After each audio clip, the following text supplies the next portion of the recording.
and a very warm welcome to Istora Stadium here in Jakarta for finals day at the Djarum Indonesia Open, event number 5 on the 12 tournament OSIM BWF World Superseries.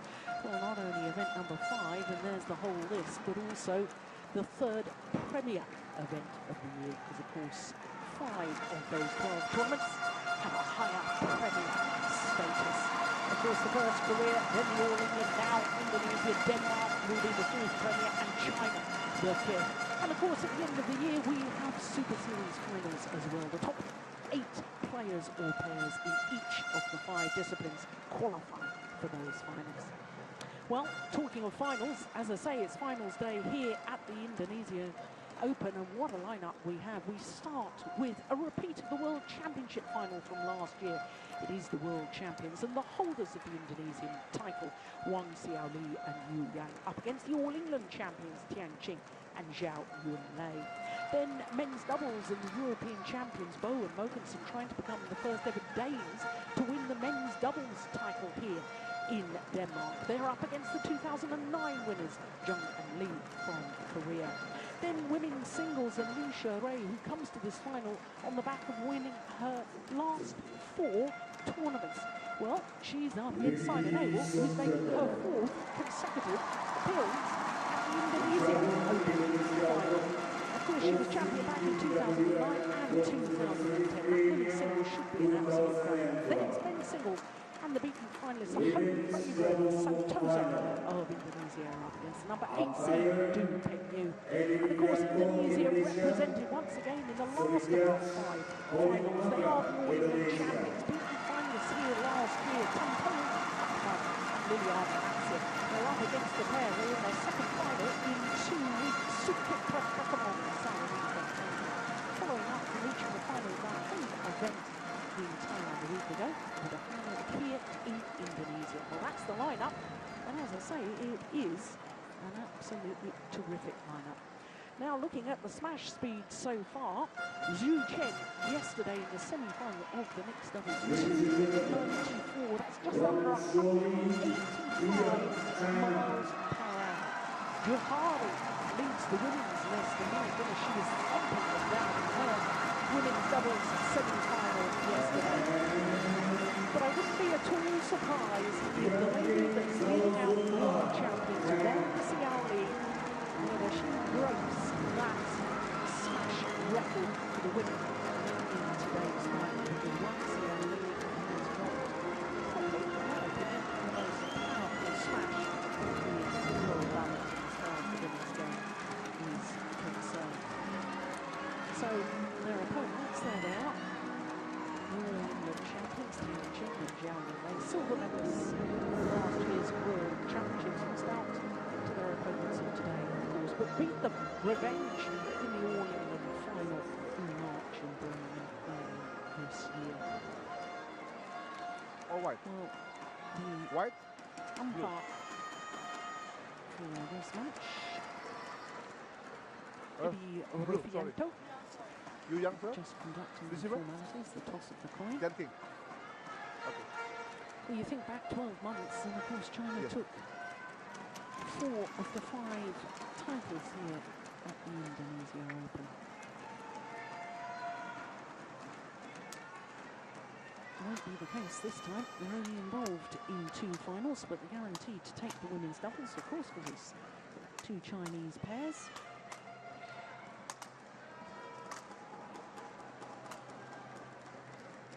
And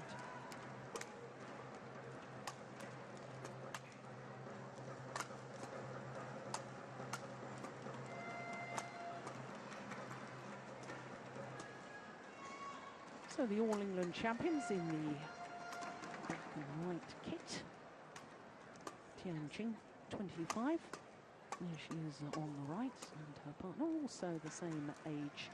And of course, Zhao Yunlei is a former champion here. She won the mixed doubles a year ago, being a finalist in the women's doubles back in 2009 when she was playing with Cheng Shu. But look at that win-loss record from the year, 23-0. That translates into 3 previous tournaments played, and they've won them all. had their problems yesterday, so in the semi-final against the home favourites, Jakarta and Gracia Poli, dropped the second game before coming back in an hour and 7 minutes, 21-19 in a thrilling encounter. And probably one of the best matches I think that I've seen the Indonesian pair play. Really took the All England champions all the way. So to the number 1 seeds, the world champions Wang Xiaoli and Yu Yang. Wang Xiaoli on the left as we look at them, 22 years of age, although she'll turn 23 a week today. Number 1 in the world. In fact, they've been number 1 in the world since April last year. 26-year-old Yu Yang, of course, is the Olympic champion in women's doubles, won the gold medal with Du Jing, and in fact won the women's doubles here with Du Jing back in 2007. But they are the holders of this Indonesia title. Last year they beat Vita Marissa and Nadia Malati in the final. This year, well, they've only had to play 3 matches to get through to today's final, because sadly their quarter-final against the number 6 seeds Shizuka Matsuo and Mami Nato, given a walkover in that one. And then yesterday against Bao Yixin and Chong Xiangxin, 2 straight games, just 24 minutes. So little resistance from fellow Chinese players in yesterday's semi-final. So this is the 10th meeting between these 2 pairs. As far as ranking tournaments are concerned, of course, if you take into account the Asian Games final, it's 7-3 in favour of the world champions, because the first 2 times these pairs met, the Asian Games final and also the Malaysian Superseries final last year, Tiang Qing and Zhao Yunlei won on both those occasions. And of course, they won the last time they met as well, which was the final of the All England earlier this year. And as you've just seen, it was pretty convincing too, 17 and 12. So we look at Eddie Rufianto and Khalid Magad of Indonesia, both Indonesian court officials for this one. Well, 2011, Wang Xiaoli and Yu Yang created history because they won the Grand Slam of badminton. They won all 5 Premier events. Well, as far as their opponents are concerned, this is their chance to win 3 of 3 Premier Super Series events for 2012. Of course, another 2 to come. Well, it really was a remarkable feat. First year of the Premier events last year, of course. And great innovation as far as the sport is concerned, and lifted 5 tournaments to an even higher level and status. All the top players required to play, and that's made for some wonderful Super Series events, and especially the Premiers. Ladies and gentlemen, on my right, Yu Yang and Wang Xiaoli, China. And on my left, Yan King and Zhao Yunlei, China. Yu Yang to serve with Yan King. Love all. Play. So here we go, first of our finals here this year.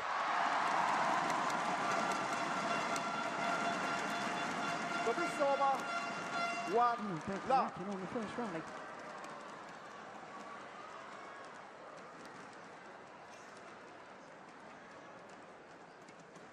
Yeah, just testing the new racket. Very much courtesy amongst the players.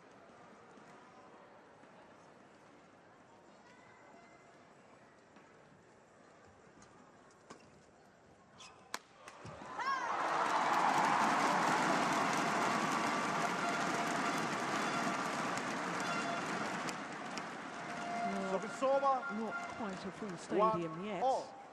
certainly when we made our way to the stadium this morning, masses of fans outside, milling around, having something to eat, getting their faces painted, enjoying the entertainment just outside the stadium. And quite certainly, it's almost certainly a sellout. Some of the fans yet to make their way actually into the arena.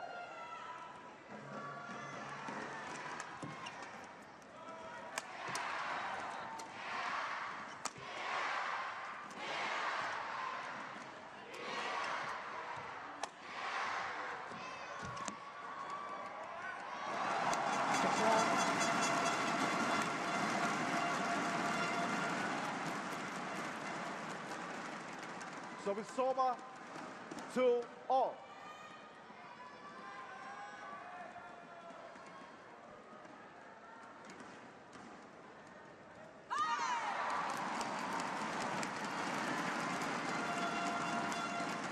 So it's over 3-2. One or two nerves at the start of this final.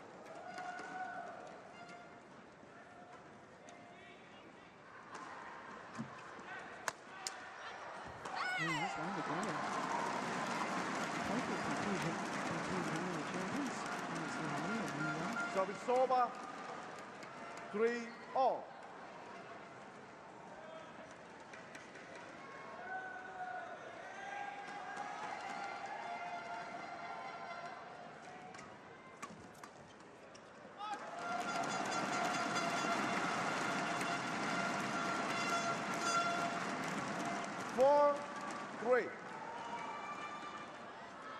Last three tournaments of last year, Tian Chin and Djarum Indonesia Open over walkover against fellow Chinese opponents.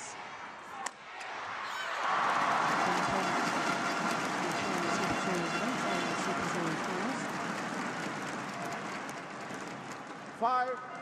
5-3. Glad to see that this year they've overcome whatever those injury problems were. Appear to be back to full fitness. 100% record so far.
Saw these two pairs play against each other in the final of those Asian Games in Guangzhou at the end of 2010. It was a three-game final, and I think it was probably some of the finest women's doubles I've ever witnessed. It really was a tremendous match.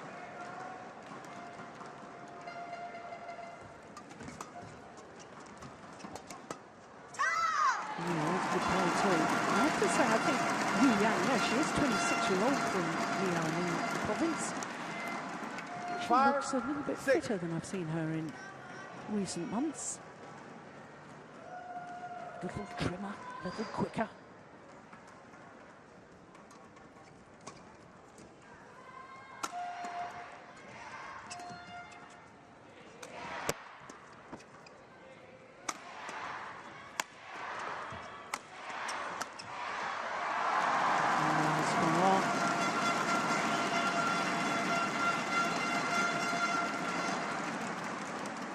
Over 7-5. Of course, this lady, Tian Chin, won the World Junior Championship with her opponent of today, Yu Yang. World Junior Championships dating back to 2004. Service over. He's been a former World 6, Junior champion 7. too, won CLA with margin.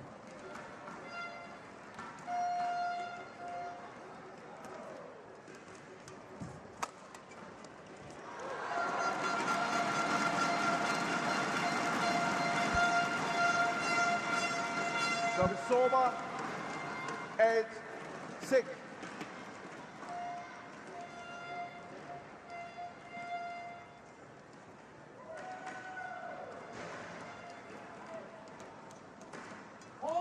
Service fault call. Service fault call, struck above the waist. Service over. Says 7, Cholid 8. Magad.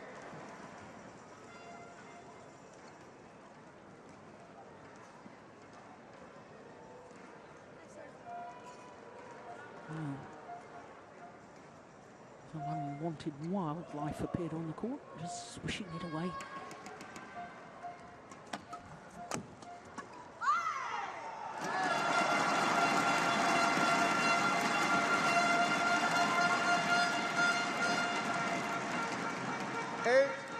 All.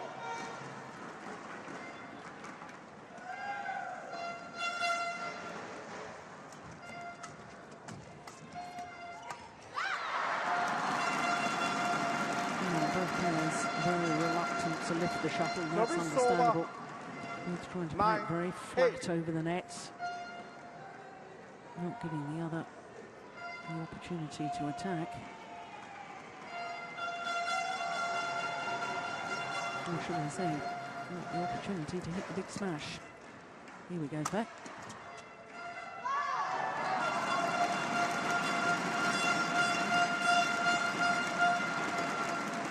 Service over. 9, all.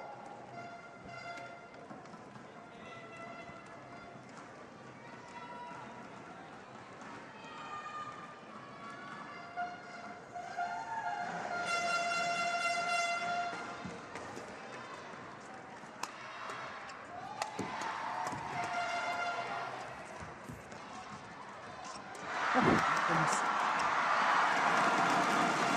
Yeah, these little push exchanges. Service over. 10, 9.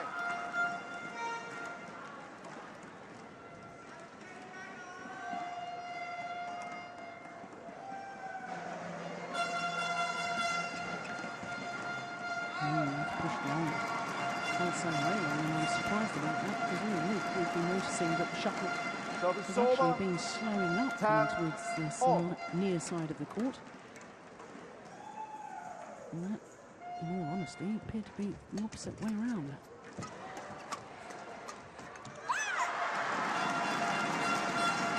Well, Service I over. thought this might be 11, close. 10, interval.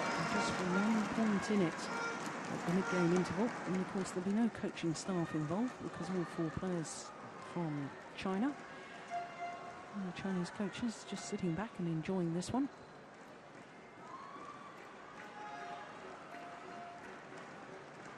Well, there's been no doubt they've been the 2 outstanding pairs in world badminton over the last 18 months.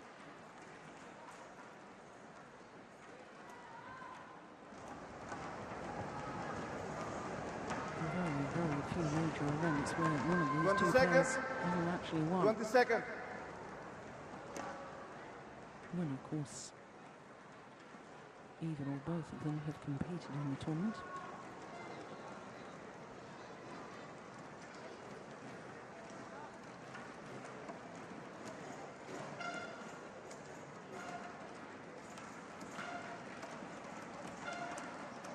Eleven, 10.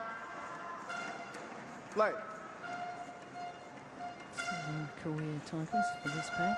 4 of them Super Series, including the 2 premier Super Series events at the beginning of the year.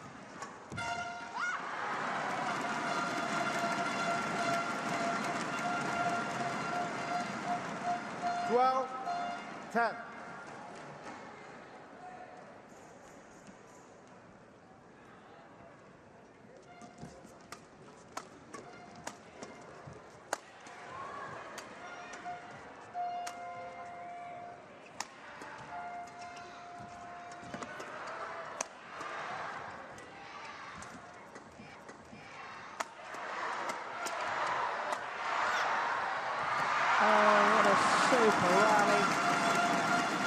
constructed.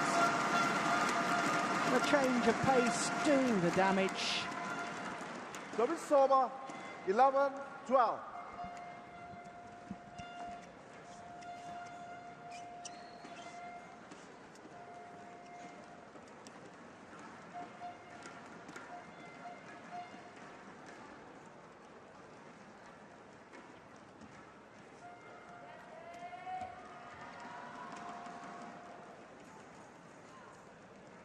Not only a gold medal from the last Olympics, Yu Yang, but also a bronze in the mixed doubles.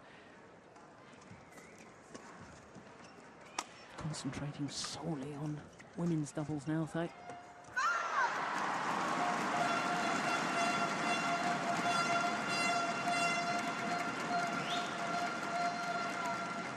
Yu Yang really has been an outstanding player of the generation. 44 career titles she's won, 33 of them women's doubles, 11 mixed doubles, 25 Super Series titles.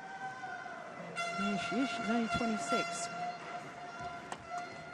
Could easily play for another 4 years and compete at not another Olympics. 13-12. 3 straight points. Seeing the world champions ease back into the lead.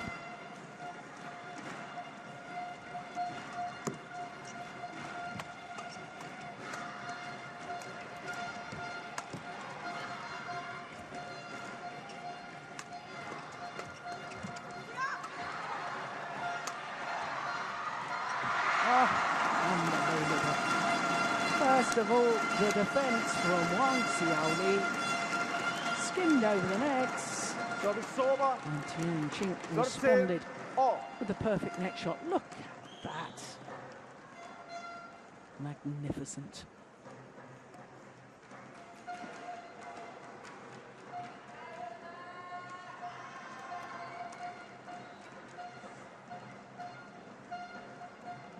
Play.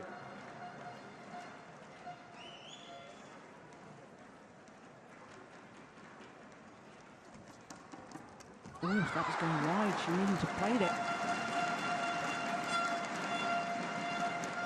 14-13.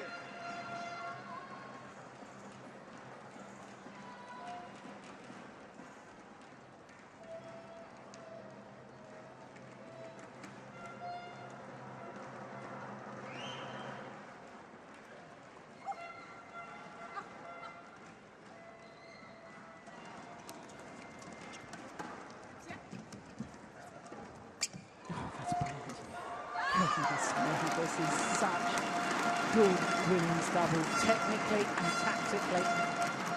Absolutely superb. So it's over. 14-all.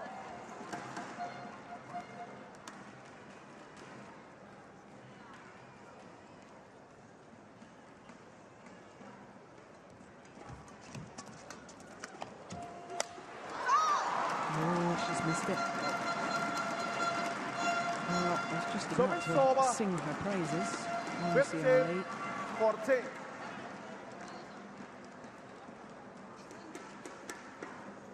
It was indeed long, but I really think the umpire ought to have a word with Zhao Yunlei, because she does have this habit of trying to influence the line judge by spreading her arms to indicate that it should be called out. And of course, it's against the rules of badminton to try and influence any of the officials.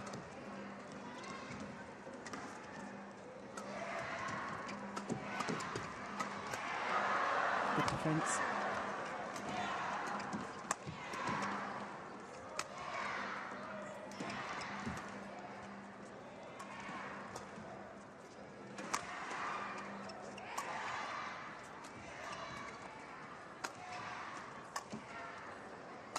I'm quite happy to work Yu Yang at the back of the court.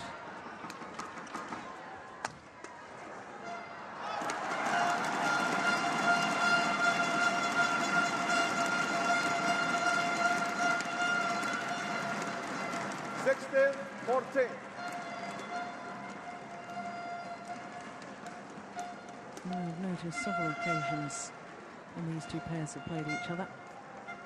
that the All England champions tactically want to try and isolate Yu Yang at the back of the court, really make her work. She prefers to go forward to the net. And of course, within her Olympic winning partnership with Djarum, very much the powerhouse from the back of the court, and Yu Yang always like to go forward. And whilst Warren Xiao Li, I think, is a much more complete partner for Yu Yang. He's going to leave it. He's going to recognise it away in time. 14.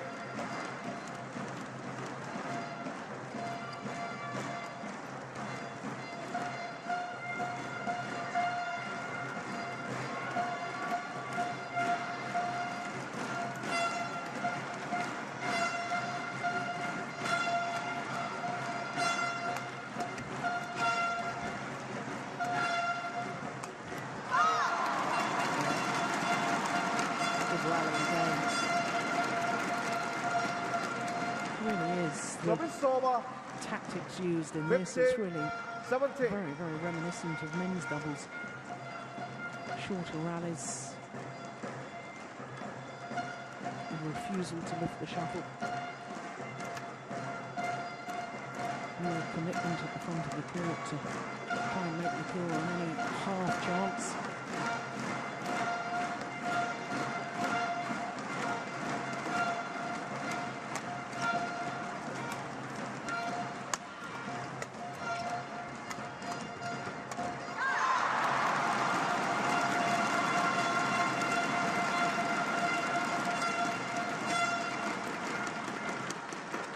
Sixteen, 17.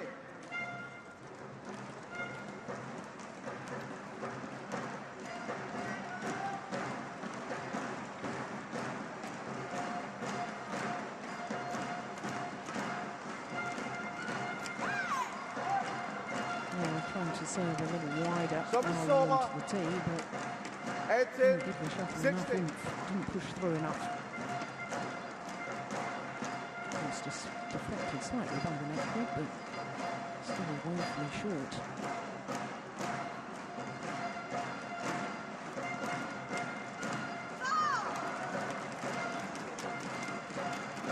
Service over. 17, 18.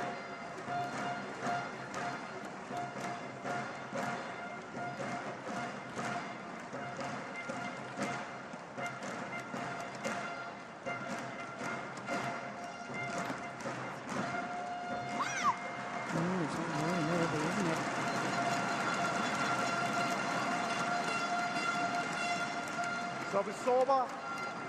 19, 17.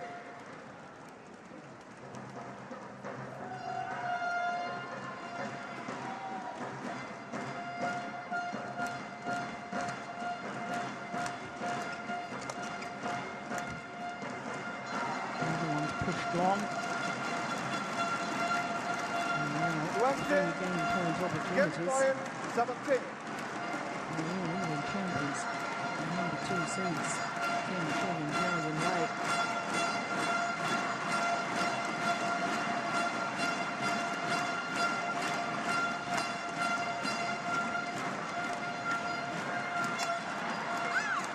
And we'll take it, first time of asking. Well, the first game of the All England final was exactly the same score. 17. Just 19 minutes.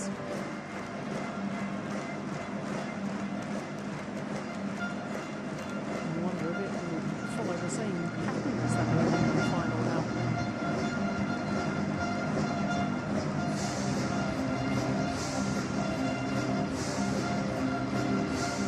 First appearance as a pair for Djarum Indonesia at this particular event, the Indonesia Open.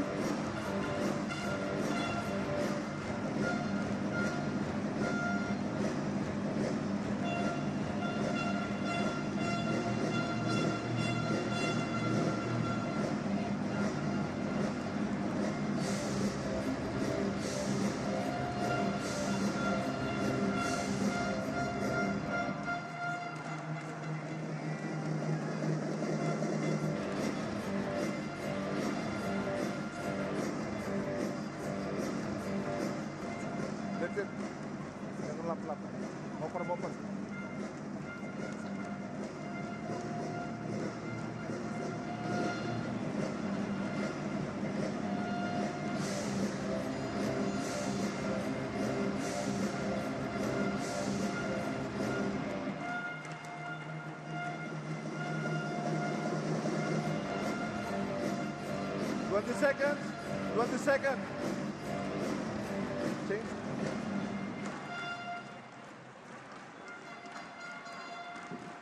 Well, it's fascinating during the 2-minute timeout there. Of course, there's no coaching staff involved because two Chinese pairs playing against each other. Each pair very much has a commander of the partnership. Play. With the All England champions, it's Djarum who's giving all the instructions. And with the world champions, it was Yu Yang telling Wang Xiaoli what they should be doing. Oh, she's obviously listening, because that was brilliant. Service over. 1 love. She's probably one of the best skill players on the world tour, Wang Xiaoli. Defensively, and when she comes forward to the net, she's got so much deception. She holds the racket to the last moment. You just can't tell which way it's going to come.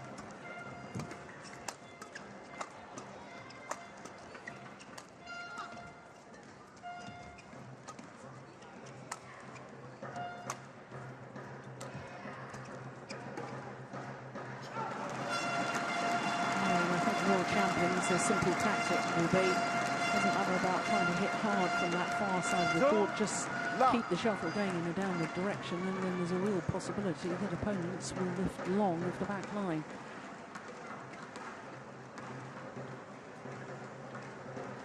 Because of the drift in this arena, shuttle flying faster, going towards that far side of the court as we look down. Good interception from Djarum. So it's over. 1, 2.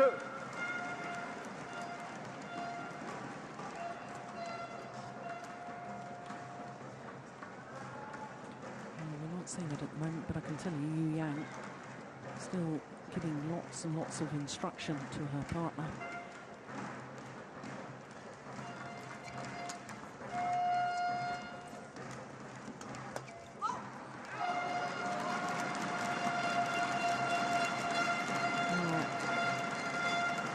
Really struggled to get the shuttle steep enough in the first game. Hit too many long of the back line, and already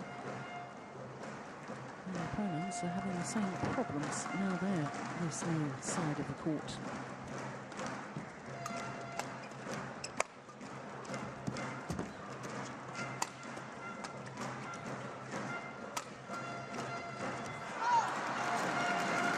Well worked. Good interception. Women's doubles players, all the top players have got such good defences nowadays that you really can't expect to be hitting smashes winners from the back of the court. Got to really work and hit in such a place that the net player can intercept. The umpire just saying, if you want to change shuttle, you've got to ask me. Oh, that's a little strict. If all 4 players agree to change the shuttle, then that's sufficient. I think if there's a dispute between the 2 players as to whether the shuttle should be changed or not, rightly so, the umpire should make the decision.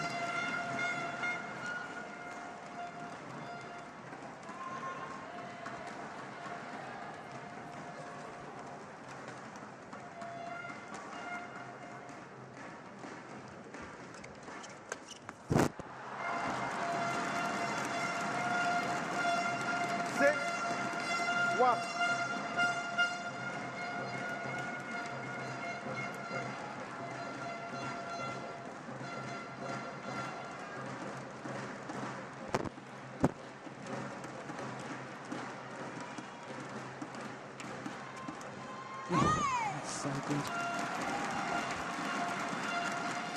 Now, because their favoured formation is Wang Xiaoli at the back of the court, we forget just how good she is at front court play.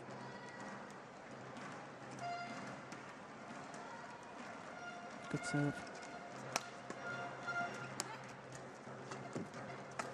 That shuttle's completely broken. Better come out. Yep, in fact, Tian Qing just removing the feather from the Service centre of the over. court. 2-7.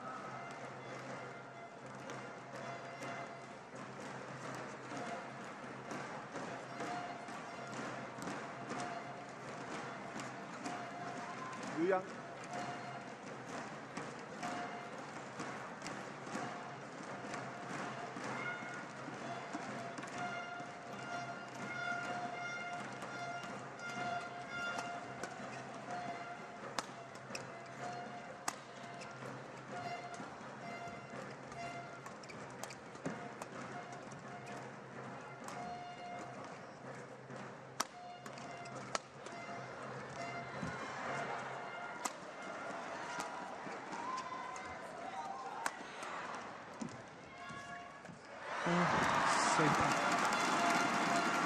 It was her movement forward, the anticipation, that really did the damage. And because she anticipated so well, look how early she takes it. Simple, straight net shot, outright winner.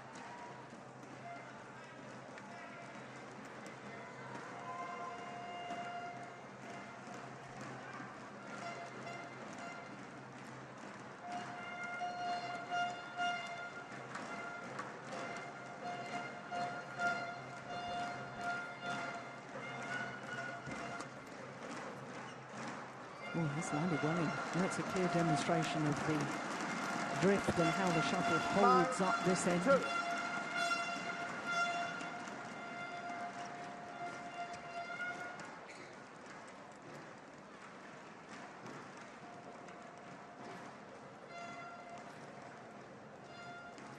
Well led. No, just don't understand that, to be honest. Yu Yang. I don't understand this either.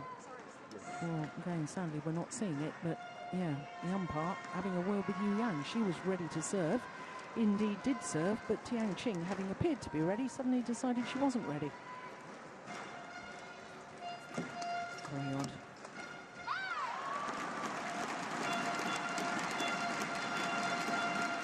Service over. 3-9.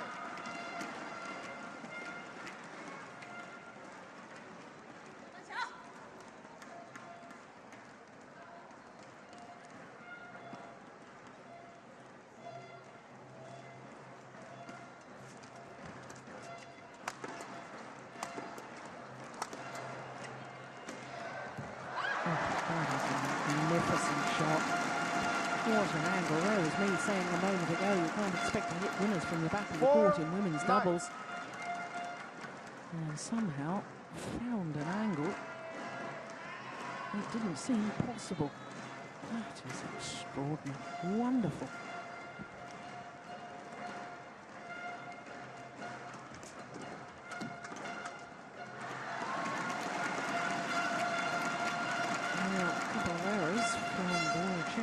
Of 5-9. the All England champions back into this. All of a sudden, and there's only 3 straight points they've won, but all of a sudden 5-9, there's a belief that you can catch back up. 2-9 seem out of the game. This is an important rally.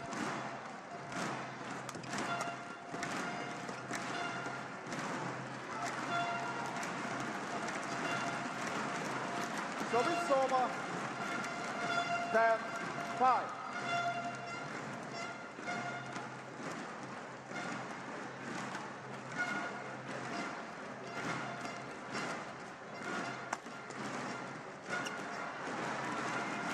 There was good defence from Yu Yang driving the shuttle back, and even the expert net player, mixed double player, Zhao couldn't control it.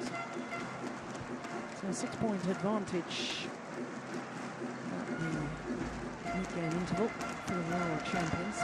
And it's fascinating to me, we really haven't seen an awful lot of power smashes, but there haven't been the opportunities to hit the power smashes. And I have to say, I've noticed all week that Tian Qing has had her right elbow heavily strapped. 20 seconds. 20 seconds.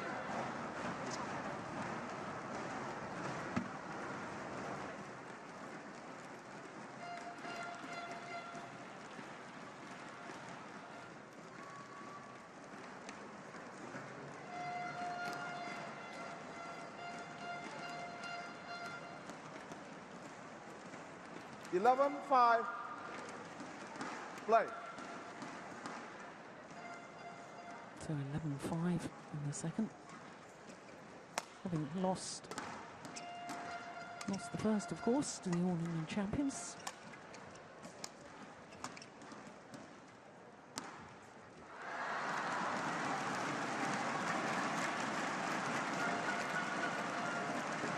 Service over. Now, 6. notice 11. the strapping on Tian Qing's elbow. Oh, there it is. Yeah, oh. That really is heavy strapping, isn't it? It's surprising in that last rally that Wang Xiaoli didn't unleash one of her power smashes. There we go, that's better, that's more like it.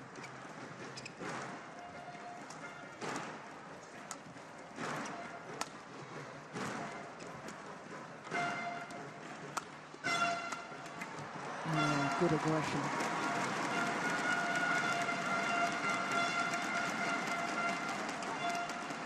Service over.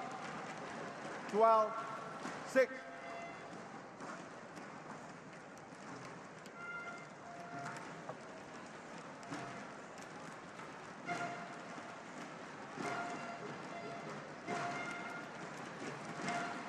It's not only elbows are strapped, knees are strapped too. 3 of the 4 players wearing knee supports.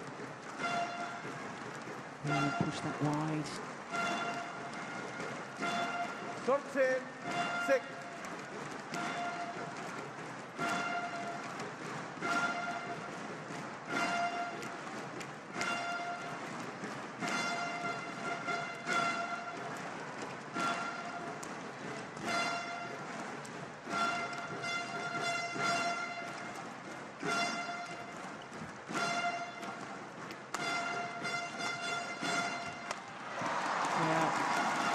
Switching the attack, forcing Zhao Yunlei to defend back and then forehand.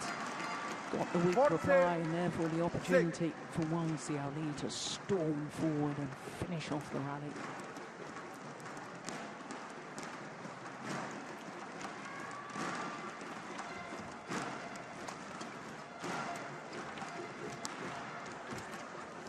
Overdone it. Service over. 7, 14.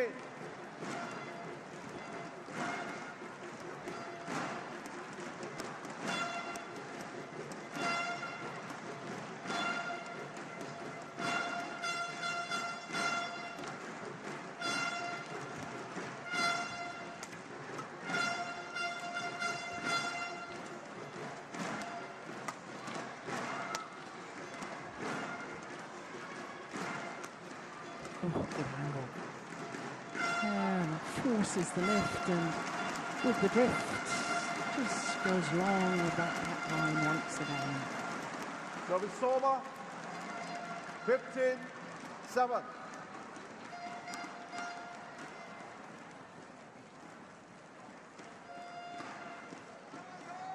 Some distance long as well.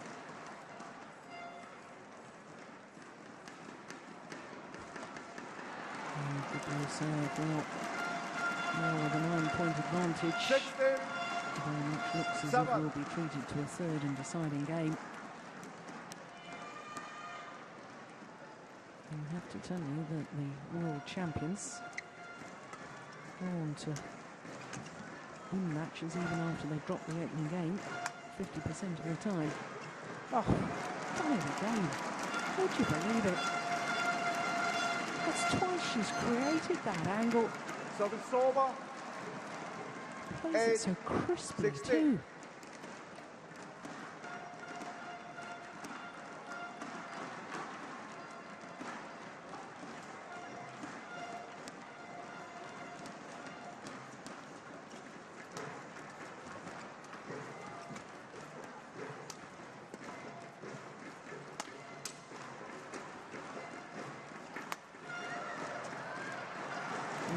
indecision at the back of the court from Zhao Yunlei, costing her dear. Service over. 17-8.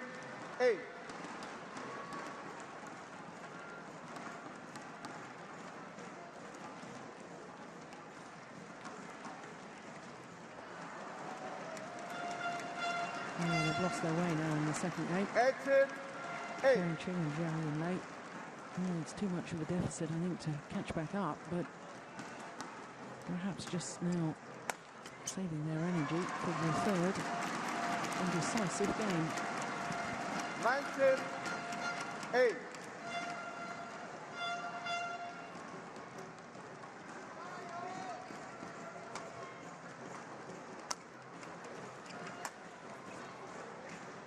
Ooh, landed well in.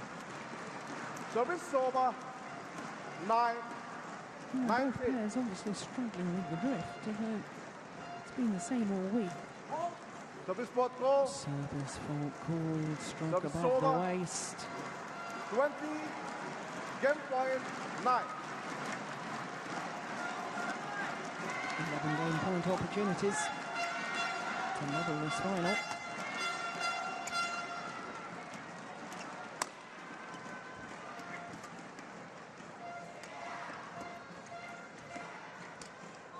Go wide.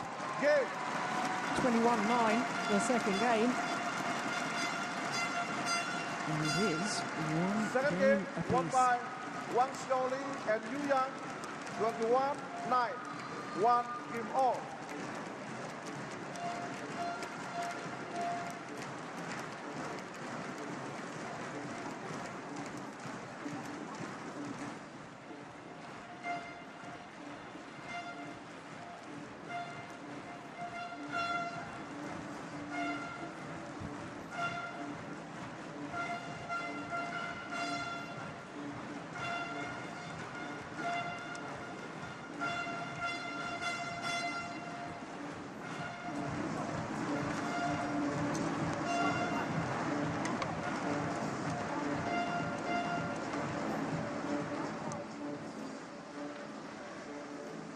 She's giving her partner instruction again.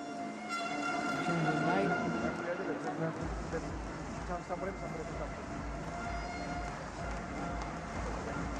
And the other partnership is Yu Yang that does all the talking.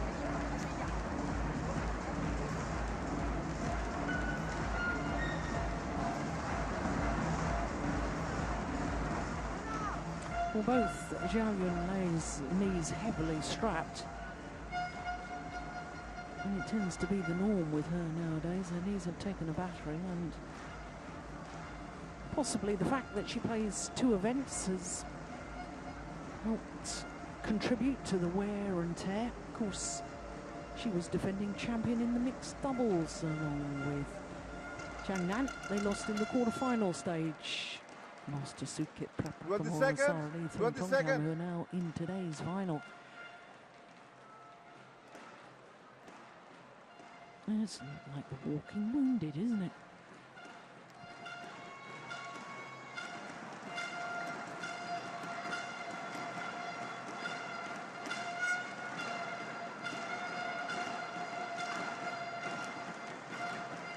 Yu Yang. Change.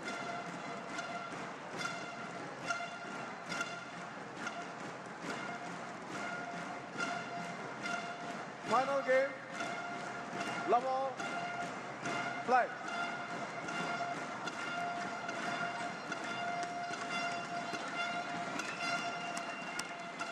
Third and final game. And it's quite obvious that that far side of the court is the preferred end. 1 love. Both players playing better and enjoying more success.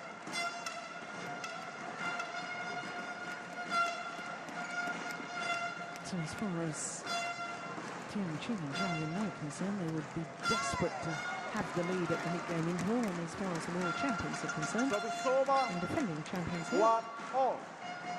they will be absolutely determined to get as close as possible to their opponents before the change of ends, and then better in to finish the match. 4. Service over. 2-1.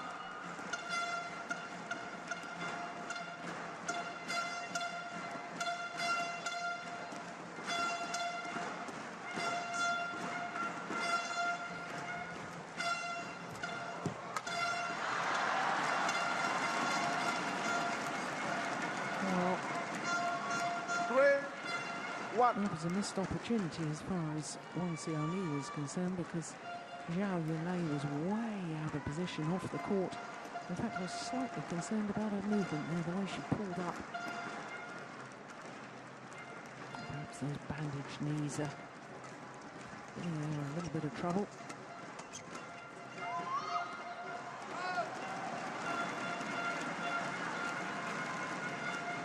Service over. 2-3.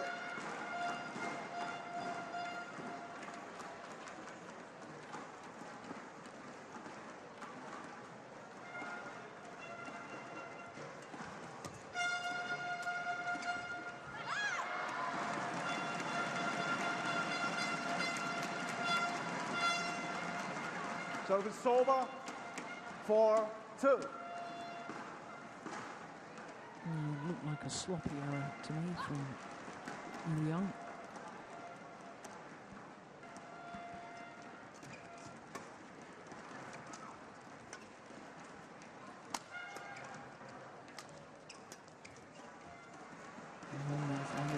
That's a great shot from Pian Ching.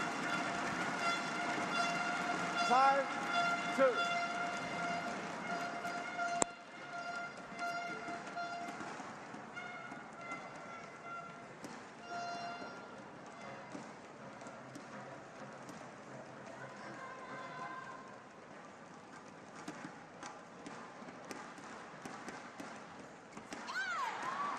Good serve.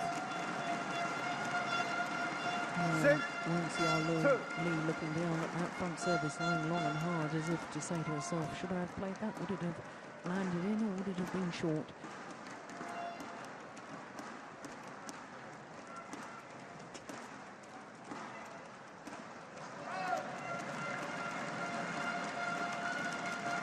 Service over. 3-6.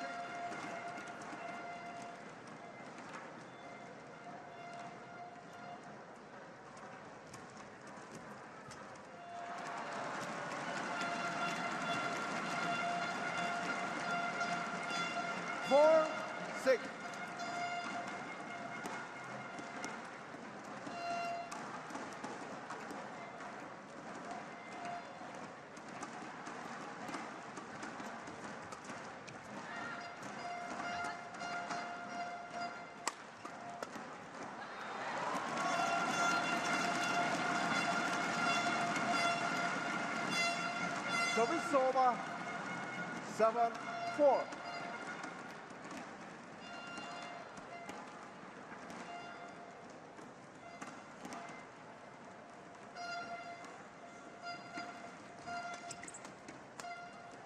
Oh, goodness.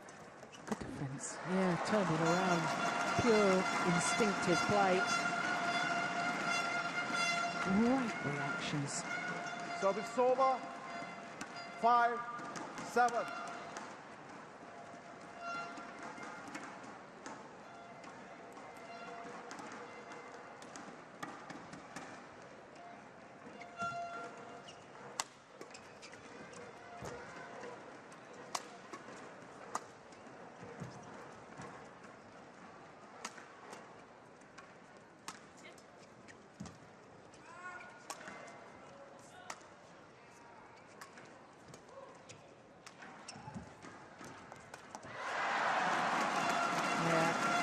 To the ground, Wang Xiaoli. 6-7. Nicely done.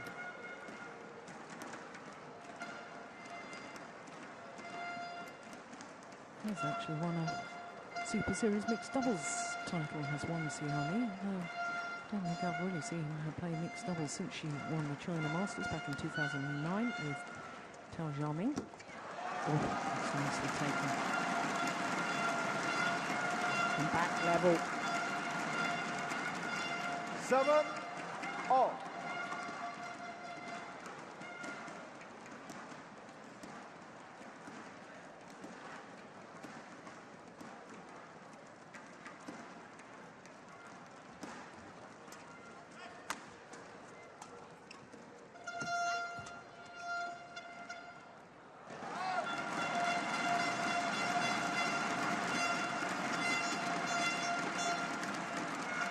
Eight, 7. 4 straight points.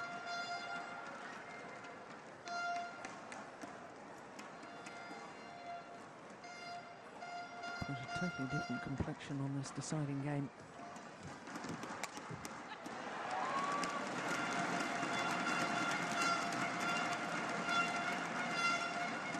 Service over. 8 all.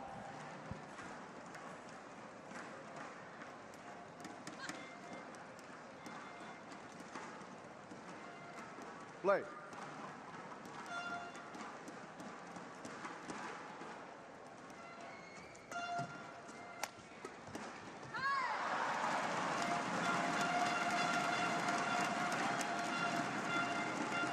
Service over. 9, 8.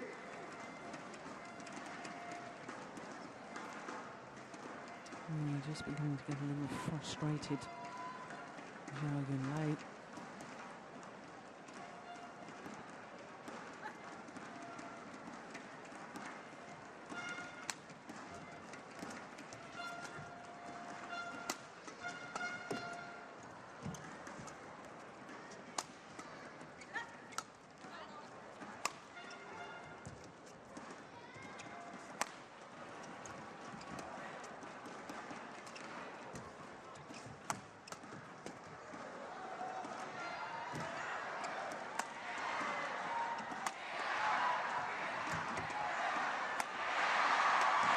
Great rally.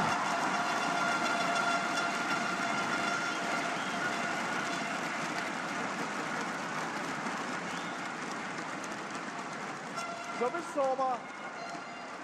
9 all.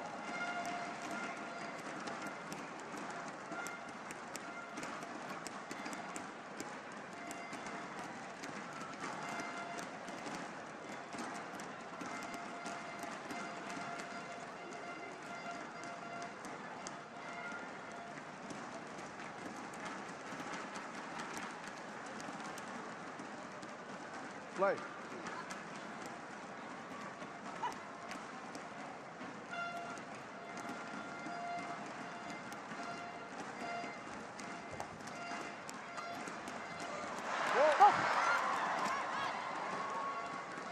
Everyone stopped initially. They say to the umpire, surely that was a double hit. 9.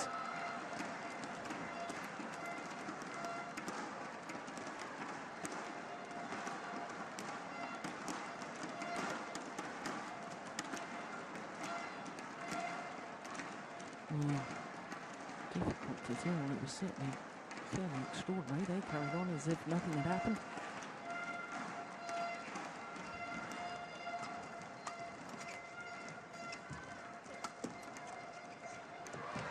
Oh, nicely done. Oh, the ebb and flow of this game. 10 all. Absolutely intriguing. Beautiful little touch from Yu Young as she came forward. 10 all.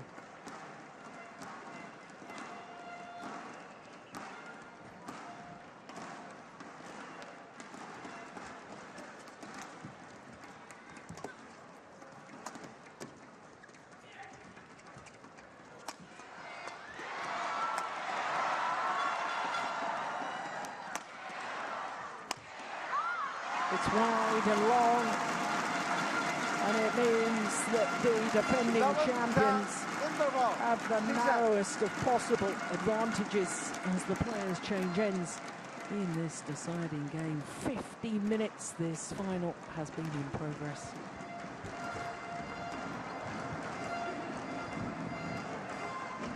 Well, you would think because of the ease with which they won the second game. Wang Xiaoli and Yu Yang obviously prefer playing that far side of the court.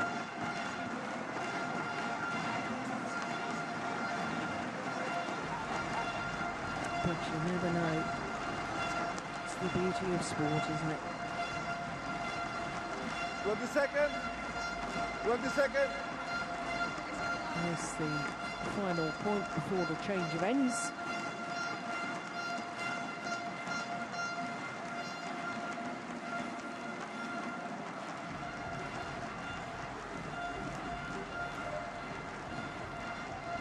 Ready to play? The umpire asking the players to Go. come back onto court.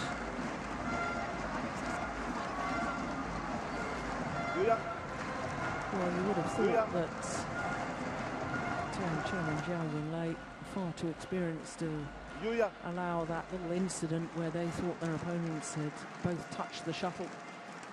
Shouldn't affect them. They won the point anyway. They mustn't let it play on their minds.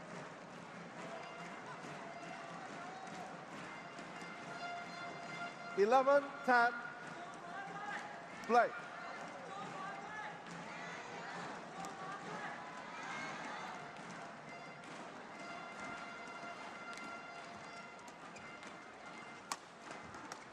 Oh, so sharp at that injury. That's why she's world champion in the mixed doubles.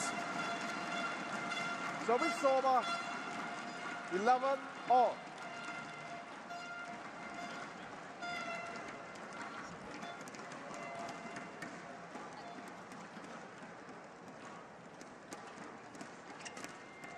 Oh, that's careless. Very careless. No, she just lifting the shuttle anyway. Really serve, you've got to try and attack. Put your opponents under pressure. 11.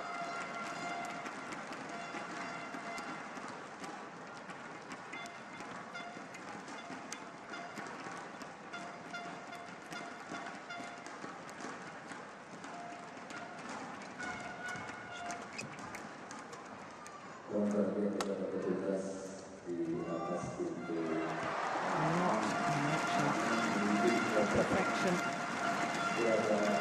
Got the net cord. No,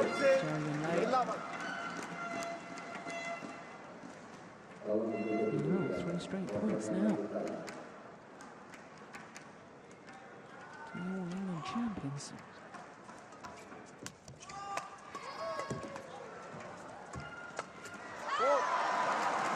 Now, this is so difficult to call. Service over. 12, 13. Still, either player's been taken.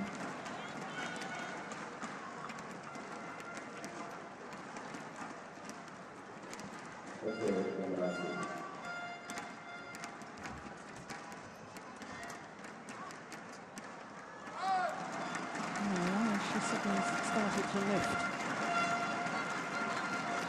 Service over. 14, 12.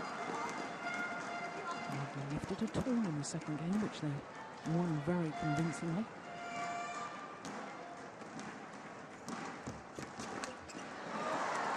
And a slight miss hit, and it had the desired effect.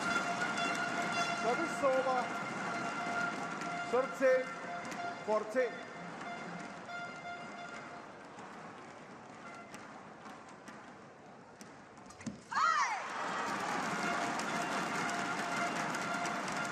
Good move serve. 14 all. Trying to attack it. He couldn't because it was simply too good. So here we are, 1 game all, 14 all.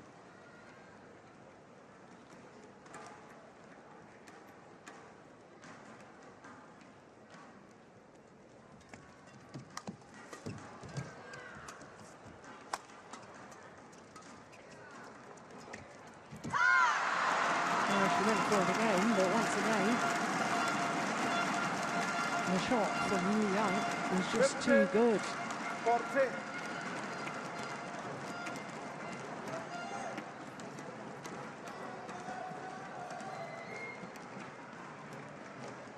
And now the world champions back into the lead.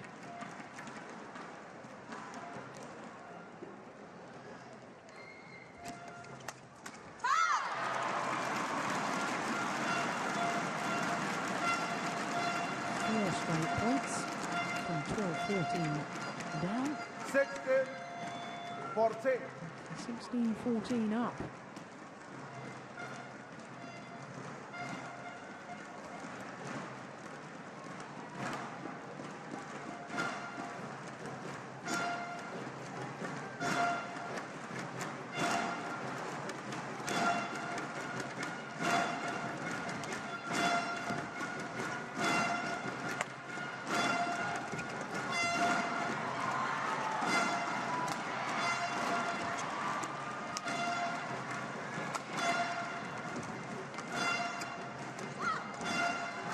Interception on the go. Wonderful badminton.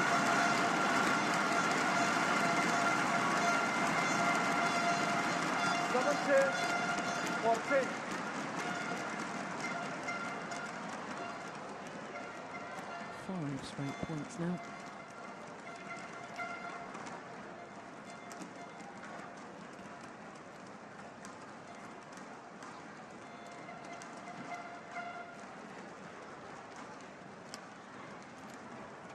Play.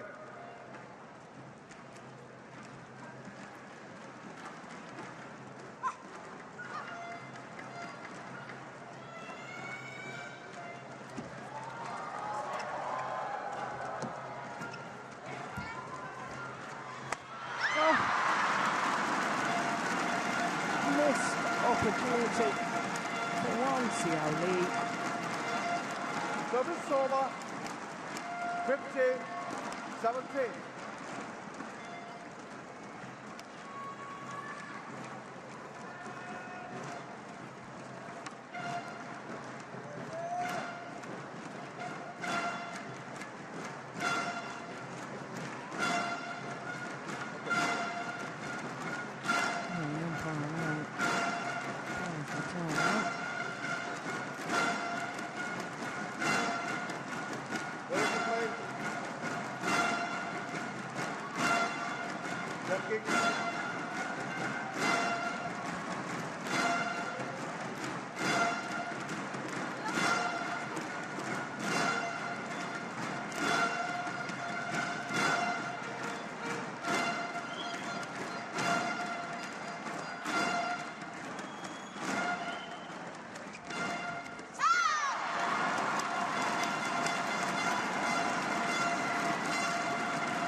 Yeah. 15. Disappointed herself.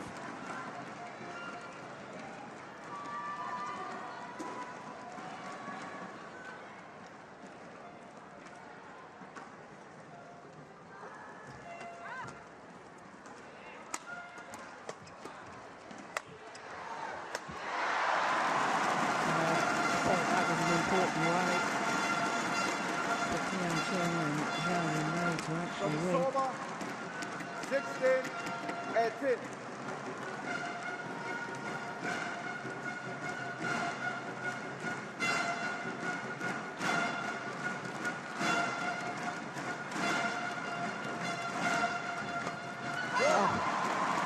How sharp was that for once in the win? Over 19-16. 2 points away from a second consecutive Indonesia Open title.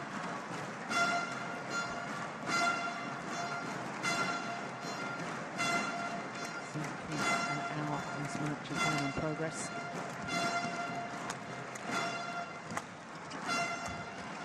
That is superb. Well, I said earlier on, to me, she's the most skillful player in women's doubles, and she showed it in the last couple of rallies.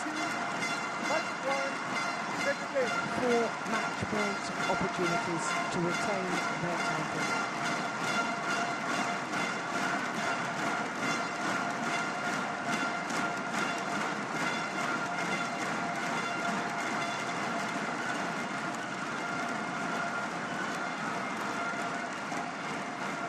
Good serve. And indeed, they do retain their title. Having dropped the opening game, 17-21, came back so strongly in the second, 21-9, and a tense third game, 21-16. That's won by Wang Xiaoli and Yu Yang. 17-21, 21-9, 21-16. 9 of the last 11 points won by the world champions. And that's what you call applying pressure. From 12-14 down. Well, with any luck, we're going to be able to get a little words with our champions once again. Wang Xiaoli. Congratulations to Wang Xiaoli and Yu Yang for winning Djarum Indonesia Open Series for the second time. And after this, you have an Olympic to head on. How's your preparations for the Olympic? 这是你们第2次得到印度尼西亚加入羽毛球公开赛比赛，接下来你们还有奥林匹克在等着，你们已经做好准备了吗？对，我们反正不管打什么比赛吧，我们都会做好充分的准备。Even though they any competition, they will do the best for the next competition. Yes. Thank you very much. And once again, congratulations. Congratulations. 很恭喜。 Thank you.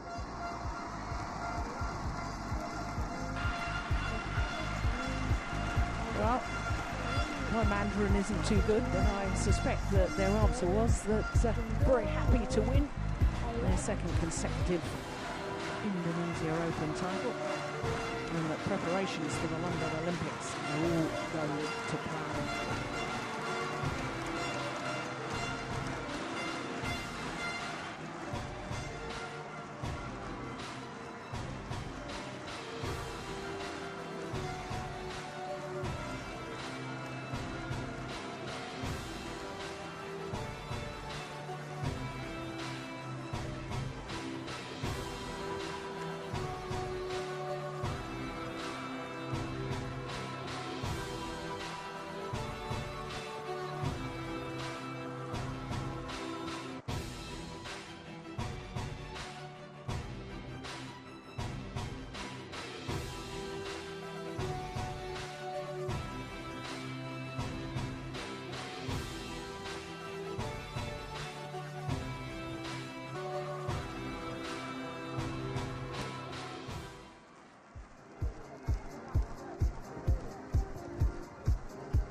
Oke, mari Istora kita akan langsung masuk ke prosesi penyerahan medali dan juga hadiah pada juara 1 dan juara 2 di Djarum Indonesia Open Premier. Indonesia Open.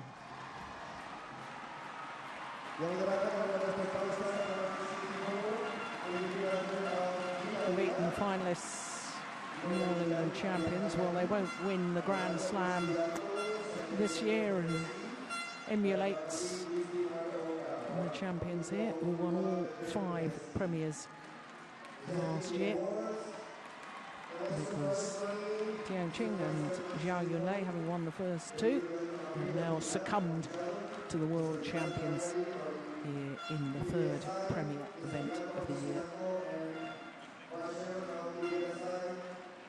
So silver medals, as indeed they took the silver medal at the World Championships last year.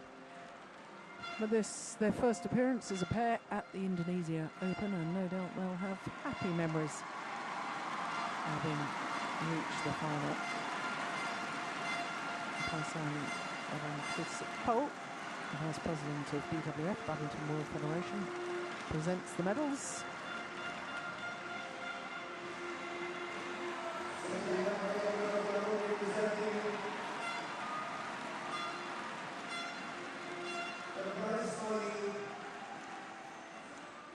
$24,700 to the beaten Mr. Haryadi from our sponsors here, presenting the winner's check as well. And a handsome check it is too. $51,350 US dollars.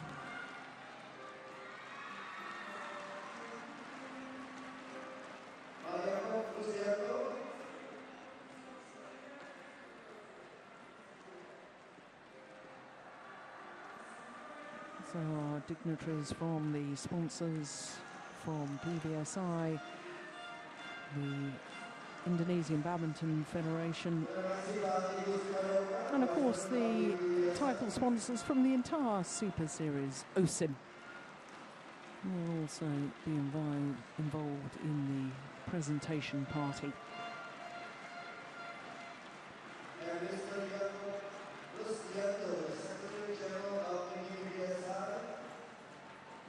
Mr. Rustianto, Secretary General of PBSI, awards the mascots.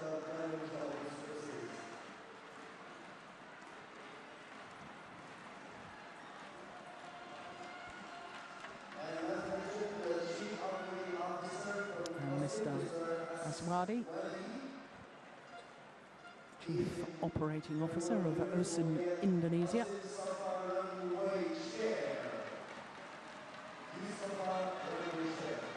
All our dignitaries invited to stand with both winners and beaten finalists.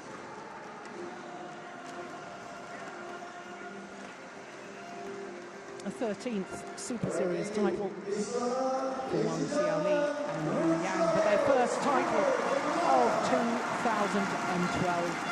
And when you consider they won 11 titles last year, this year, until now, by their own very high standards, they've had a bit of a barren spell. But back today to their very best.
So the stadium plunged into darkness as we await our second finalists of the afternoon. Of course, that women's doubles, the two best pairs in the world, Kayun and Fu Haifeng, didn't make it to Jakarta.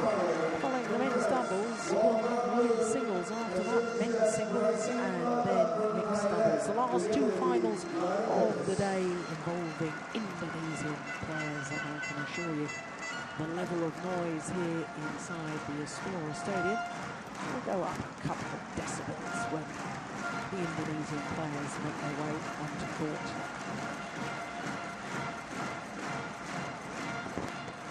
The court officials coming on.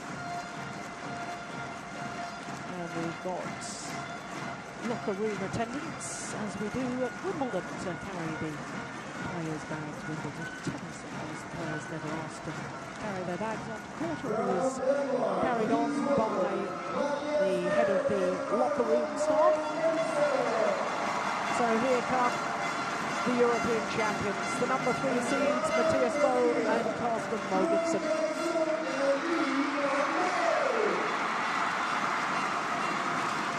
Former world number 1s, the Danes, and here's another pair who are former world number 1s, Jung Jae-sung and Lee Yong-dae, the number 2 seeds, and of course former champions here in Indonesia, won the title 3 years ago, beating Djarum and Fu Hai in the final.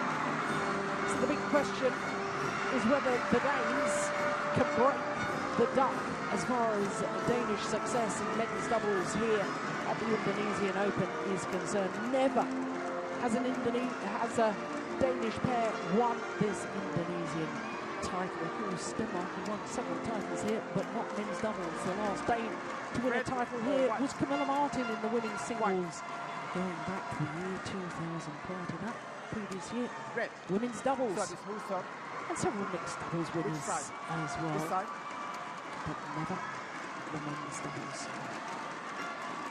Can that all change today?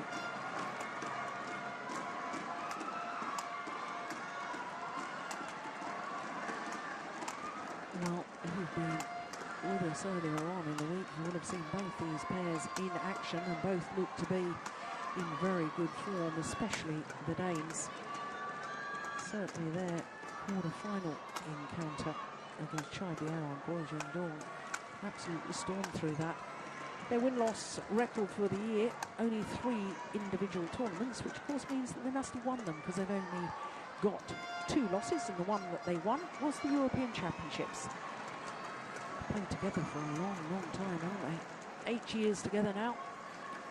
And as I was saying, their quarter-final against the number 5 seeds, that was very impressive. So too, the semi-final against the number 8 seeds, Kyu Kiat and Tan Boon Hyung. That also in straight games. Never taken the full distance so far in this tournament. Well, they've never been in an Indonesia Open final. The Danes, best was a semi-final back in 2005 prior to this year. For the Koreans, Jung Jae-sung, the 29-year-old on the left as we look at them, and the 23-year-old Lee Yong-dae.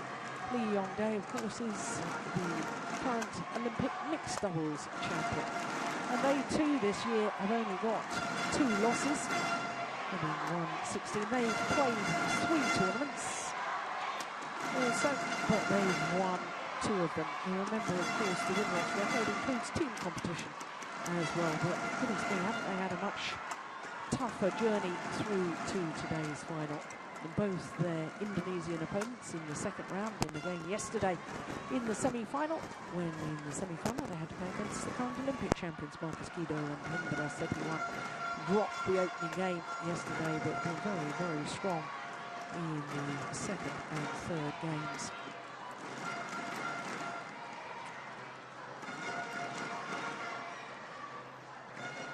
So this is the 16th meeting between these 2 pairs. The previous 15, the Danes have won just 4 of them.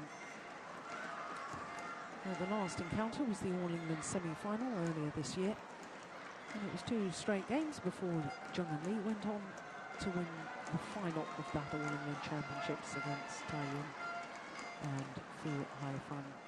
Officials from France and Thailand. I think with their previous head-to-head encounters, I think perhaps the most important statistic is the fact that the Koreans have won 6 of the last 7 encounters.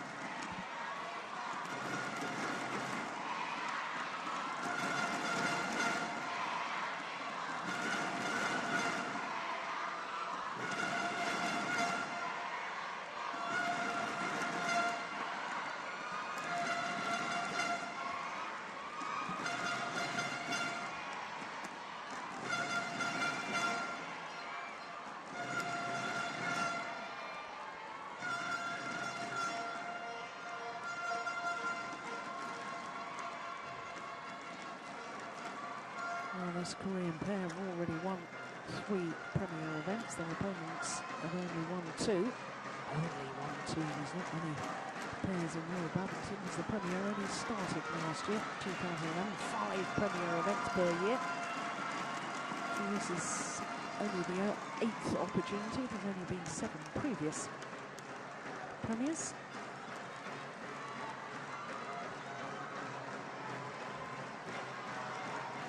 Between these two pairs, we've won 5 of them.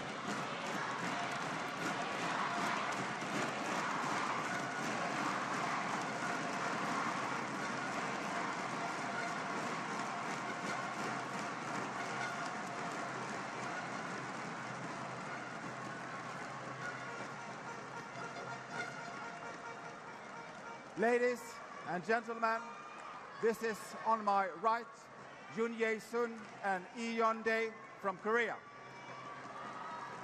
And on my left, Mathias Boe and Carsten Mogensen from Denmark. Lee Yeon-dae to serve to Mathias Boe. Love all, play. Wolfgang Lund from France calls for play to commence in the men's doubles final. And a good start by the Danes. Service over.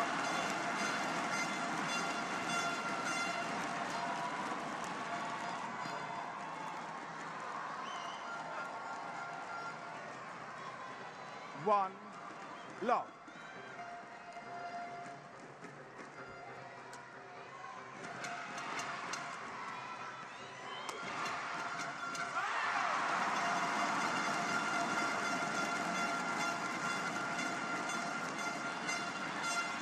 Well, it appears there's a great deal of support here in Istora Stadium for the Danish combination.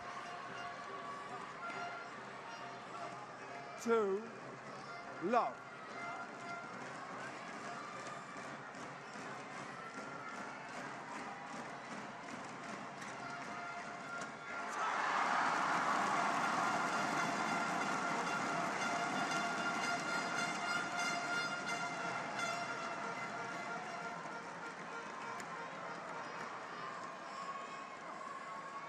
Three, love.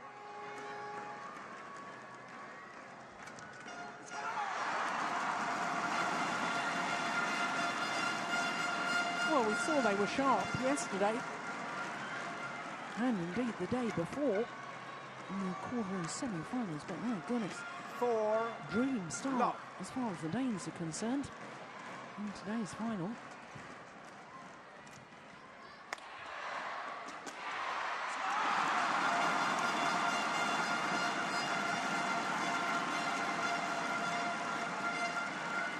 Well, it's not the most powerful smash in the world from Carsten Mogensen, but I think it has to be one of the most effective, simply because he 5, gets such angle. love.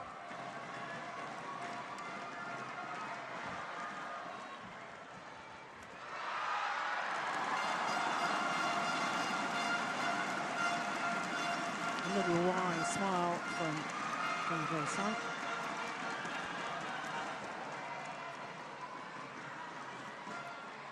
Perhaps thought the serve may have been a little high, but it certainly wasn't called by the service judge. 6, love.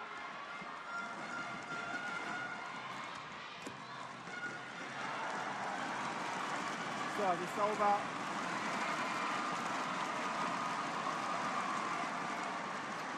1, 6.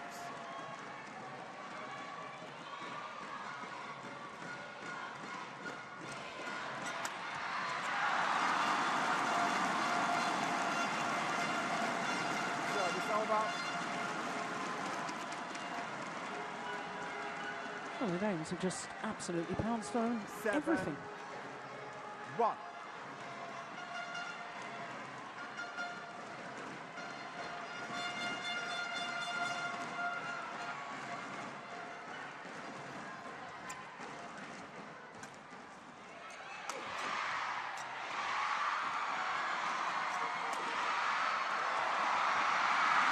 Lovely play. And the Koreans really directing their attack on Mathias Boe, as so many players tend to do. In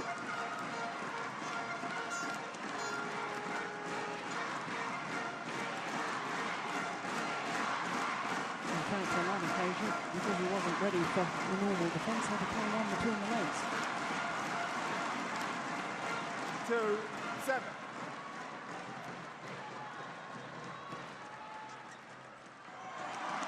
Good return. Service over.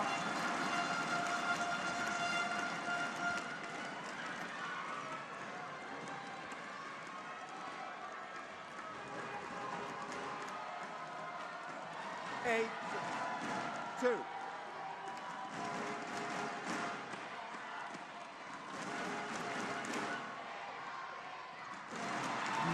Just seemed to rush that low serve. Service over. 3-8.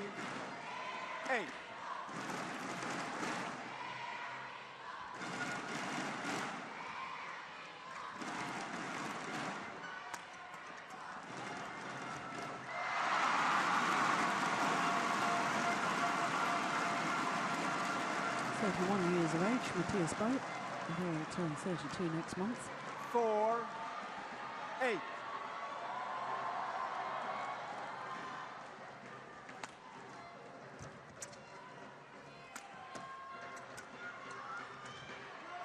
Pushed it long.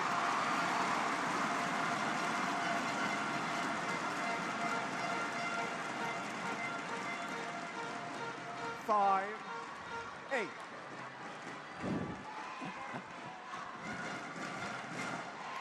Everybody getting involved.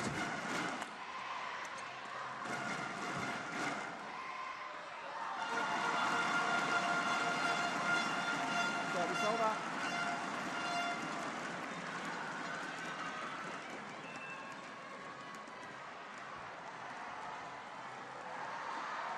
That's the way the drift is going. Playing a little quicker, going to that far end of the court. Koreans really have had an incredible 12 months. This is their 10th final in their last 12 tournaments. In the last 12 months, they have reached at least the semi-final of every single tournament. Last time they didn't was this event last year. And they lost in the second round as the number 2 seeds, lost out to Pratama and Saputra.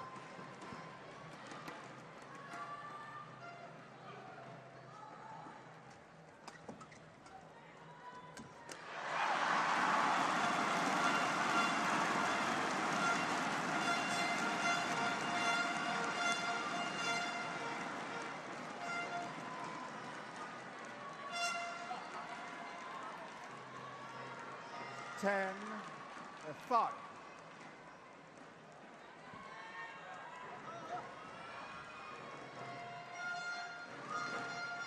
Good save.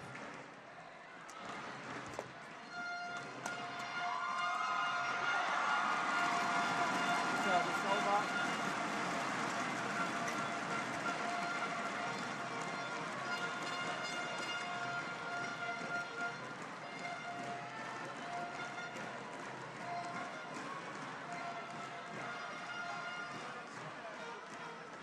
Six, 10.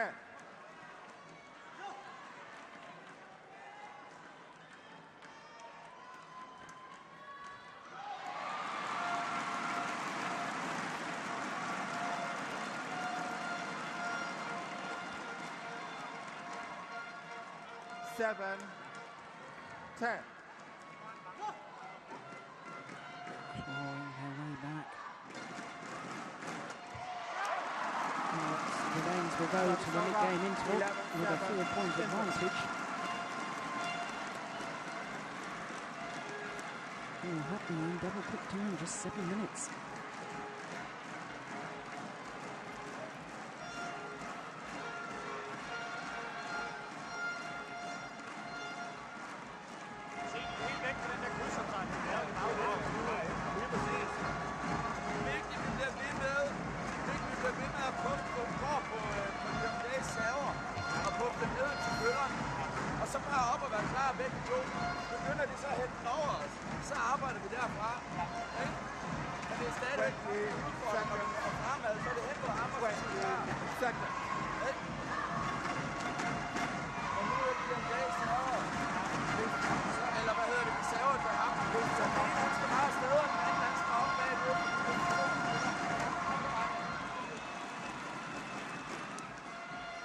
So Coach Klaus Poulsen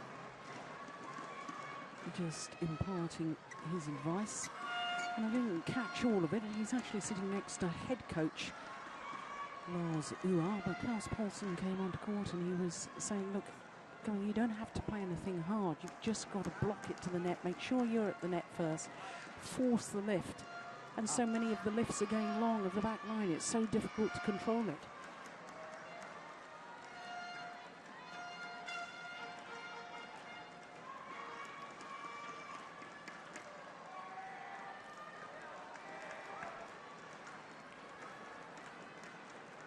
Eleven, 7, play. So 11-7. That's lovely.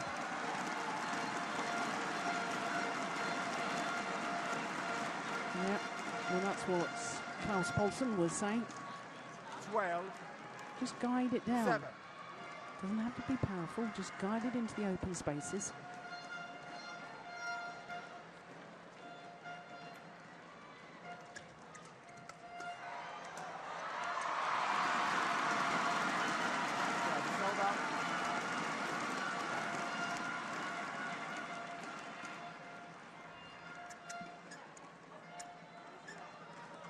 Eight, 12.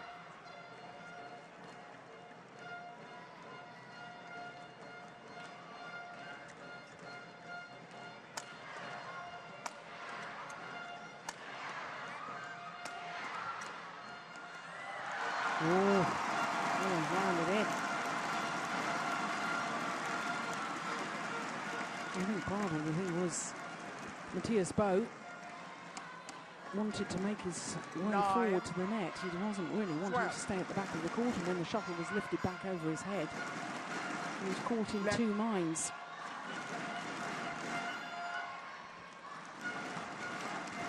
Service fault called. Service fault called, Service struck over. above the waist. 13, 9.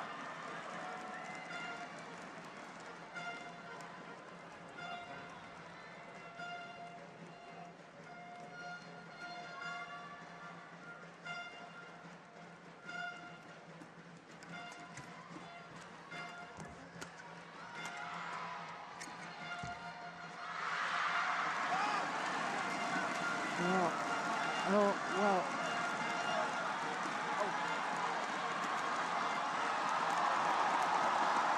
The line judge indicated in, then he indicated out. Now he's been asked by the umpire to confirm the call, and he's confirmed that it's in. Oh dear, that looked long.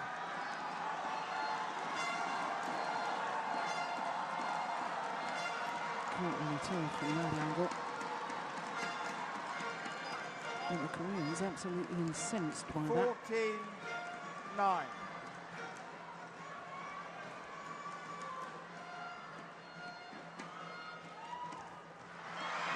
Service over.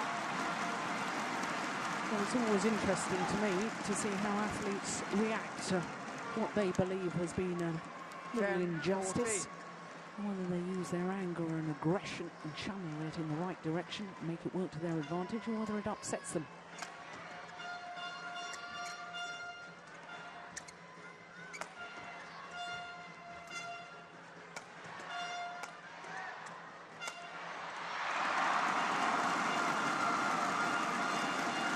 Service over.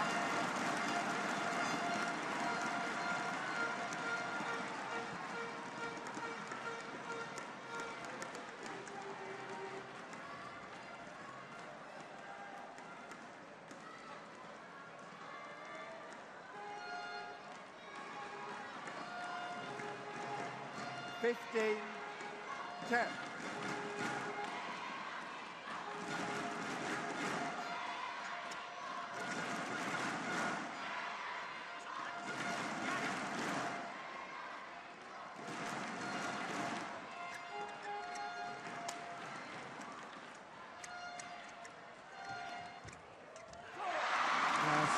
Great control on the net shot from Andre Sun.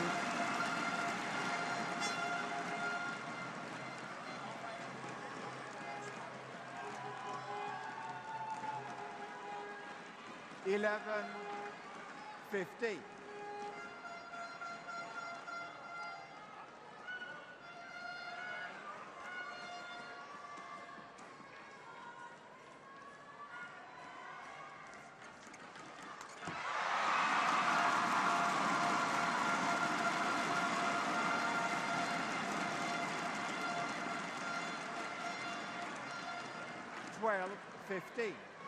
When the Danes are forced to defend or not able to command the nets, they look a very different pair altogether. And Bo is at the front of the court, and Morganson at the back using his wonderful angles. They really look almost unbeatable when they get moved out of that formation. They've got problems. 12.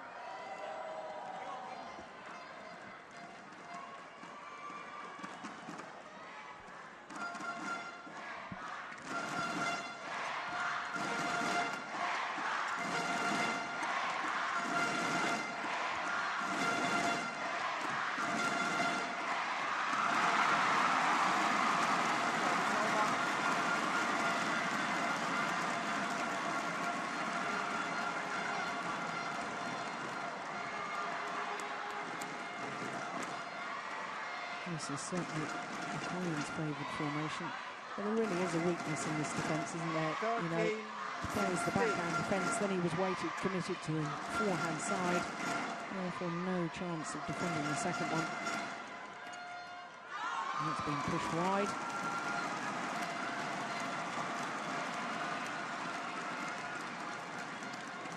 Closed the gap to just 2 points.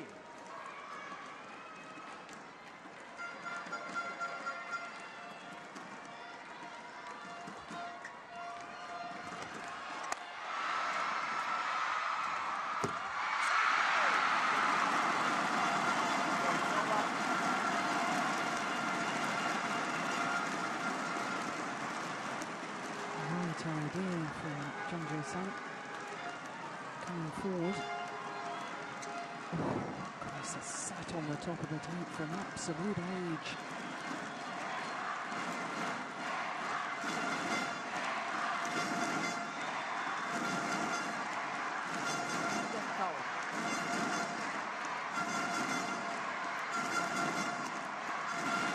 On part, allowing the players to turn now.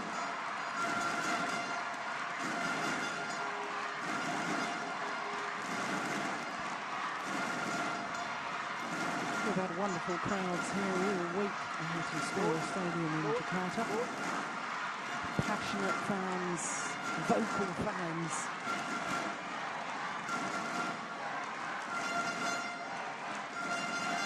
And it's a wonderful venue for playing badminton because it's intimate as far as the fans are concerned. They can get really close to the court.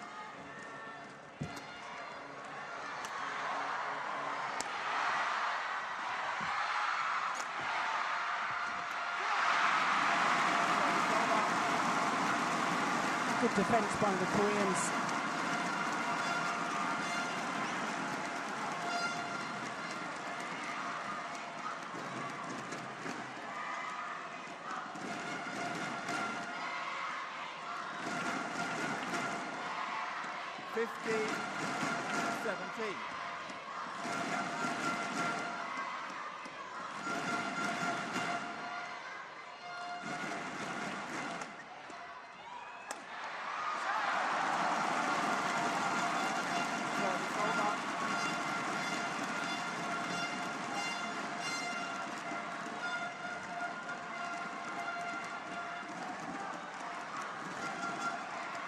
It's getting faster and faster. 18. That might be as fastest of the match so far.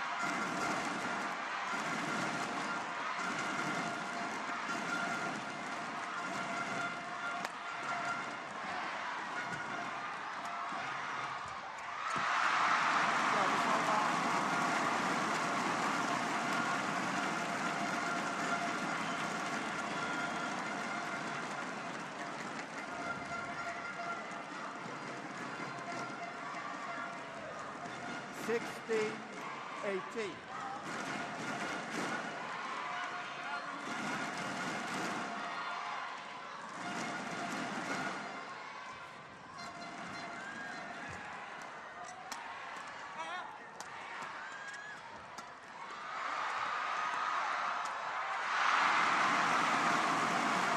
Well, I don't think Coach Carl Spolston is going to be terribly happy with that rally from the Danes, because they got embroiled in flat, fast exchanges, and that's the one thing he was asking them not to do. He was asking them to take the pace out of the shuttle. Soft blocks. Having been 5 points adrift at one stage. In fact, 6 points adrift in the very early stages. They were 2-8 down, 9-14 down. Now, there's just 1 point in it.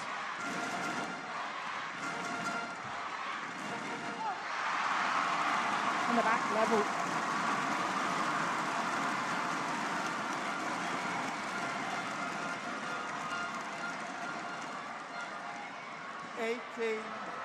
All. Complete mishit.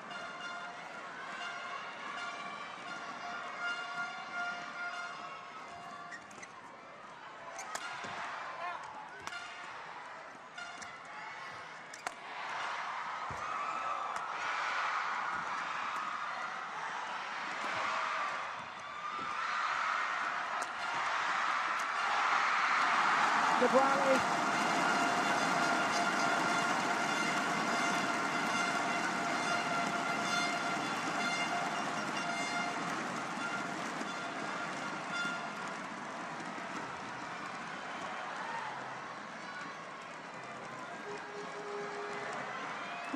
Shuttle lands about a metre in front of Lee Yong-dae.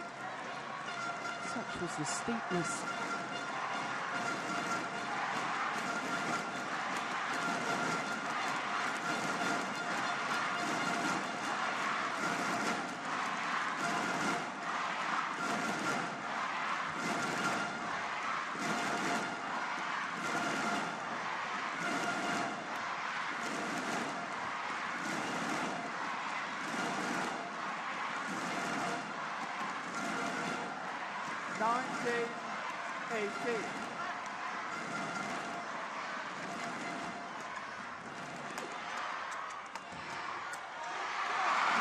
Interception, yeah, you could hear him broke the string of his racket as he played the winner.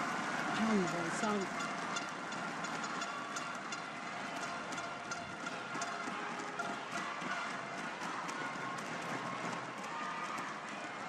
Pulls the grip powder, that just makes the handle a little bit tacky. It's easier to hold on to the racket and change grips within the rally. Move the racket in different positions, each different shot. 19-all.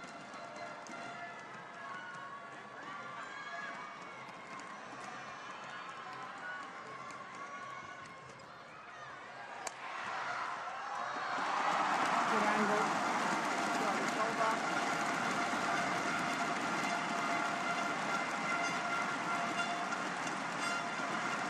Game point now to the Danes.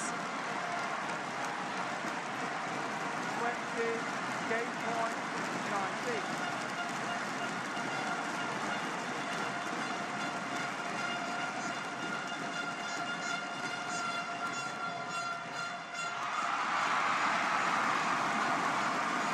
Good return.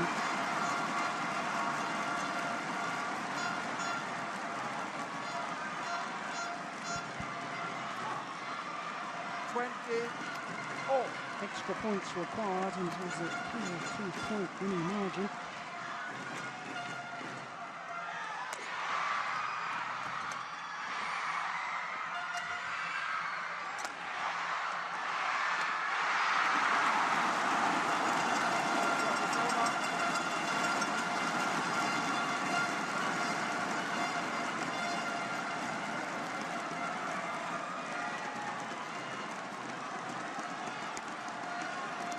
Good positive play by the European champions. And that's how they love to be, with Matthias Bow at the front of the court, 21, finishing off the rally. 20. And now a second game point opportunity.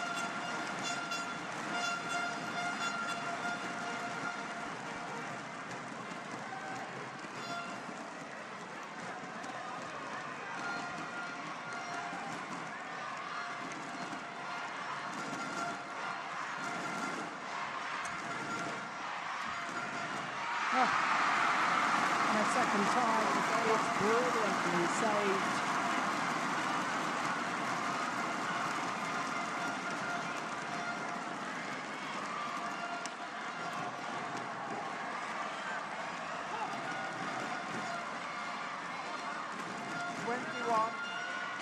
All.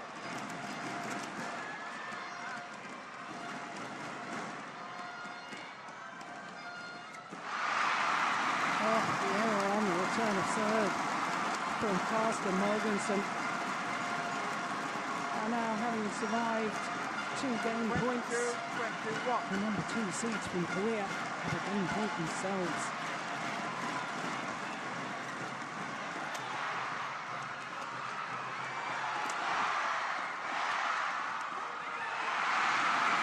Well, what a remarkable comeback, and they know it. They lost the first 6 points of that game. And yet they managed to come back Won by and survive 2 game points before taking the opening game 23-21 in 25 minutes of excellent badminton. Thank you.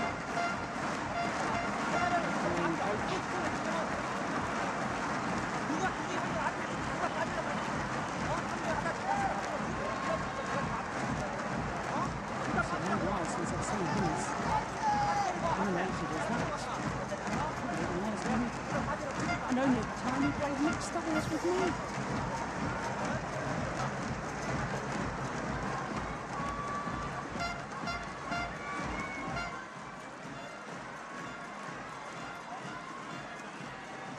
Klaus Paulsen, yeah, he tends to be quite animated too.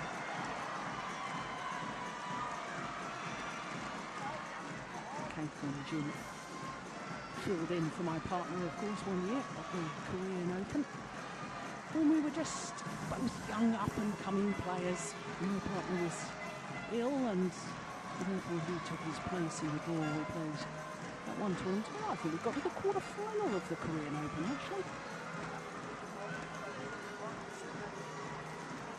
20 seconds. 20 seconds. Please. Yeah, and the reaction Denmark. at taking that opening game tells us an awful lot.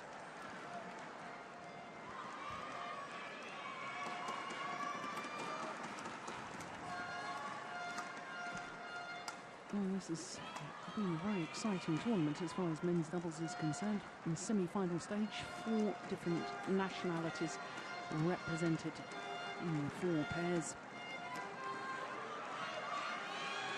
In fact, that's happened in 3 of the disciplines here this week. Play. Mixed doubles and men's singles as well.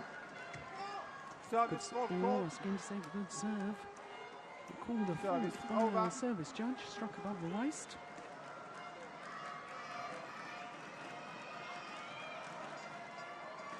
One. Love.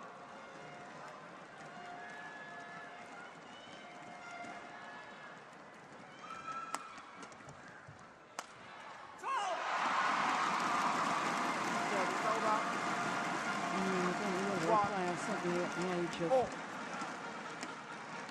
31, about to be 32 next month. Matthias Bow, whether he can suddenly improve his defence, but it really is a pretty good handicap to repair at times. 2, 1.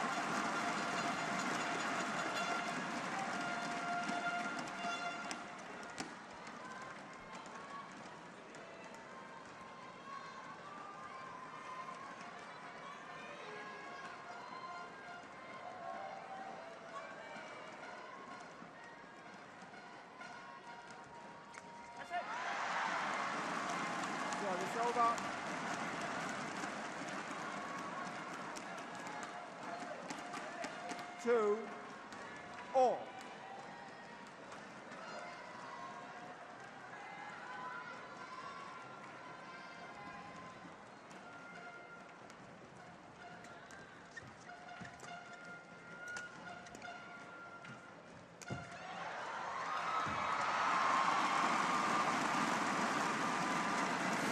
Service over.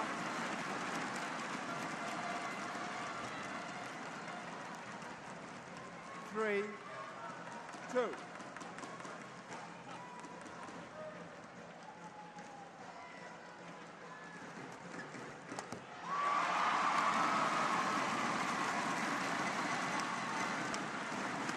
These the two Danish coaches, Lars and Art on the right as we look at Mark Transports on the left.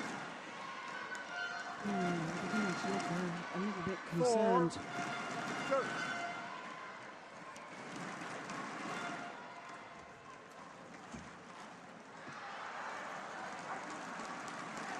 Service over. 3 4.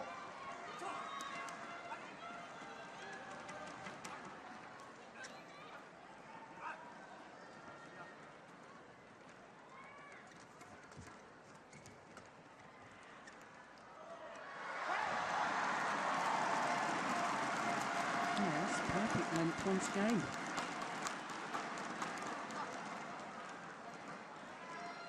4 all. Yeah, had a good look at it. Wrong decision inside that back line.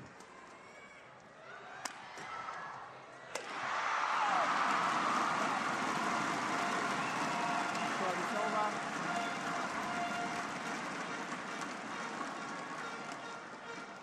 5 4.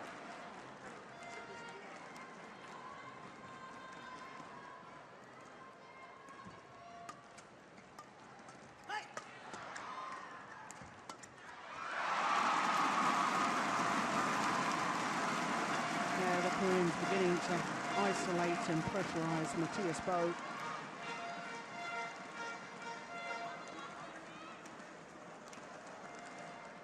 6 4.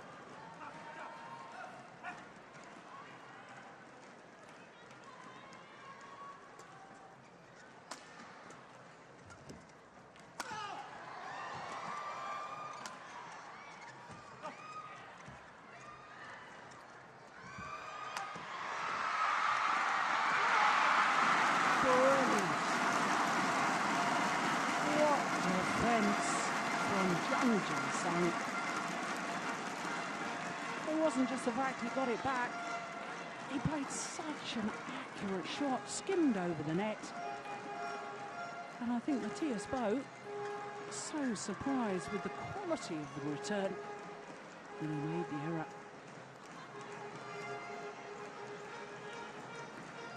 Yeah, they enjoyed it too.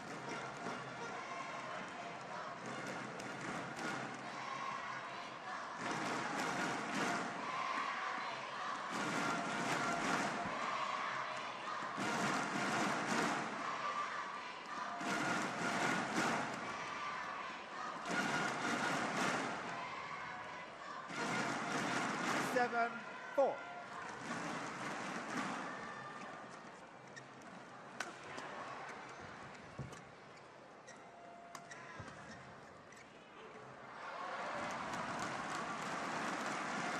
Service over.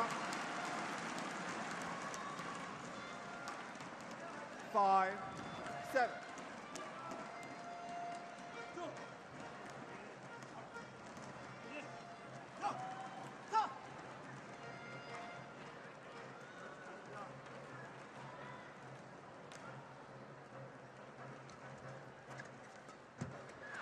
Yeah, that's where he's best.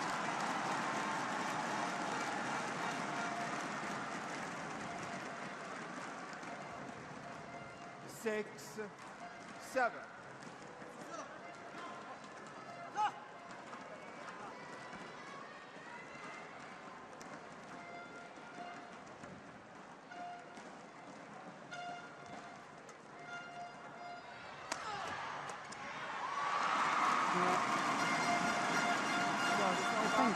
breaking down within 2 shots at the moment, Matthias Bo. That's the first one back. 8-6. Nowhere near the second one.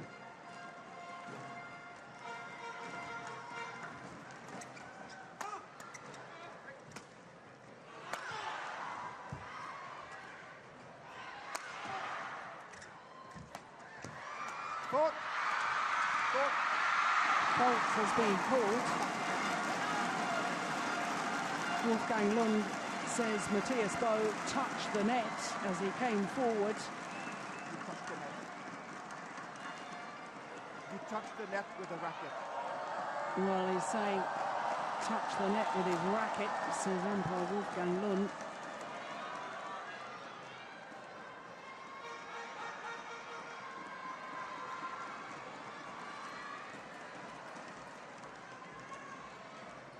Oh, in fact, I think he touched it with his head.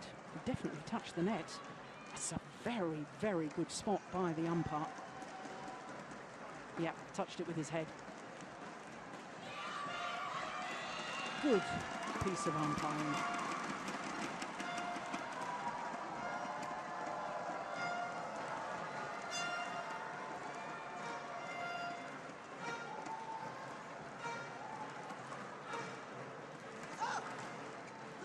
Nine, 6.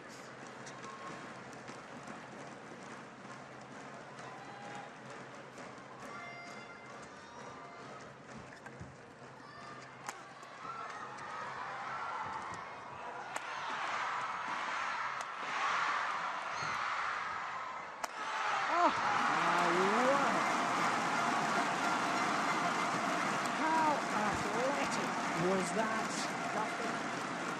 Jiang Jae-sung leapt. Custom. He'd been in his forehand corner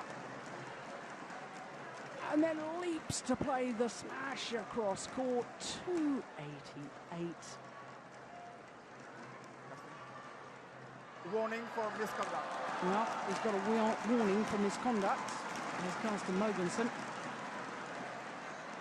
No, I didn't see. Did he get out the yellow card? 10-6.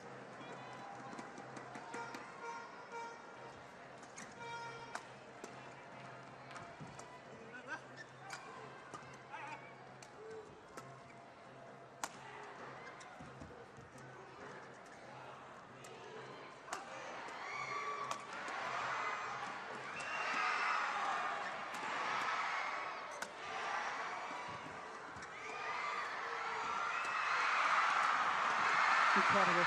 Good rally. Yeah, as soon as the Danes thought about the placement rather than the power.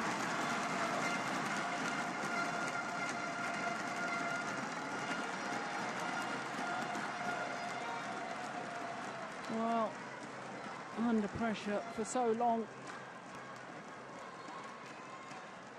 I was saying in the opening game, it was interesting to see how a player responds to controversy or... As Carsten Mogensen did indeed get a yellow card, there we go, for misconduct on that previous rally because smashed his shuttle with his racket in absolute sheer frustration, and the umpire saying that's not good enough. And rightly so.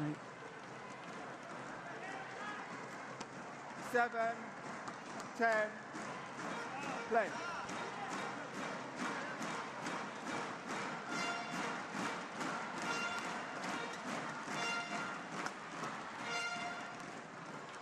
Good judgment.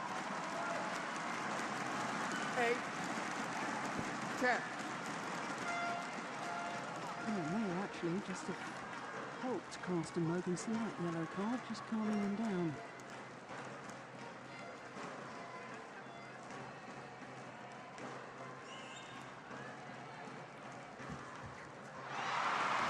Service over. 11-8. Swift is my judgment. A 3-point advantage at the mid-game interval. two seeds taking that opening game after a disastrous start by them and a brilliant start by the Danes, pushed to that 6-love lead in the opening game.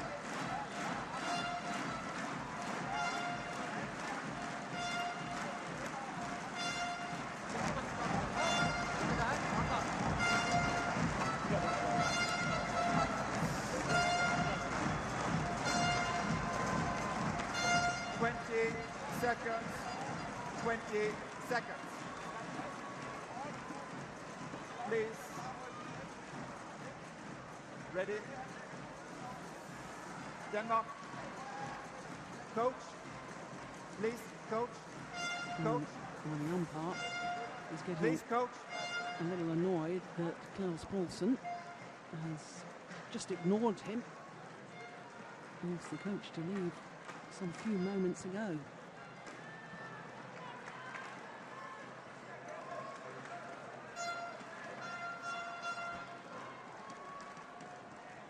Eleven, 8, play.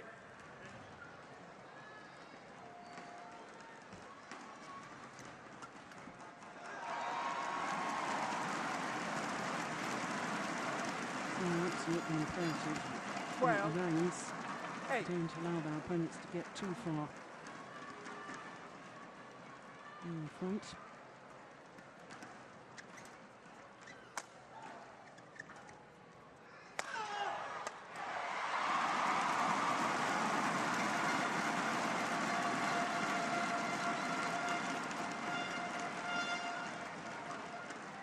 Thirteen, 8. 289.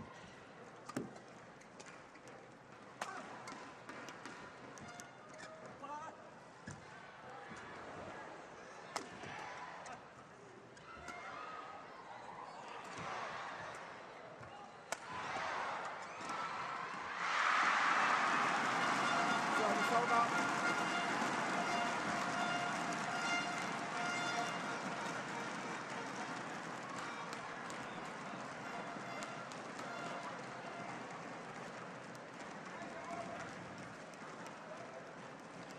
Nine, 13.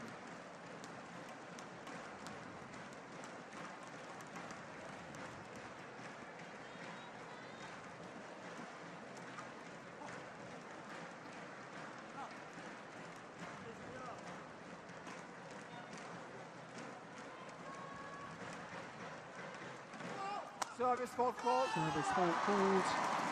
Service over. Racket not pointing in a downward direction.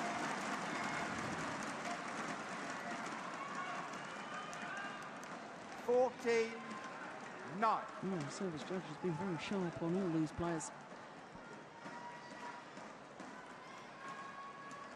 It looked high to me as well. Good return. Service over.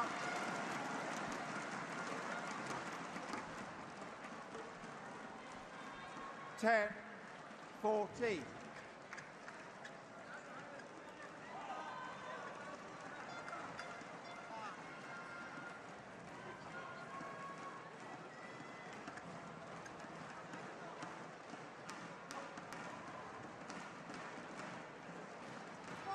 Service fault called. Service fault called. Another one struck Service above the over. waist.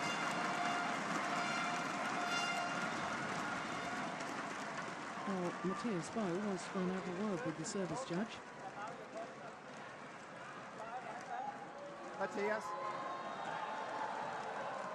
It's quite clear the service judges all, as soon as they call a fault, give a hand signal so that 15, the players 10. and spectators, and indeed the umpire, we all know what the fault was called for.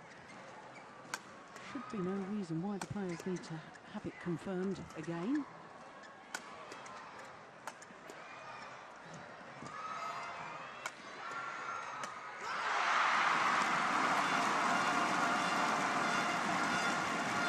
Ran out of patience, Matthias Bo.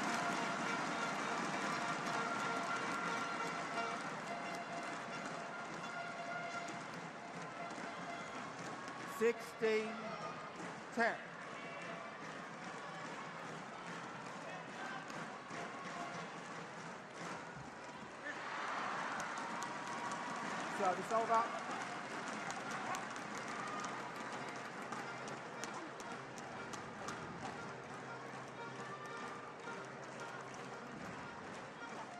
Eleven, 16.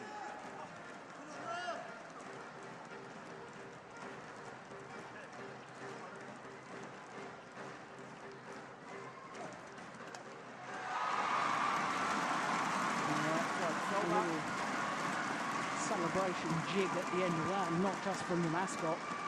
That was from Lee Yong Day as well. 17.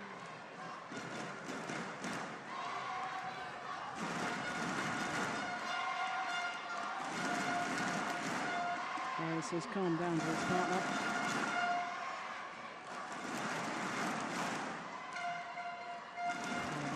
Runless Korean player. 4 tournaments this year, 4 finals. Won the All England, beaten finalists in Korea and in Germany. 17, 11. And they look in a very good position to take their second title and their second Indonesian Open. 12, 17. And they can't afford to relax at all, because in half a chance, and the Danes will grab it any opportunity.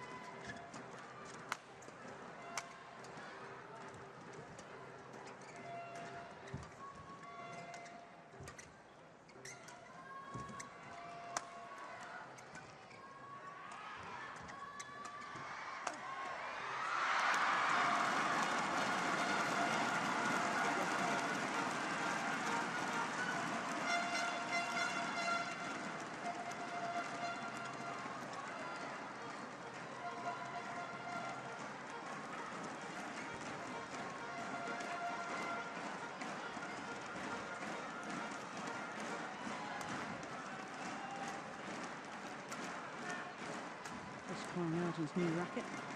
Didn't break the strings of the last one, just thought that the grip was a little too sudden with the perspiration.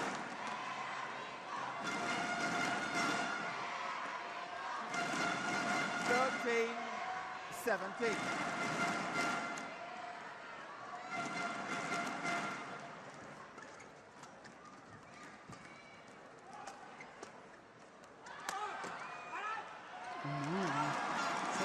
Any half opportunity, well, their strings have gone.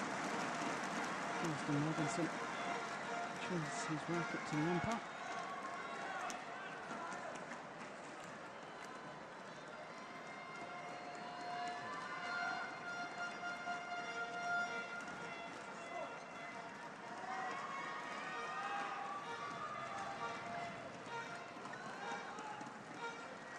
And half the one-time deficit. 14, 17. Now just 3 points adrift.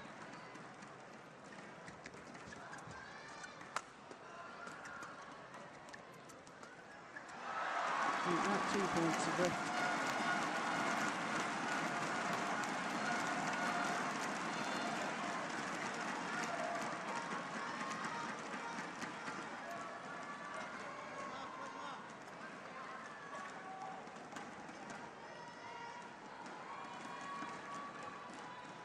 Fifteen, 17.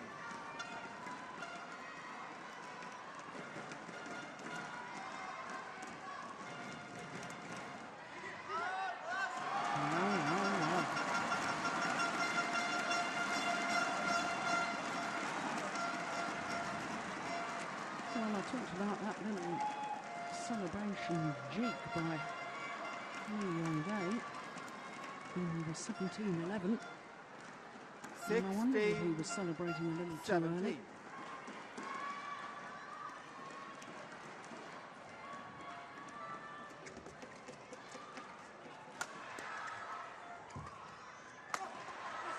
Back level. 6 straight points.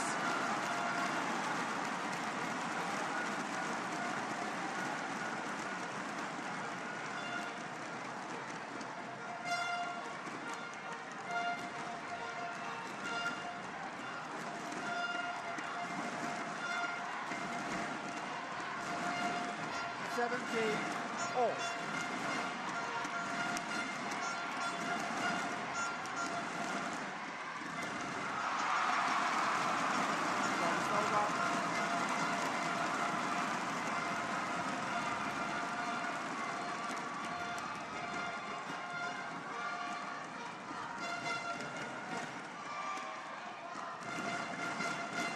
Eighteen, 17.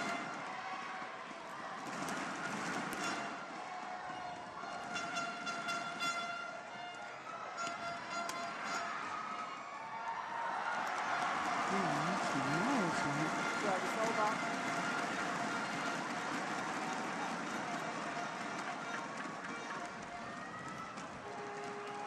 18.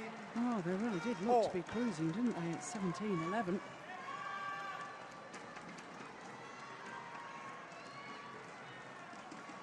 I feared they might just have relaxed a little too much.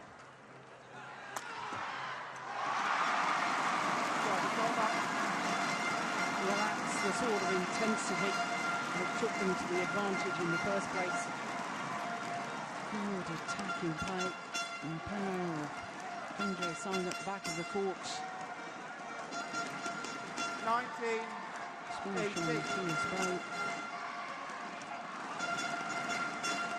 2 points away from the title. Well, a good return.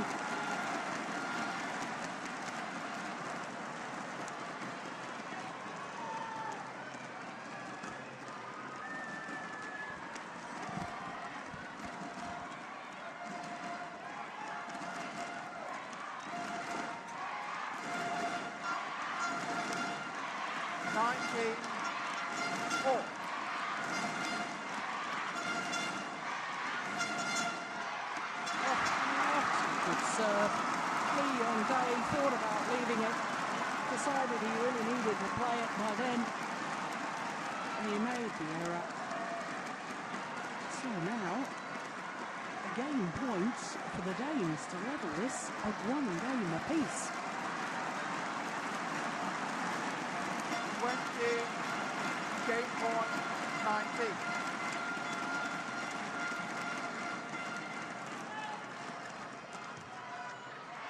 Landed in. Would you believe it? Well, I can. And I can because of the body language and the early celebrations from Lee Yong-gae. And you would have thought an Olympic champion would have enough experience not to have 1 game all. realised that the game was far from won. Extraordinary.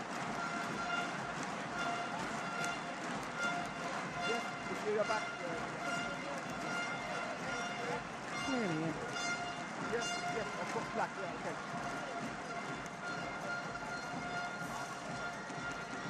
10 of the last 12 points going to the Danes.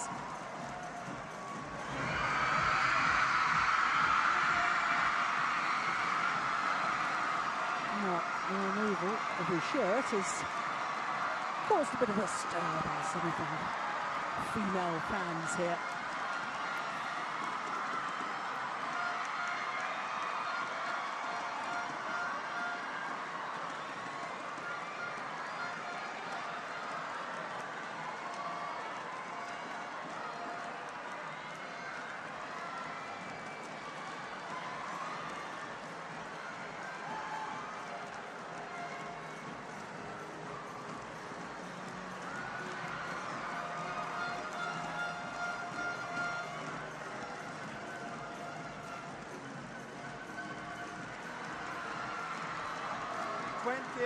Seconds. 20 seconds. Please. Denmark. Denmark. Denmark. Coach.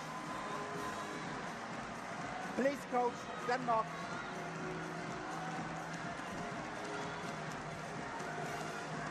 Well, umpire Wolfgang Lund once again having to ask the Danish coach to leave the court.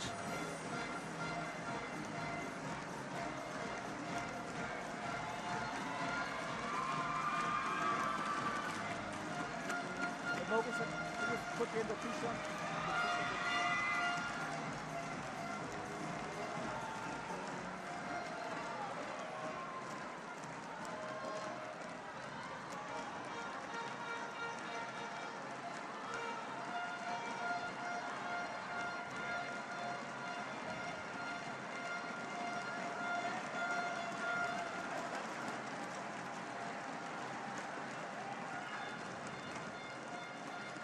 Well, the Danish players just receiving some extra water from the tournament referee. It is astonishing that players don't come onto court with enough liquids. Assuming that each match they play might have to go the full distance, they should come on with extra shirts, extra pairs of shoes and enough water.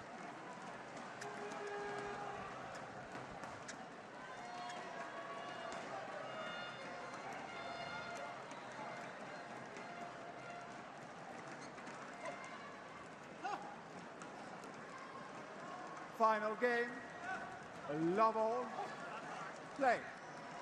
So that astonishing comeback in the opening game by the Koreans, and an astonishing comeback in the second game by the Danes. 10 of the last 12 points of that second game, won by the European champions. And can the Koreans regroup?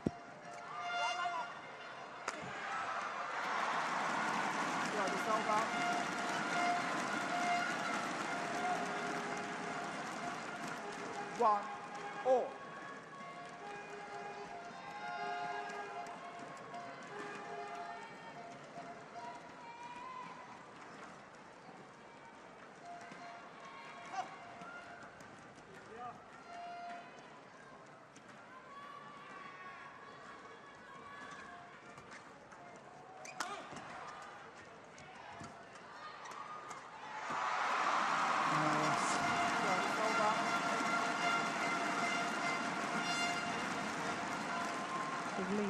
Can take control of the front of the court, which is more than capable of doing.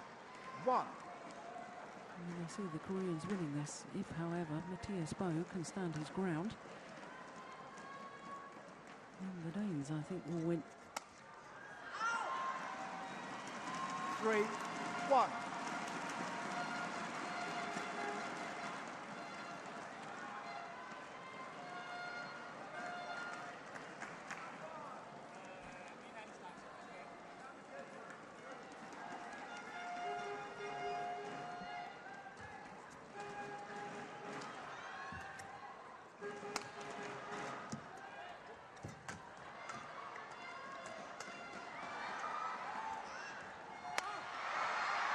Unquestionably, Matthias Bo standing his ground in that rally. Fascinating.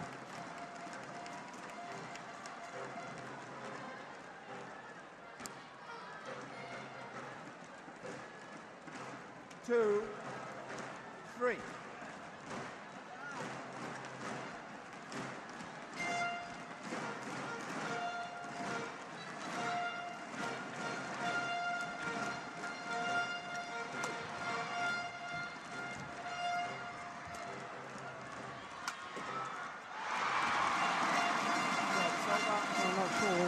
That was a misfit, or whether that was designed as a much softer smash.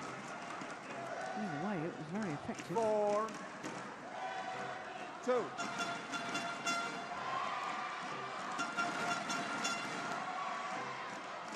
No, it wasn't that soft, was it?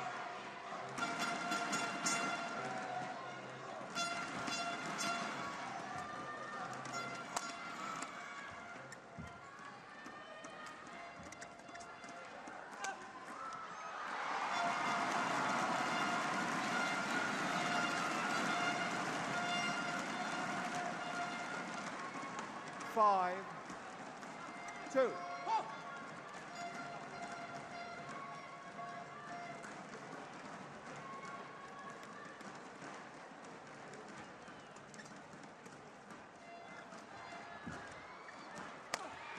Oh my goodness, it's wild.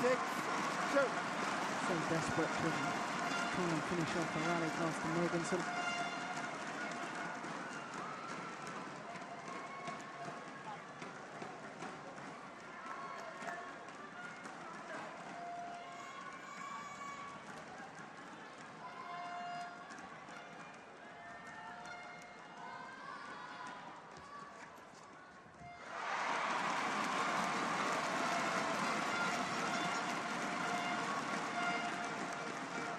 Seven, 2.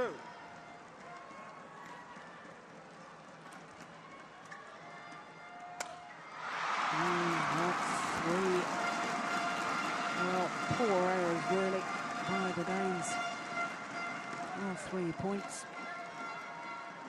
As the 8, match time just clicks over 2. the hour mark.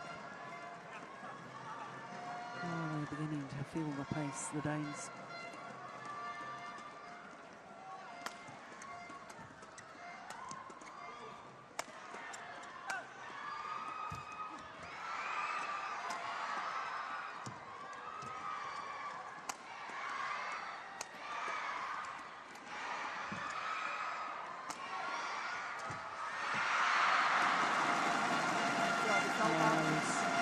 Very important that the Danes won that rally.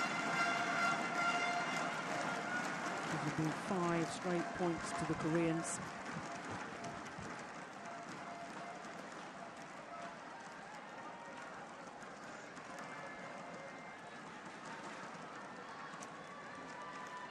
And I think the Danes are feeling the pace because they have initiated a timeout.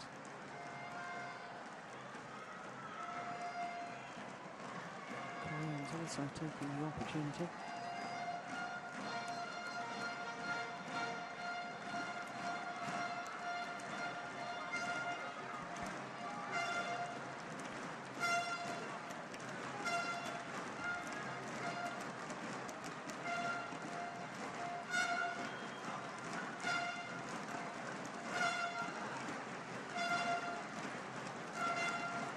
Three, 8.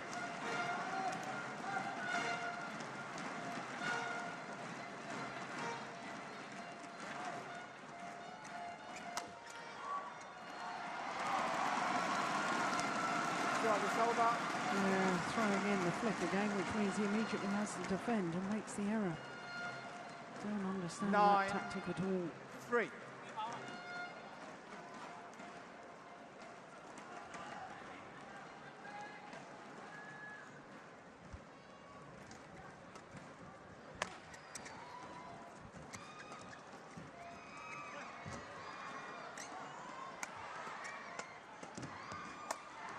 Missed it.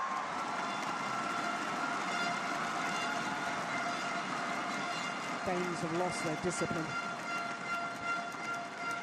Mental discipline to wait for the right opportunity and then make that opportunity count. They're trying to force 10, it too much at the moment. 3.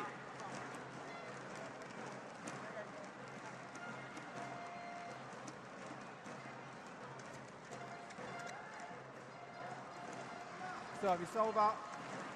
4, 10.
Oh, they've done well, because after those 3 or 4 errors,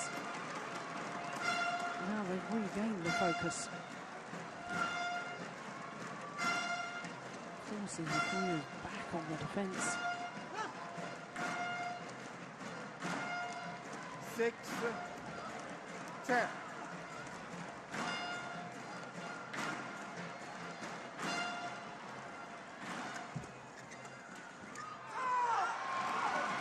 Service over, 11-6, interval change ends.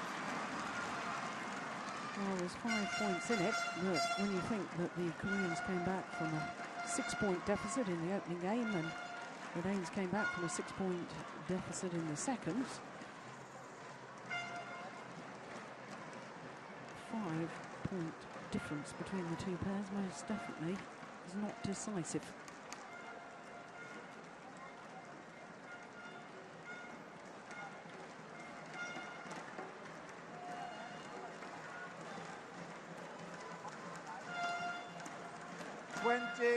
Seconds, 20 seconds. Please. Please. Denmark. Denmark. Coach. Coach. Coach, please. Time is over. Coach, go back. Well, the umpire, once again, having difficulty in getting Klaus Paulsen to actually leave the court.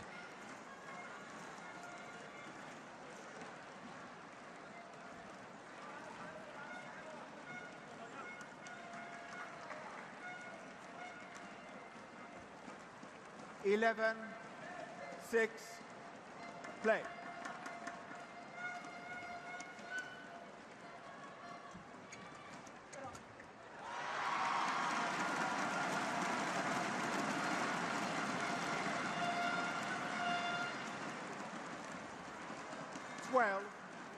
Six.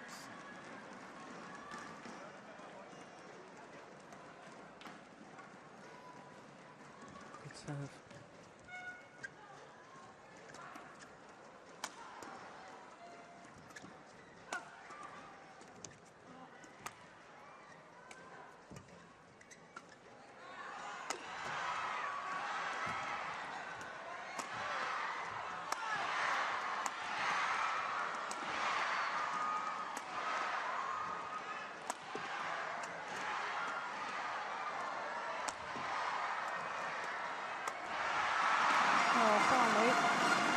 Koreans switch their attacking play from directing it at Carsten Mogensen.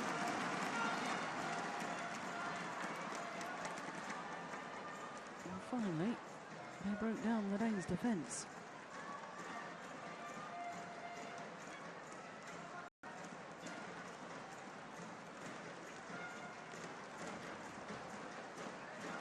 Seven-point advantage now to the Koreans.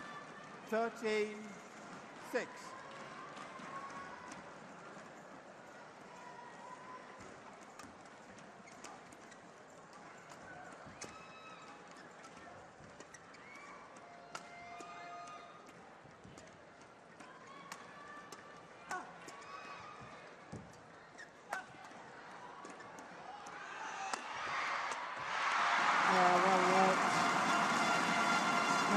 So simple, didn't they, the Koreans?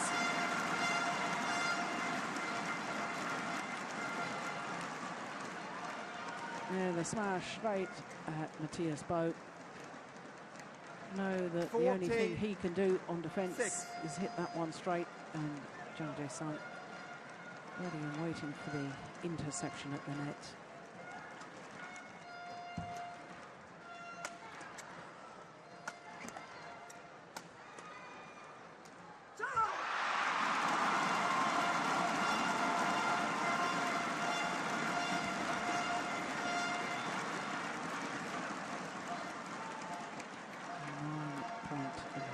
now. 15-6.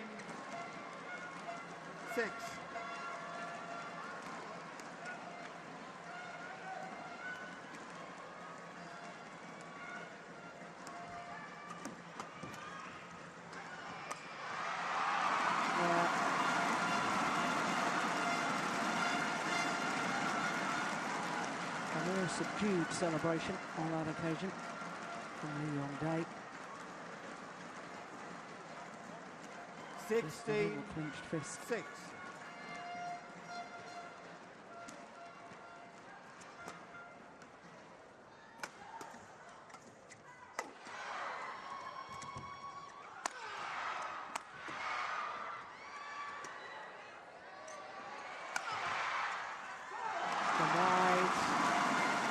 And it appears to be all one-way traffic at the moment.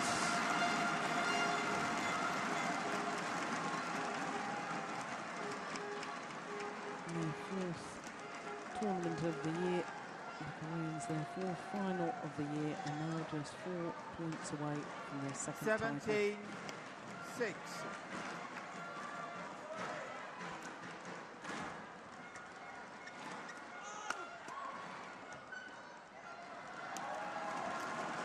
Service over. Now or never, as far as the lanes are concerned. 7, 17.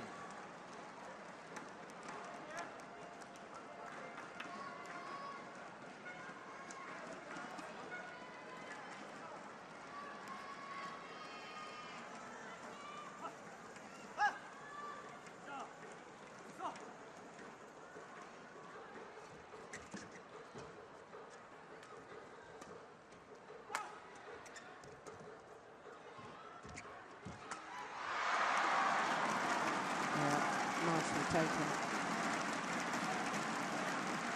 He's only had 2 or 3 opportunities in this third game. Really to stand his ground at the net and make the difference. Matthias Boll.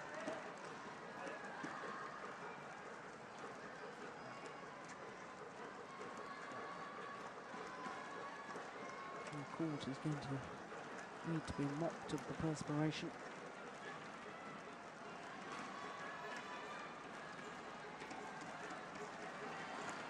7 Super Series titles for the Danes. 17 for the Koreans.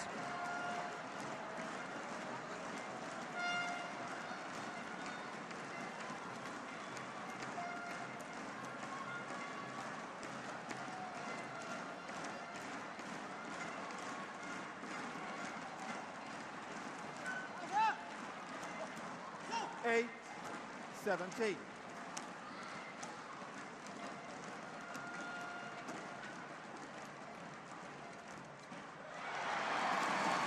Super. Service over.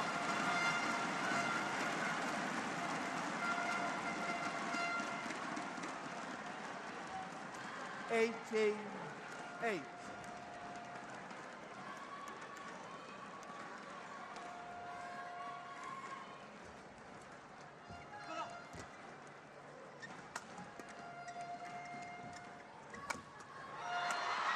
Oh, brilliant. Service over.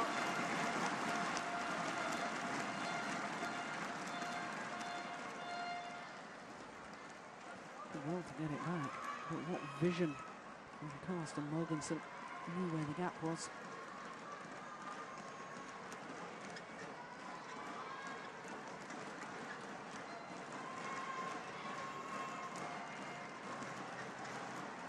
There was a big gap across court, and he found it well.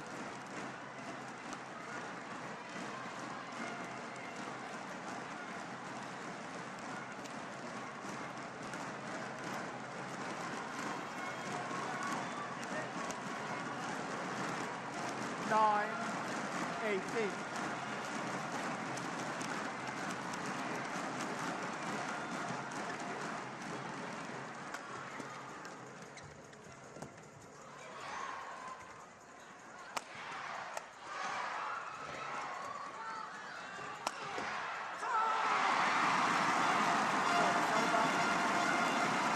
Same pattern again.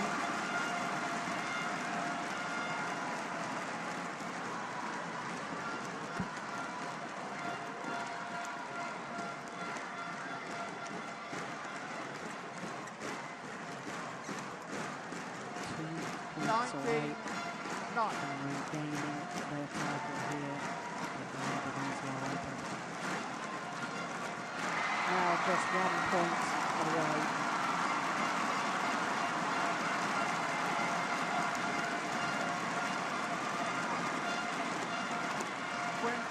Match point time. Service over.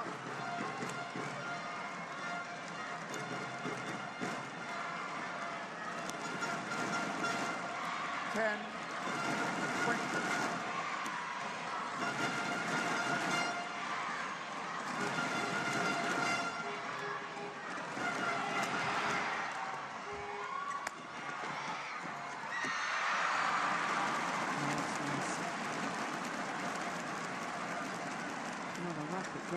Constance Mogensen.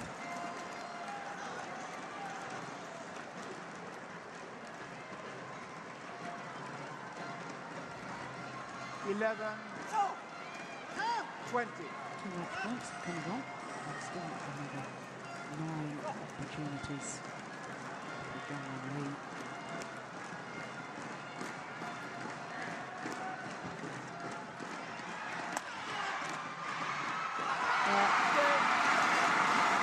Smashes on Matthias Bow,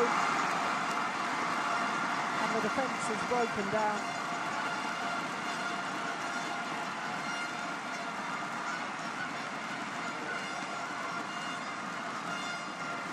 (23-21, 19-21, 21-11) in the deciding game. An hour and 15 minutes.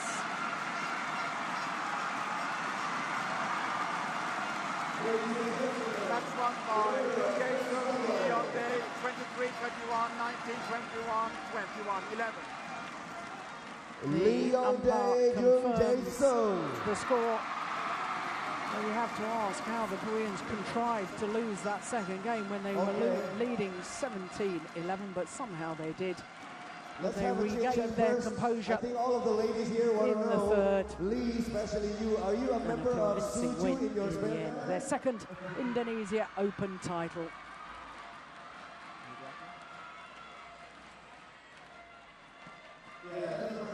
Are you a member of a boy band in Korea in your spare time? I didn't hear you. Yeah. No, the ladies really love Lee and do so much. What would you like to say? What would you like to say to all the Indonesian fans here? Thank you very much. 여기 인도네시아에서 정지성 선수와 이용 선수가 인기가 굉장히 많은데 여기 와주신 팬들한테 감사의 말씀 한번 전해주세요. 네, 먼저 오늘은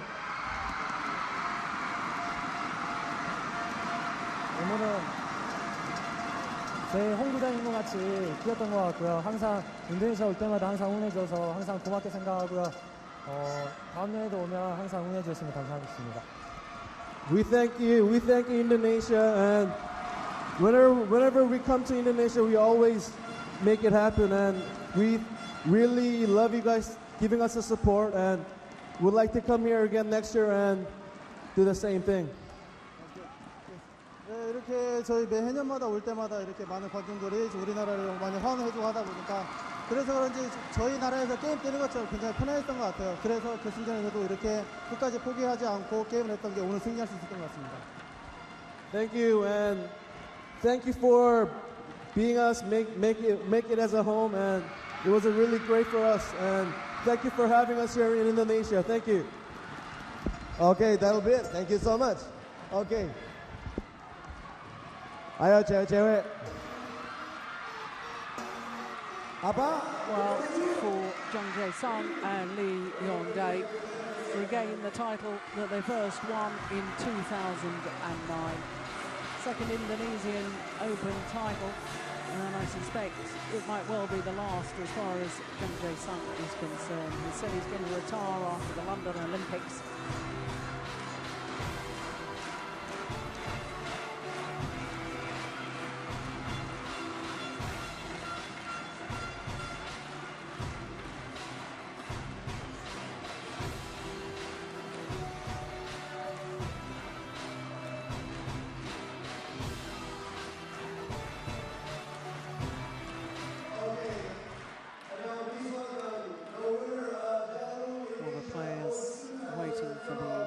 Presentation.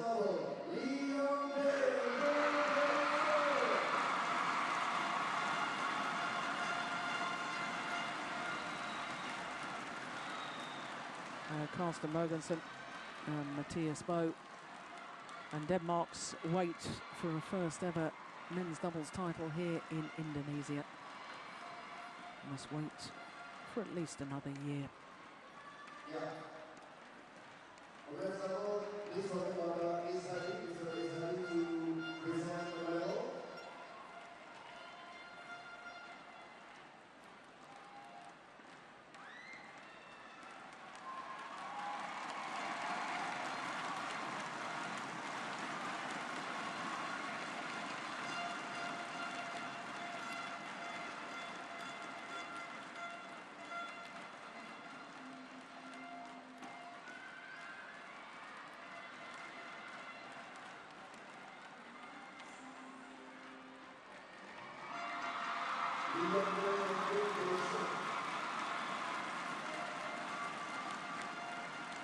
So the gold medals presented by Mr.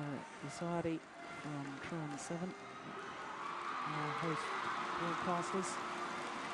Gold medal to Lee Yong-dae and to Jung Jae-sung. 4 tournaments this year, 4 finals, and now 2 titles.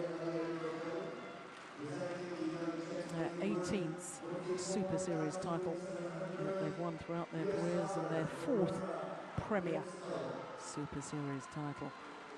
2nd of the year to go with the All England.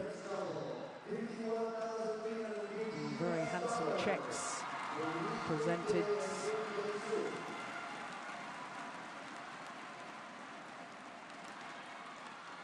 To those who beat the final sound, the winners.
Yeah, all smiles from Jung Jae-sung.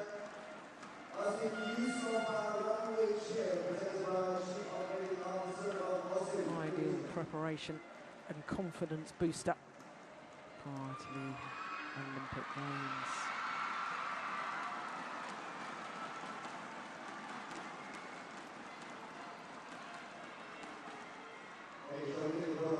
And the dignitaries invited to stand with the players. Pose for the photographers.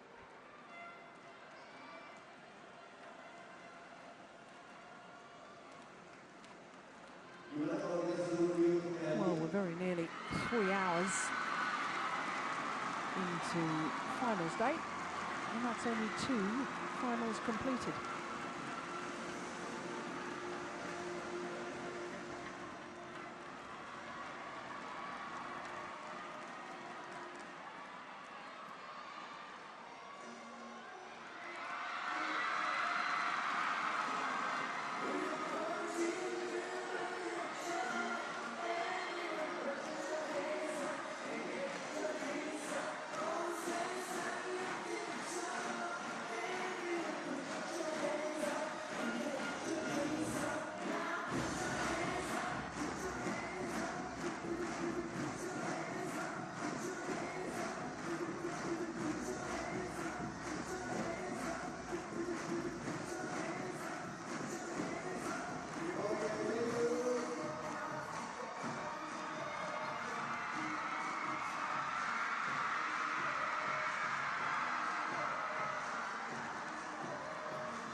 So, as I was saying, just 2 of our finals completed, both of them going the full distance, both of them producing some wonderful badminton. And I wouldn't be surprised if the same happens with the women's singles. This really is an extraordinary matchup, 2 players in the best form of their lives. Then, of course, the last 2 finals this afternoon involve Indonesian players. Santoso in the men's singles and Akwat and Matsia in the mixed doubles will round off finals day here at the 3rd Premier Super Series event of the year.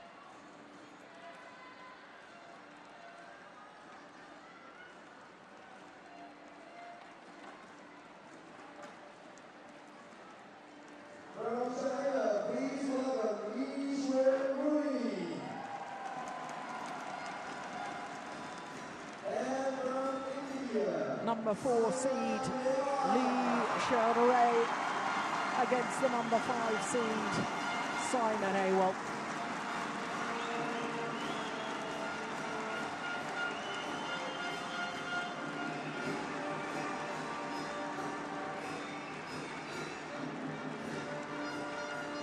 Two-time former champion Simon Awol, winner here in 2009 and 2010, and last year was beaten finalist.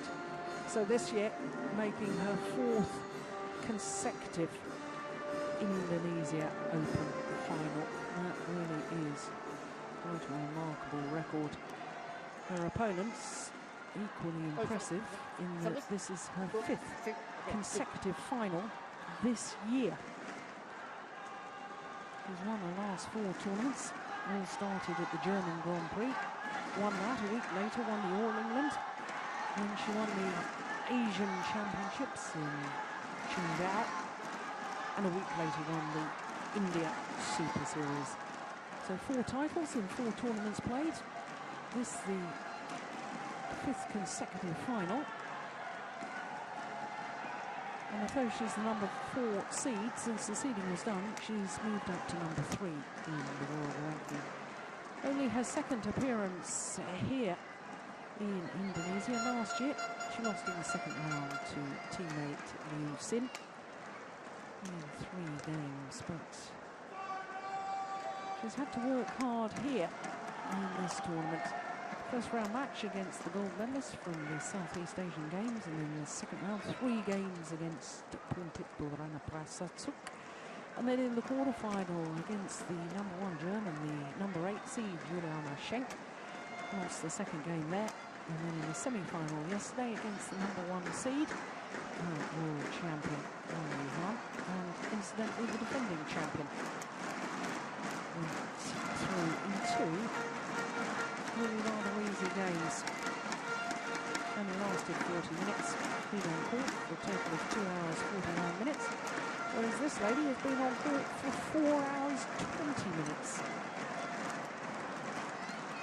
Fresh from her win at the Thailand Open last week, also won the Swiss Grand Prix earlier this year. So this her 3rd final of the year. This is how she did it. Aprilia Muswandari. We watched that. If you were with us earlier in the week, you would have enjoyed that one. And then that quarter-final against the number 3 seed Wang Xiaoxian was an absolute classic. Some of the best badminton I've ever witnessed. An hour and 37 minutes. Okay, we did have a short rain delay in the middle of that one, but that at maximum was, I think, 7 minutes, so at least an hour and a half of pulsating badminton from Simon Awol. And then yesterday in the semi-final against Sung Ji-hyun, 13-16 down in the 2nd game before she won it 21-18. 5 previous meetings, and Simon Awol only won on 1 occasion. The last meeting was in the quarter-final of that All England Championships, in the course with Lee Djarum going on to take the title. She obviously won on that occasion. The interesting thing is about their previous 5 meetings is that it's always been won or lost in 2 straight games. So the big question mark in my mind about this 22-year-old from India is how much those 4 previous matches and of course her 5 matches last week in Thailand have taken out of her. I had the same question marks before her semi-final yesterday, and she just proved what a great fighter she is and what level of fitness she's got as well, because she really had to dig deep against Sung Ji-hoon, as I say. 13-18 down, 8 of the next 10 points won by her to close out the match.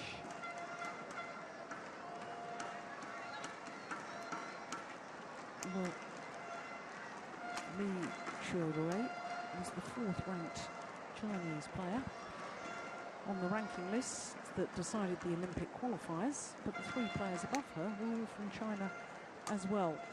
And given her run of very, very good form, I'd be very surprised indeed if Lee Shuorui was not one of the 3 Chinese players to go to the London Olympics, especially when you consider that the number 2 seed here in Indonesia, OSIM, lost in the quarter-final stage to Sung Ji-hoon. And the number 3 seed, of course, was put out by Simon Owen. So I suspect that come London, the end of the next month, at least 2 of the Chinese players will be the world champion Wang Yuhan and this player on court, Lee Shuorui. Just 21 years of age, from Chongqing in Sichuan province.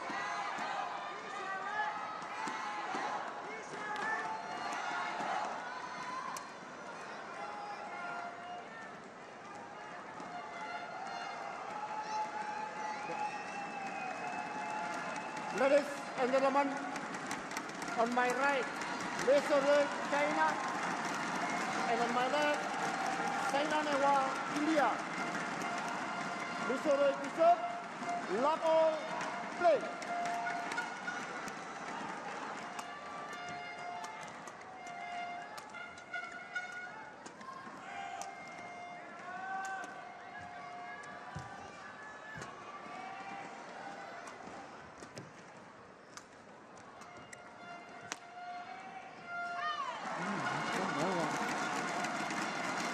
One love.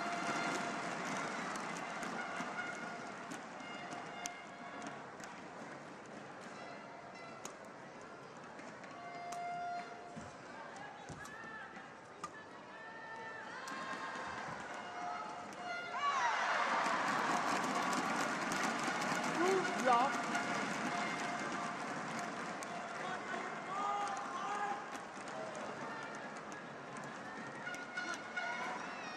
Now 31 minutes longer on court to get to this final. Simon Owen than her opponent. There's 3 errors in the first 3 rallies.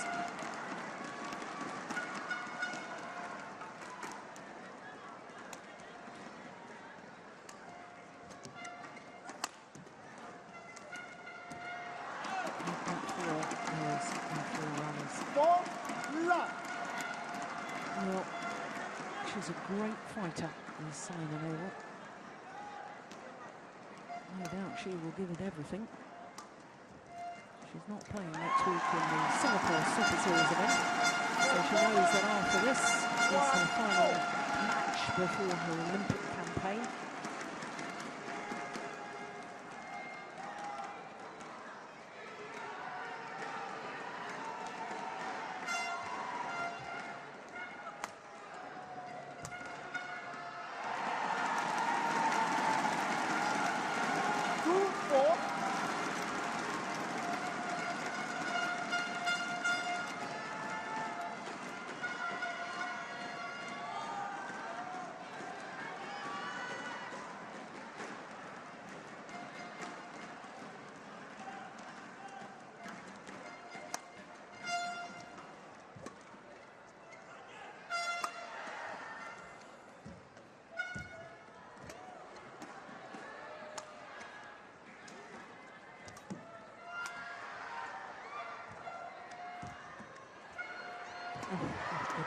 She's going out. Yeah. Service over. 5-2. I've been singing the praises all week of Simon Ogle. How fit and trim she looks. Looks a little faster on court, playing a more aggressive style of badminton. 3-5.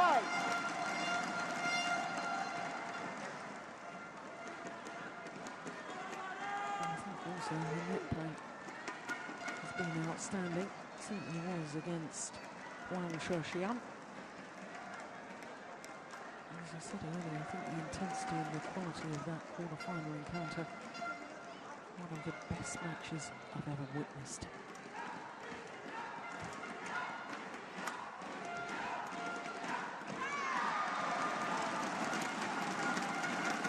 Service over.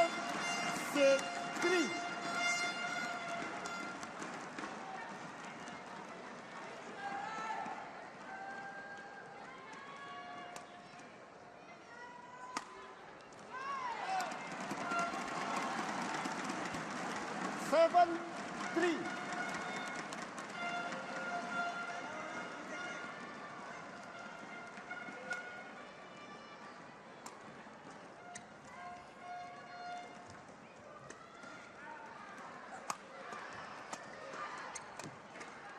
Oh, good defence.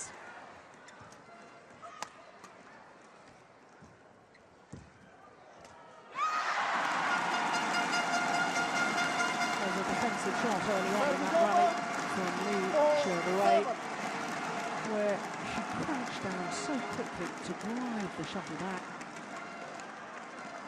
Absolutely extraordinary shot.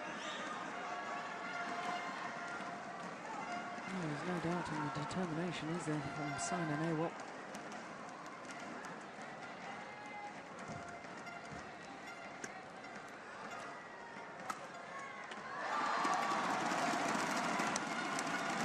Service over. 8-4.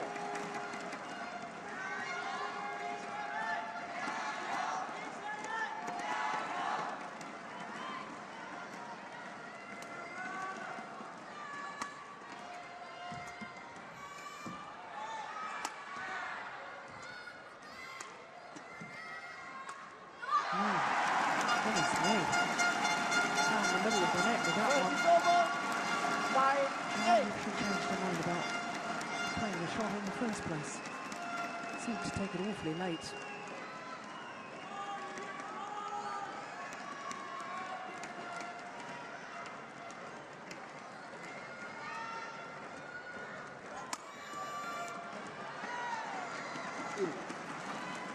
A little look from Simon Ogle. Service The over. umpire confirms the call. 9-5. I thought it was a correct call too.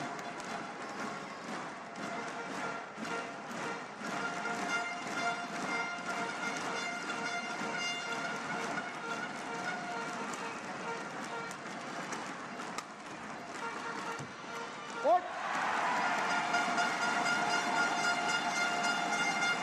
Service over. 6-9.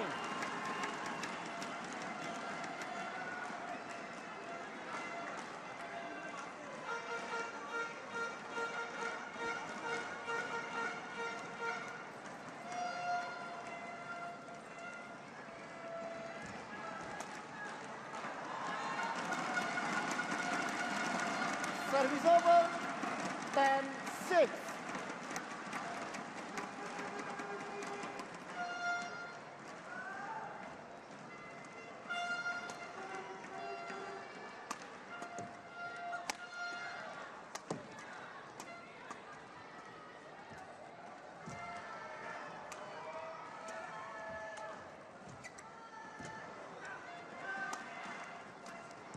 Oh, that is a glorious shot.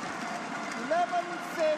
Interval. Wonderful angle, good disguise, great awareness, and just eases to the mid-game interval with a 5-point advantage.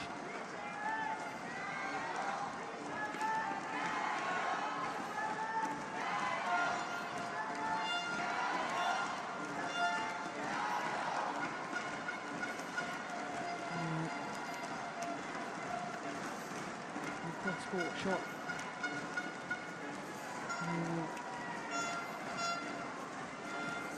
Wasn't expecting that.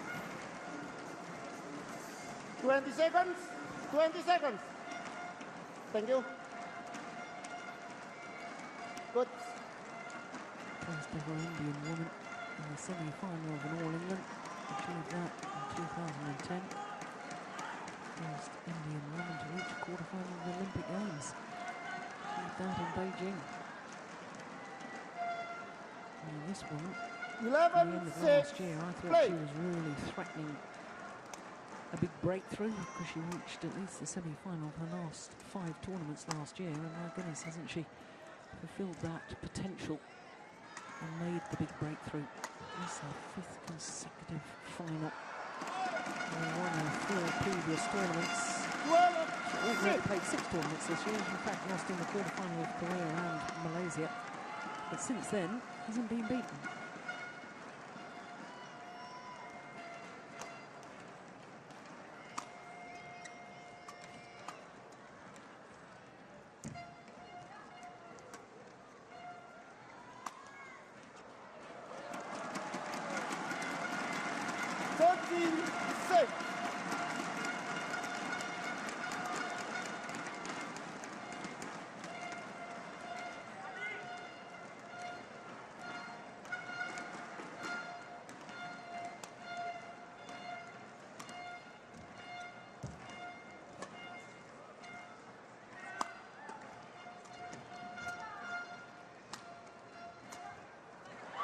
Overdone it. Service over. 7-13.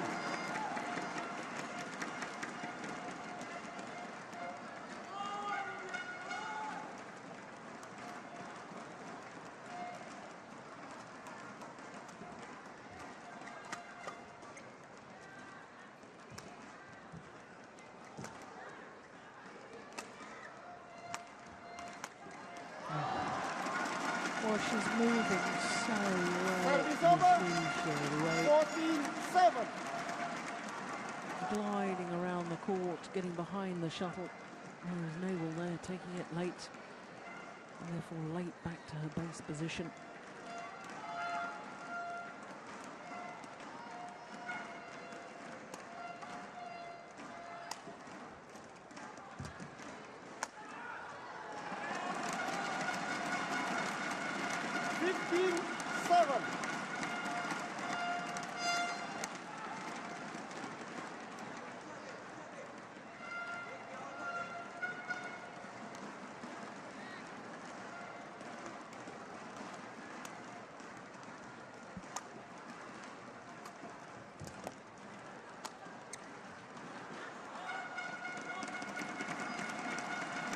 Service over. 8-15.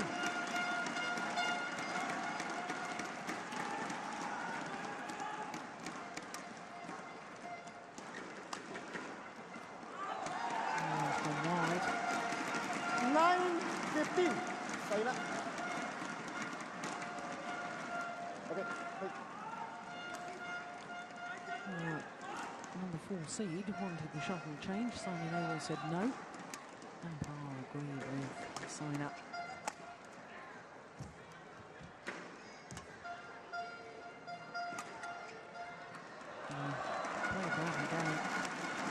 It's a very, very flat clear, but it's played with such disguise.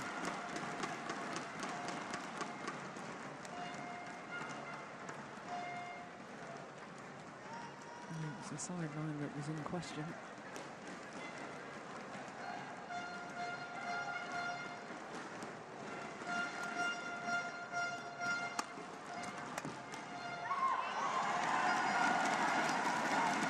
Service over. 10-16.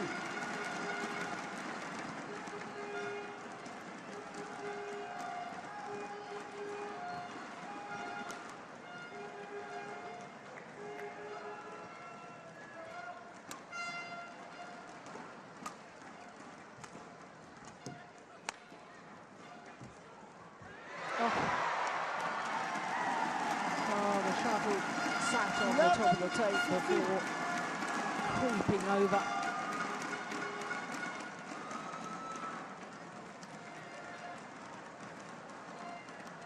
Well, virtually impossible to return a shot like that.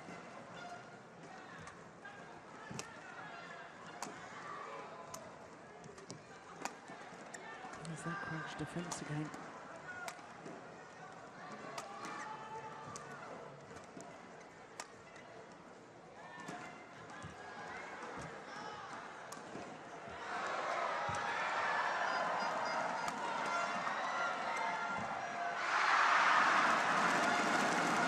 Right idea. Service over. Execution. 17-11.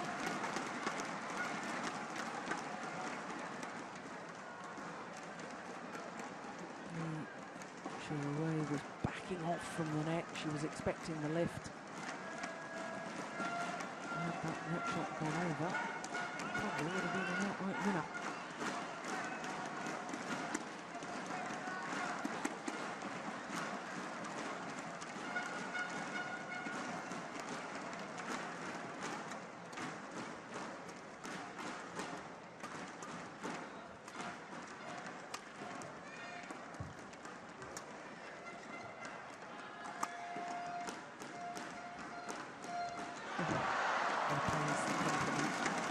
A perfect net shot. 18-11. This time the net cord firmly showed away.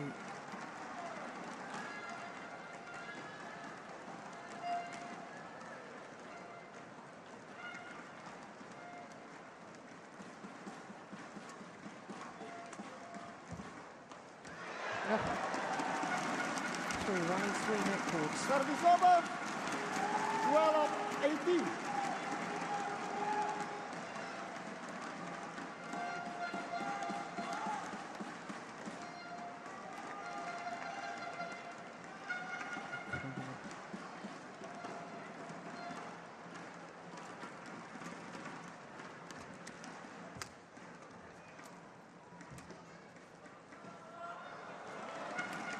That's nicely done.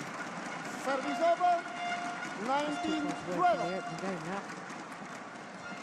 Sure, right.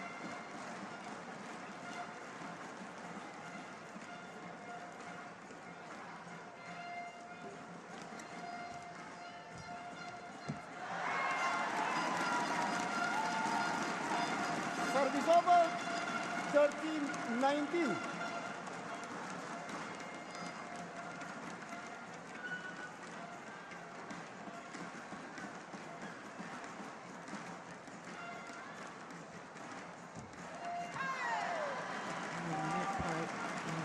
Service over. The decisive factor 20. over its Game point 13. creating the winners. And the errors. 7 game point opportunities. Djarum. Game. One of it. First game won by Israel 21-13. It's 15 minutes of play.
Gurpi Chan.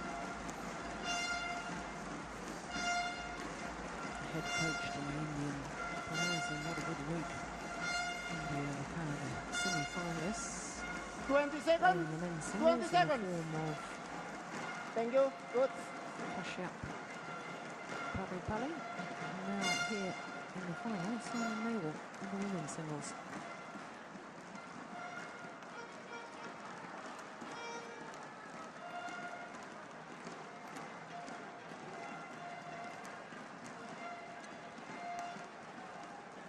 Second game, love all, play. So, having taken the opening game, 21-13, Lee showed away. A little One, squeal of love. delight as she wins the first point of the second game. Well, she may only be the number 4 seed, ranking of 3, but she's number 1 on the Super Series list at the moment. What? Good smash. Super Series Service list, of over. course, only taken 1 from 0. performances in Super Series tournaments, whereas the world ranking taken from all events.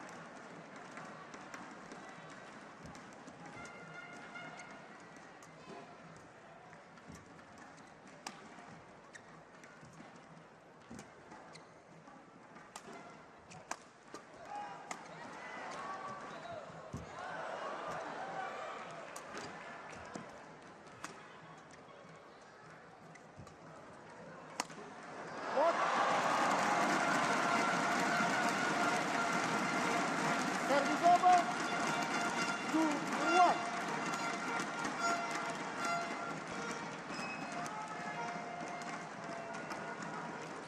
Well, she's playing so well at the moment, is Alicia Wright. Not sure what tactics or what one should try and do against her, because everything Simon Newell seems to be trying, it's being counter-punched.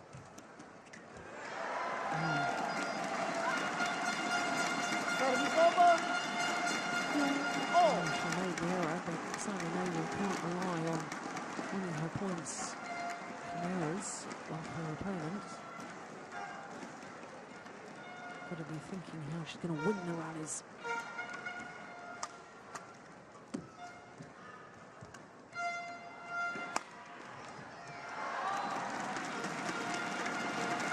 Service over. I think perhaps a big part of it at the moment is Alicia Wright.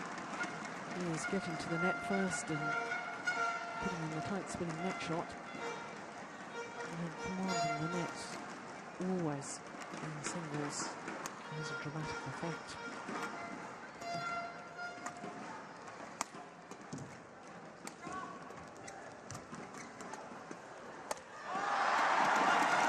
Another error, but as I say, I don't think Newell can really be reliant on winning this match. I'm just waiting for an error. The opponent appeared to be in command of that rally.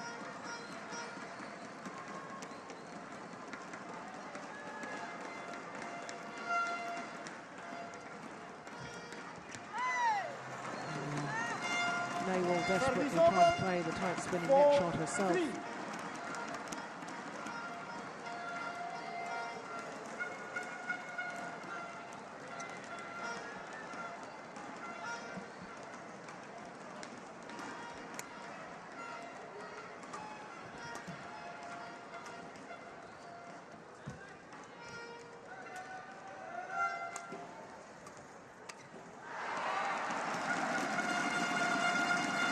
Service over.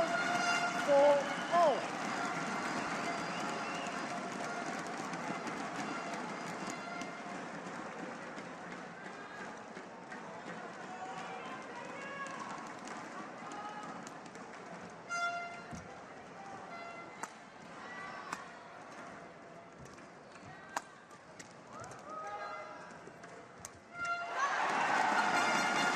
Well, perhaps I was wrong. 5-4.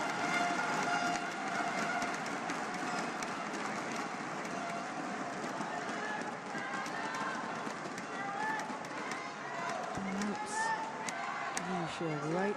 Making affairs.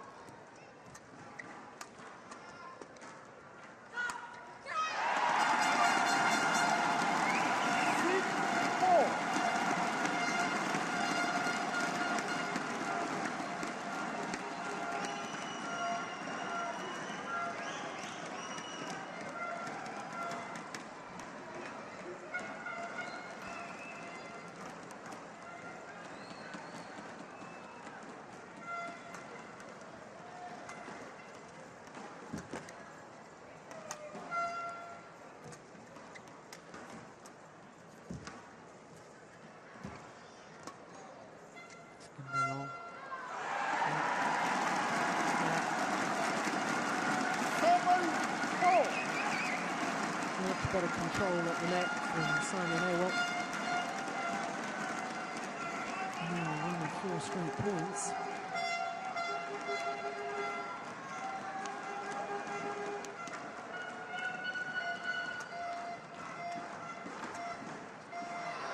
That's nice.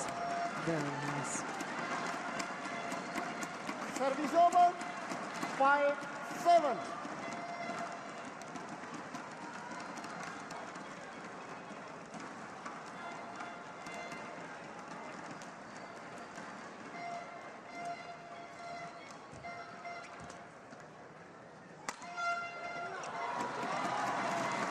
Well, that's what she was doing so well in the opening game, getting behind the shuttle so quickly. And once she's behind the shuttle and taking it early, she's got so many options.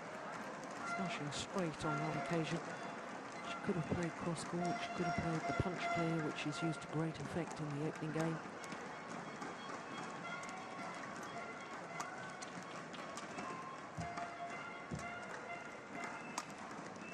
Yep, there it is. Right on cue. 7-4.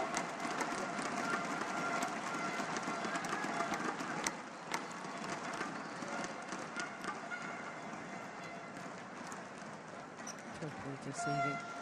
Anyway, fast punch clear.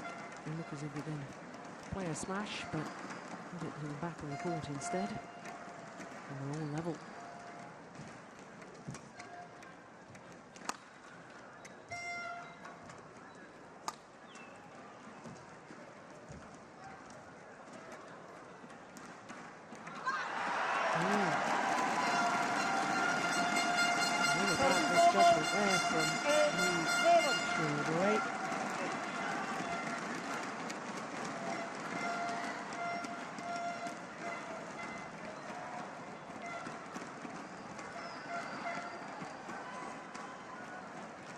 Played in. Choose to leave it. It was midway between the tram line and the back line.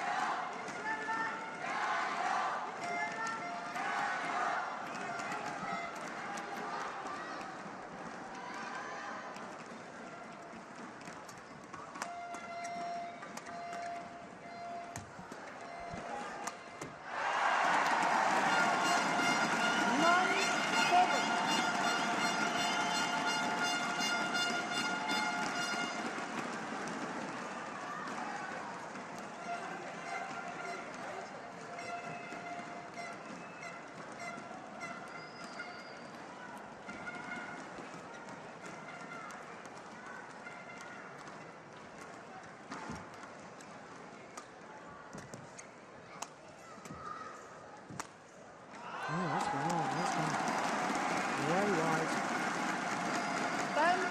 10-7.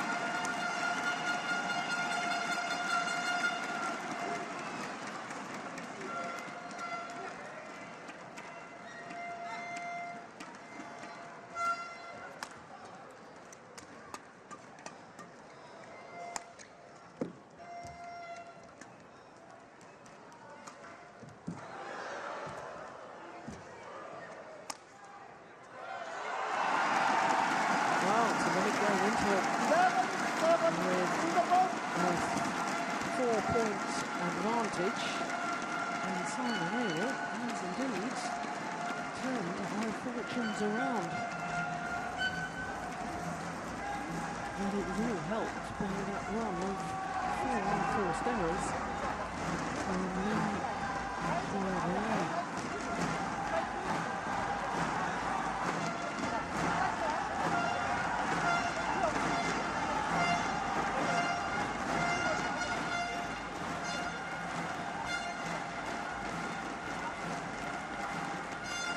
20 seconds. 20 seconds. Thank you, good. Good. Okay.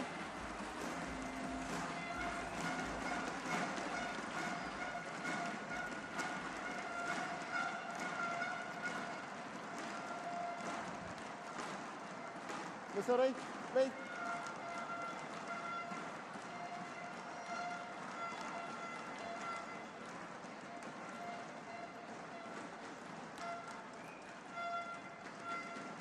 Sana, test racket. Ray has taken a new racket which she wants to just test out. Last one didn't break. 11, Just 7, felt it wasn't play. feeling quite right.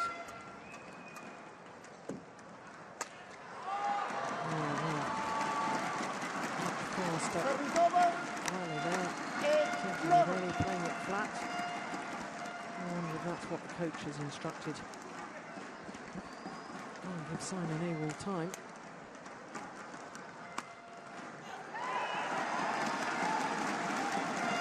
Service over. 12, 8.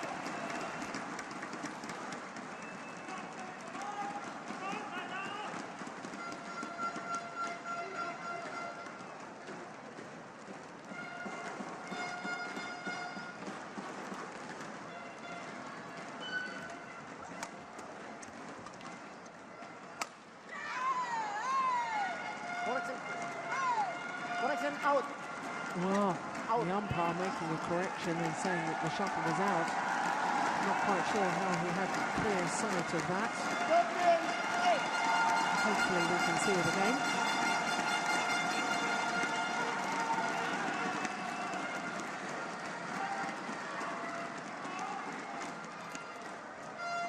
Yeah, it did look a little wide, didn't it?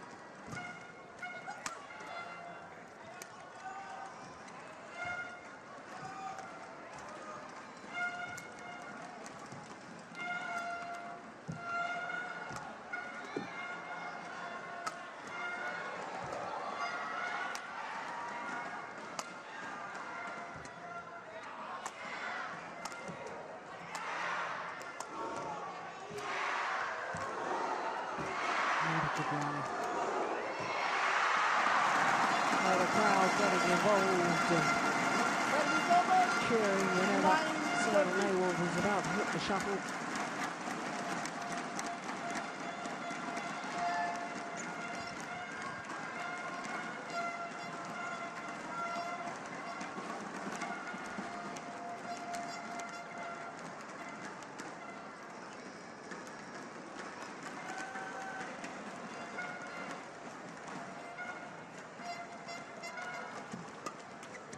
Short. Got the reserve. 10, 13.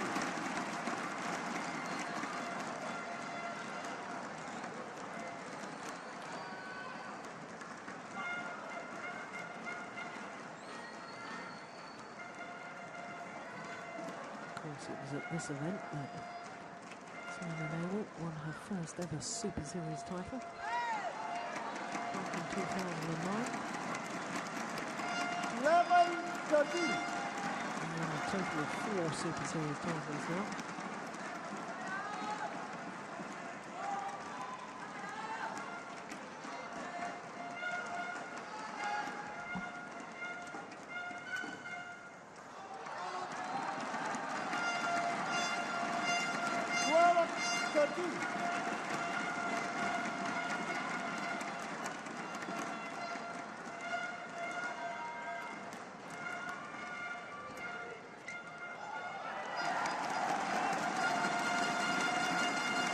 Service over.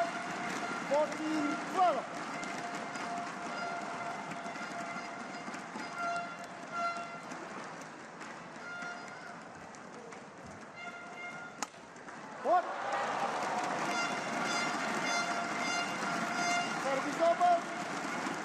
13-14.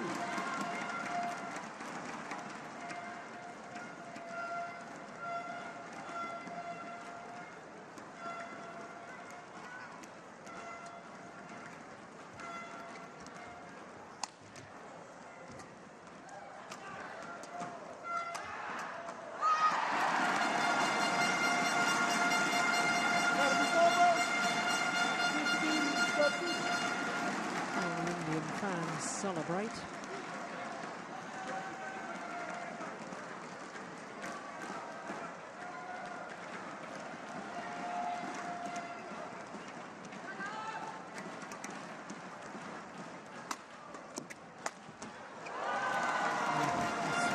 Very good tonight.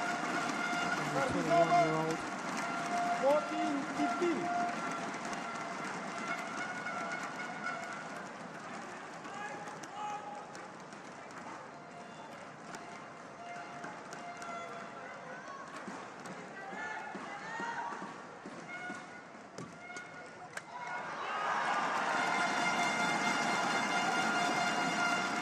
Service over. 16-14.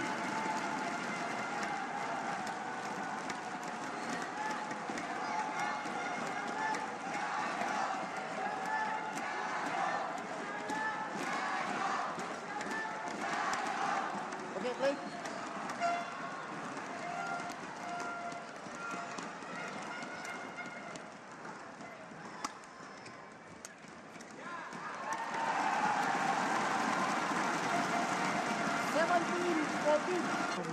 Committing as she came forward. Just held back a little, and that's why she hit it too flat. It's gone long. And we're now just 3 points away from a third and deciding game.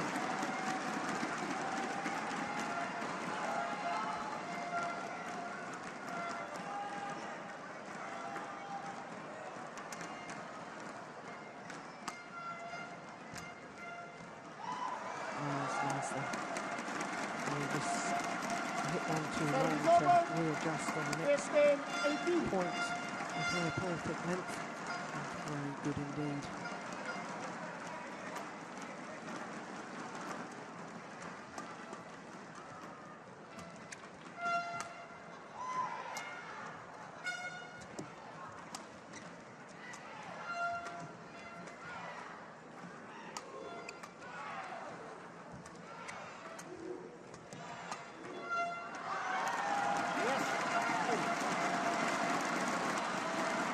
Well, once again, Simon O'Neill doesn't like the call, can't believe it.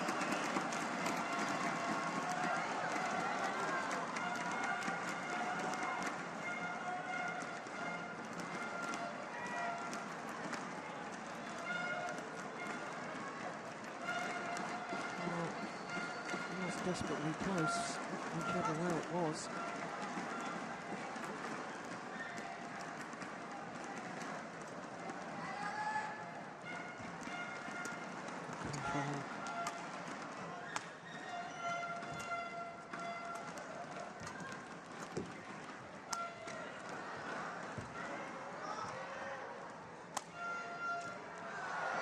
That's perfect from usually right.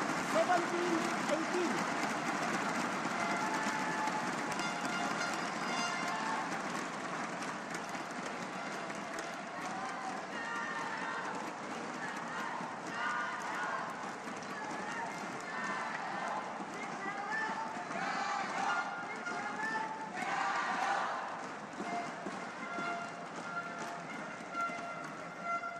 Just 1 point the deficit.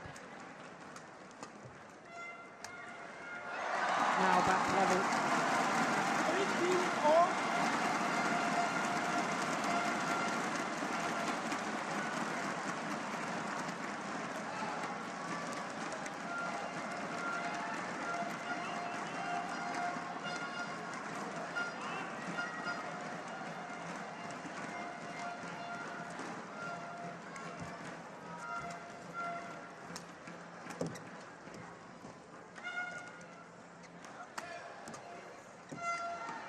That's on the line.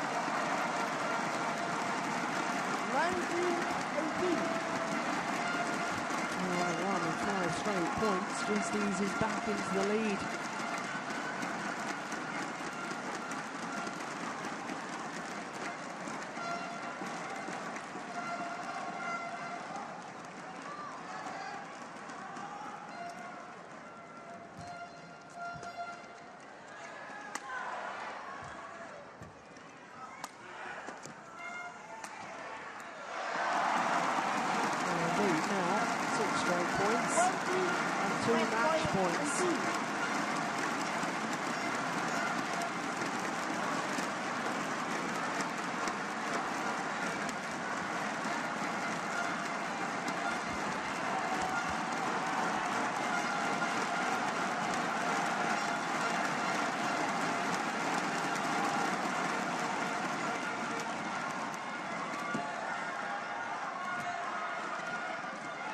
Just long took courage to leave that.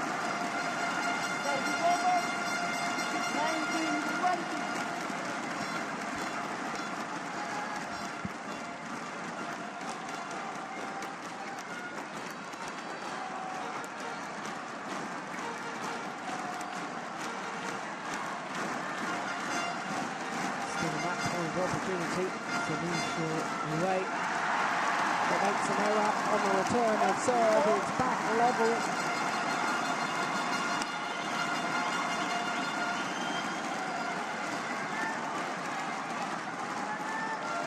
Extra points required towards the 2-point winning margin. Oh, that's brilliant. So having saved 2 match points, now Simon Awell has a game point and an opportunity to send this to a decider.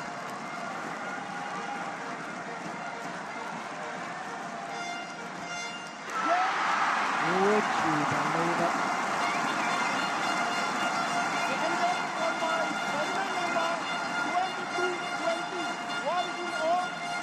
One game all calls the umpire. 39 minutes of play. 2 match points squandered by Lee Sherway. And all credit to Simon Awell, who never gave up. Played sensible badminton, nothing too extravagant. And she was certainly helped by the gift of some errors, certainly at the end of that game. But you've got to ride your luck.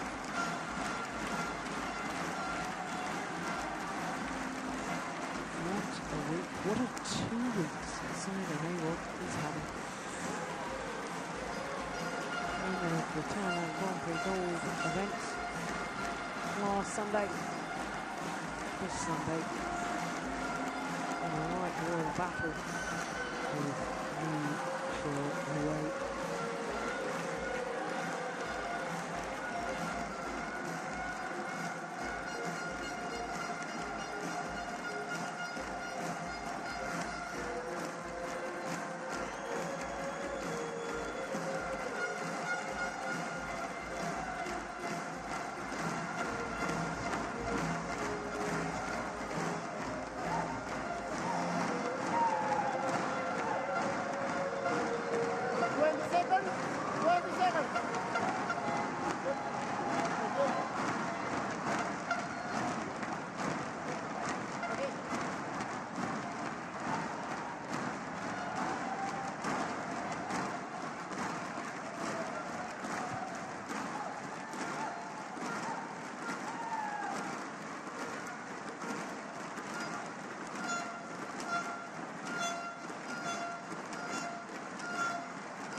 Now the crowd here in Astoria Stadium, it's a packed crowd now, and they're absolutely loving this.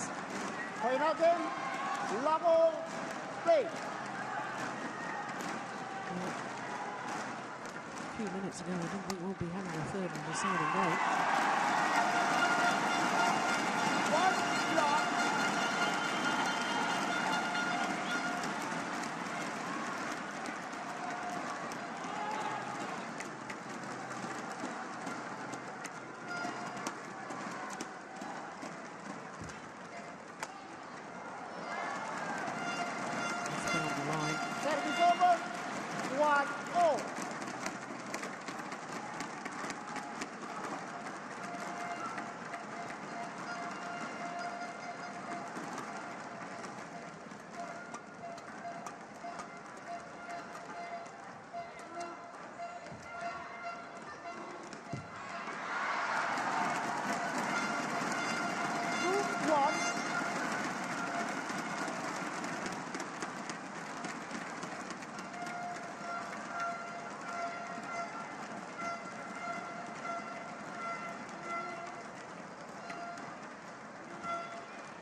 better, taking more initiative than she was in the opening game.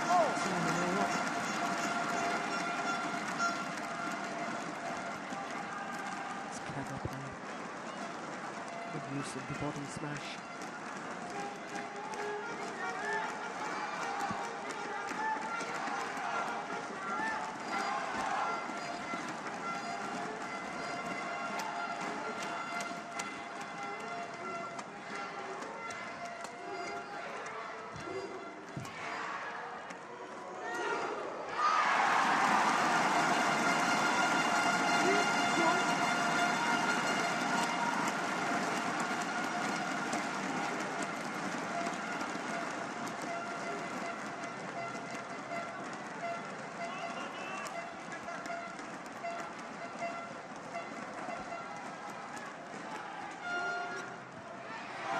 That's just wide.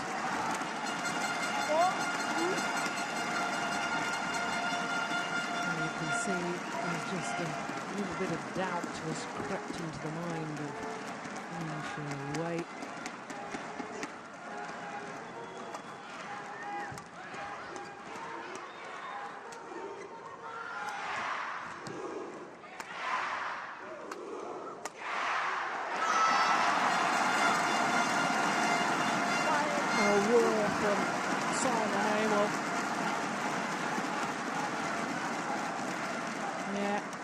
Said at the start of the second game she had to take more initiative. She couldn't sit back and wait for her opponent to hit errors, and her opponent did promptly hit 4 errors, which gave Nawal the confidence. But now Simon Nawal is dictating the pace. That's a good net exchange. Service over. 3-5.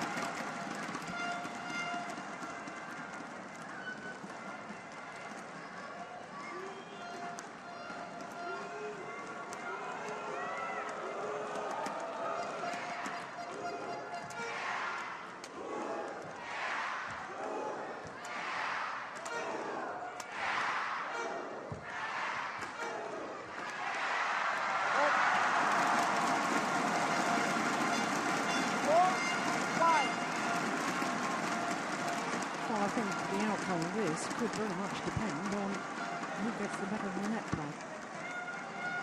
One net cord followed by another.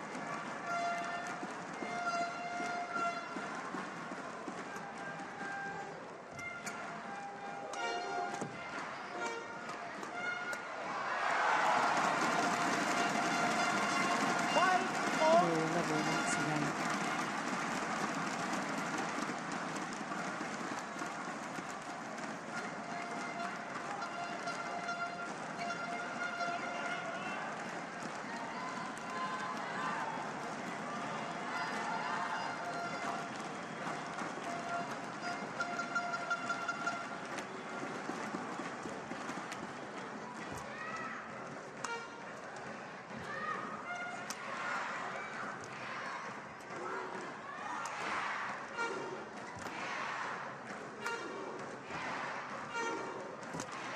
Oh, she absolutely demolished the net there with Simon Nawal. What on earth wasn't that called a fault?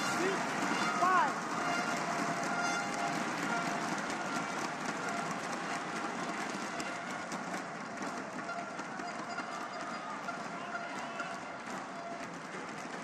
No. Simon Nawal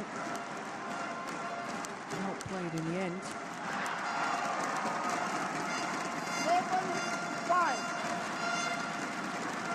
Can't believe the umpire didn't spot the infringement there of hitting the net. I suppose if all is well that ends well. Wei won the rally anyway. Service over. 6-7. There's a worried looking Djarum.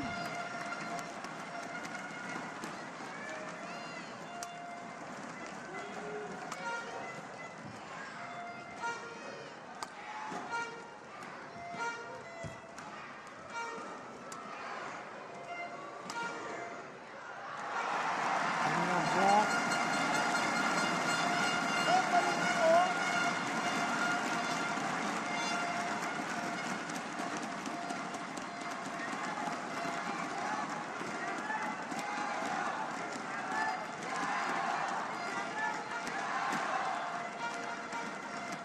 Good judgment.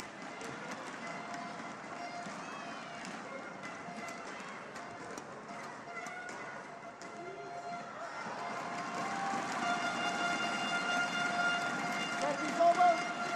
8-7.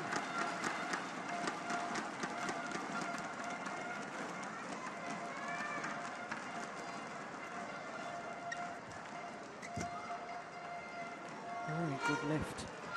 Yeah, it was a superb lift, a tight spinning neck shot. Service over. Right to the back of the courts. And therefore, share away. Just a little over anxious to try and play the winning shot.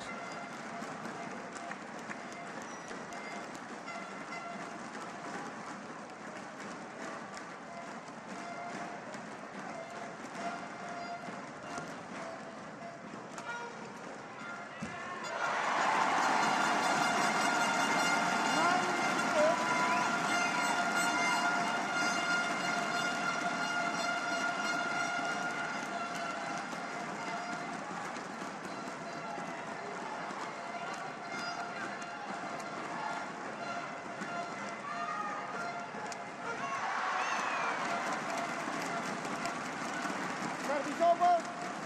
9-all.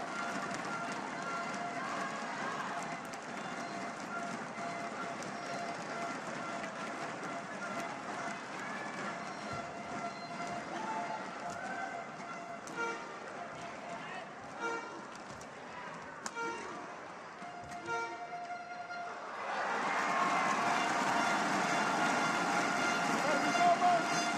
10-9. Well, there's certainly no sign at the moment of the accumulative fatigue and tiredness that must be building up with Simon Abel.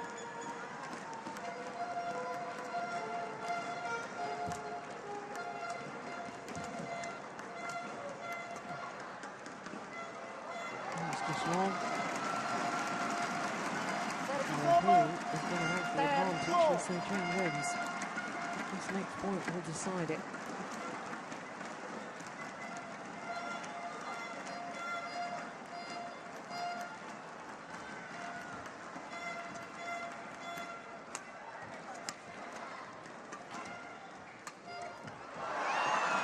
That's a nice angle. 11-10. Even ball. In end.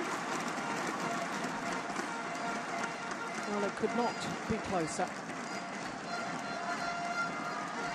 Just 1 point in it as the players change ends in this deciding game. Arches the back, slices across the feathers to bring it down so steeply. And even on balance as she landed.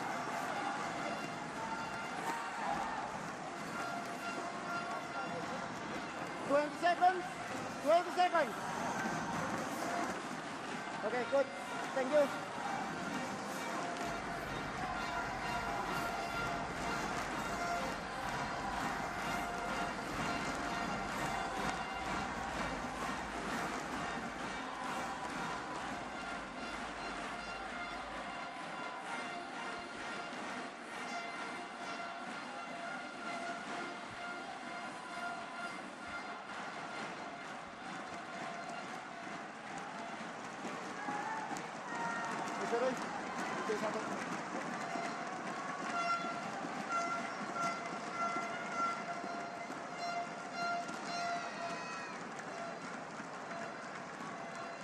Eleven, 10, play.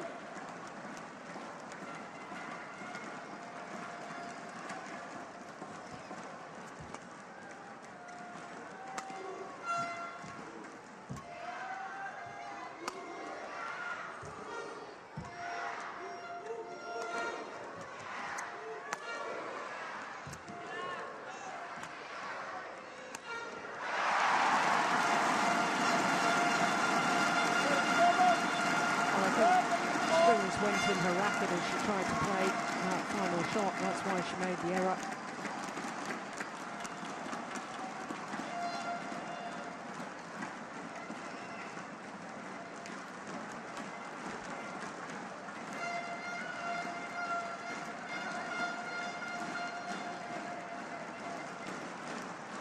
Lena.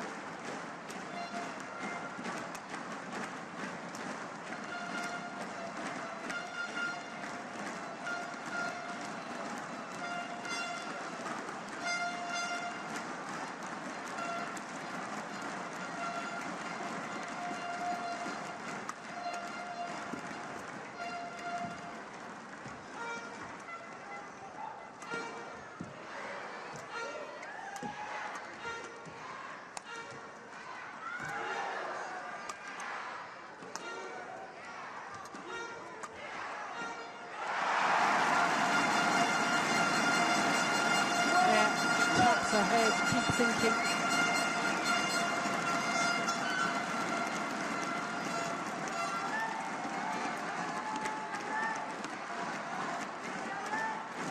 Shuttle flat so that Lee sheered away. Had no opportunity to use her height and create her angles.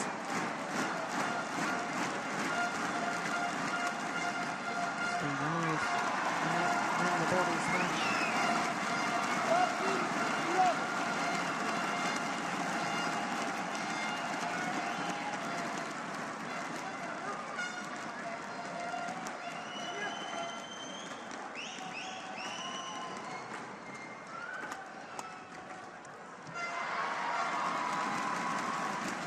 Service over.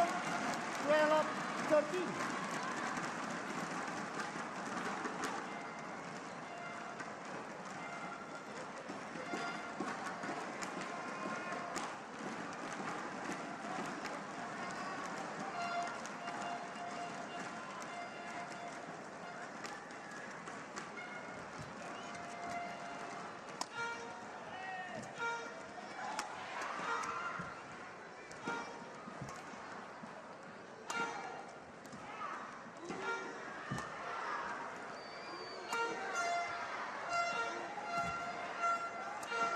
That's super. Yeah, and that's the problem when you give her a little more time. Has the chance to get behind the shuttle. The lift's a little bit higher. Not really putting Lee short away under any pressure, and therefore she's able to play the steep acute angle down across court.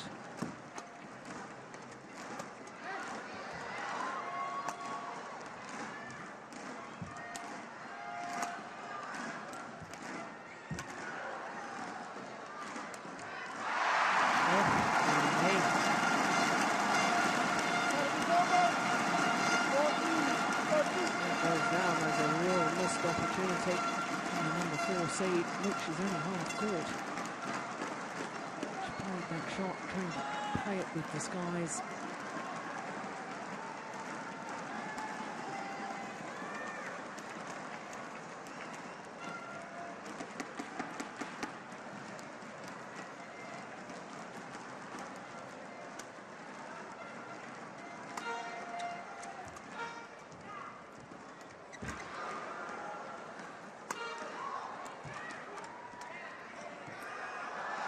Just long. Service over. 14-all.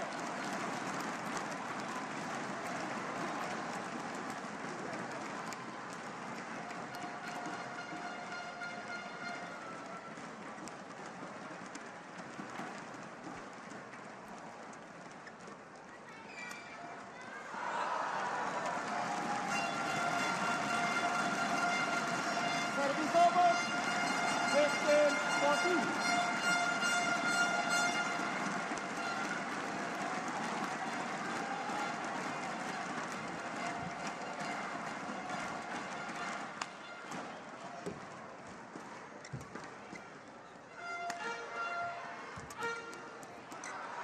As long as the back line.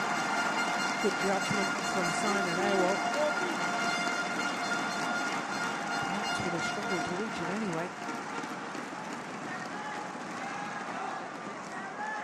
I think she could have played it, chose to leave it, and it was a wise decision.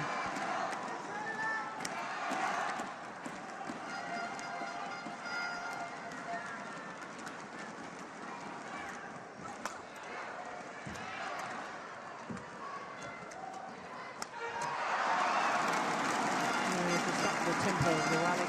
Service over. And showing away. 15-16.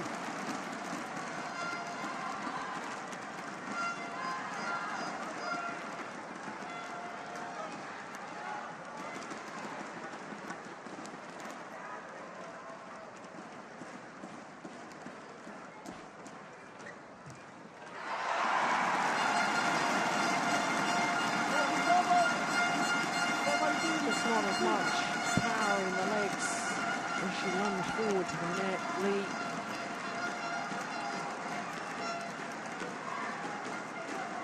Therefore the torso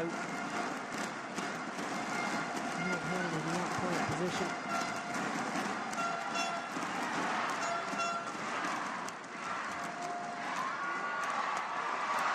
And good aggression. Service over. 16-17.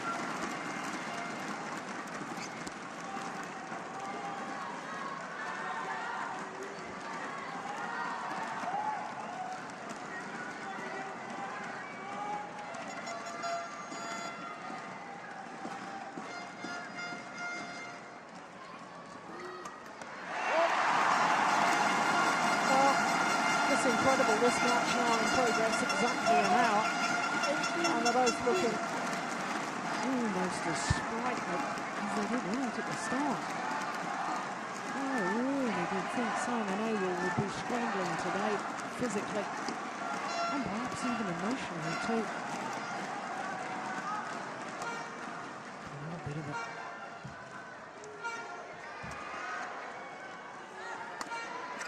It's wide.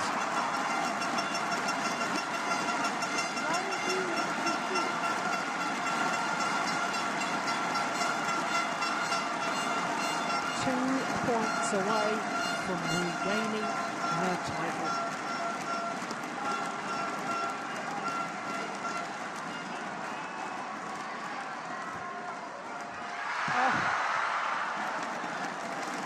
Throughout the contest, the quality of the net play has been absolutely outstanding.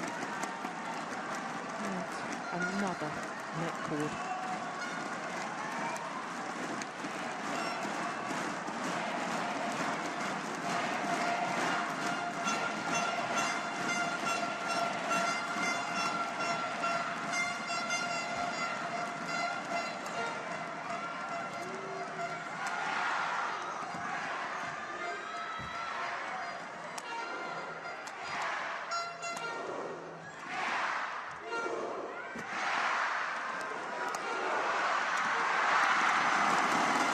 Superb, great courage, great aggression. 18-19.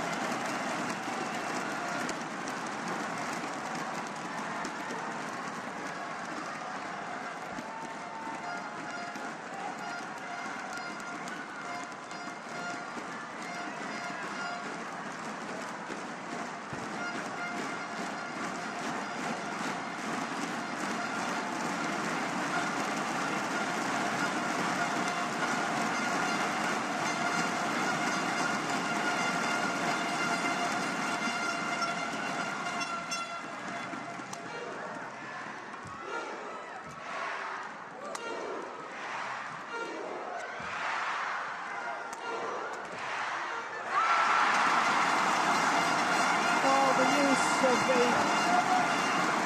push fronted her opponent, once again serves her well, and having survived 2 match points in the second game, Simon Ogle now has 2 match points in the decider.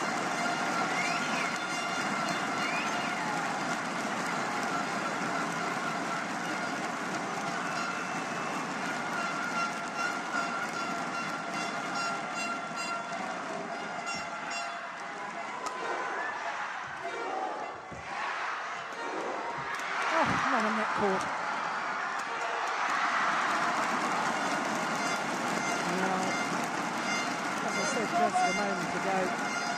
Astonishing net play from both players. And what a way to save a match point. Another opportunity though. To say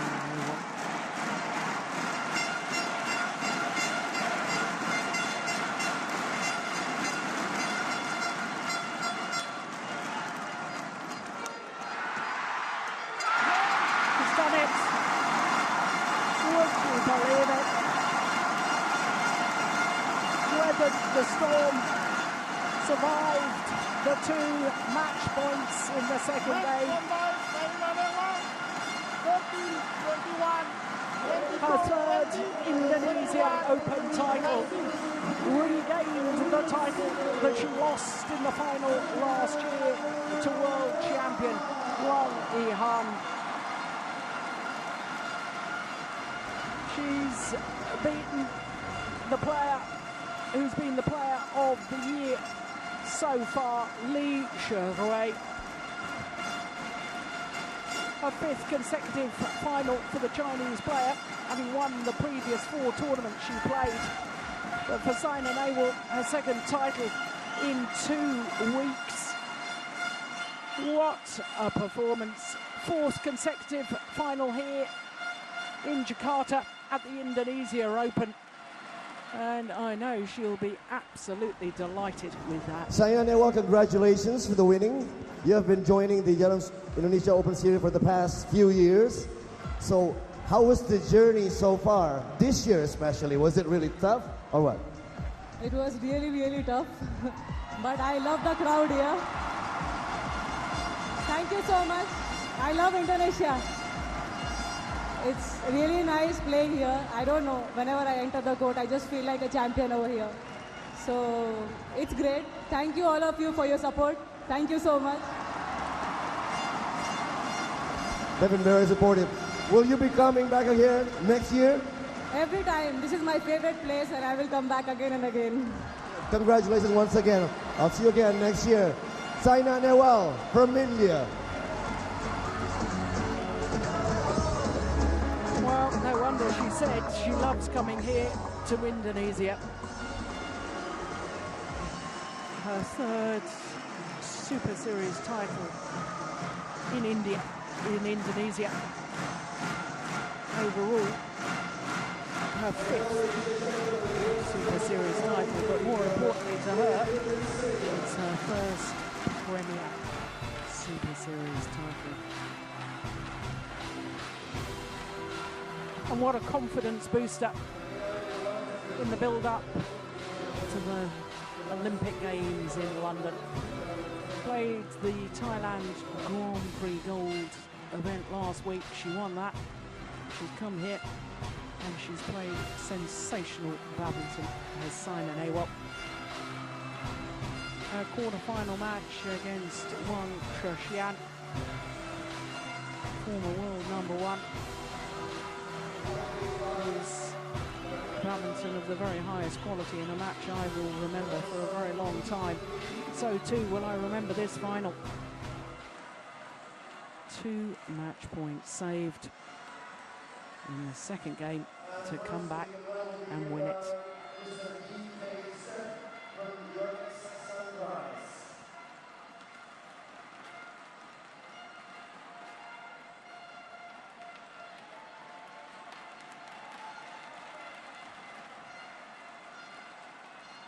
Well, still not a bad record, is it? Last 5 tournaments played, won 4, but 5 finals. Beaten finalists today.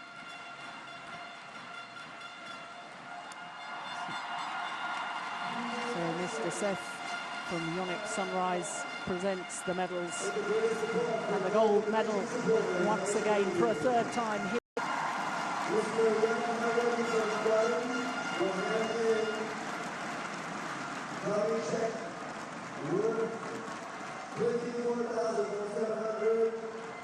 So Mr. Haryadi from Djarum, sponsors here at the Indonesia Open, presents the winner's checks, $48,750 US. Handsome payday. And Mr. Gurjeet Singh, His Excellency Ambassador of India, so Mr. Singh from the Indian Embassy here in Jakarta presents the flowers, and he will be mighty proud. And our logistic of PBS High, Mr. Performance throughout the week. Djarum Indonesia Open 2001 Master here.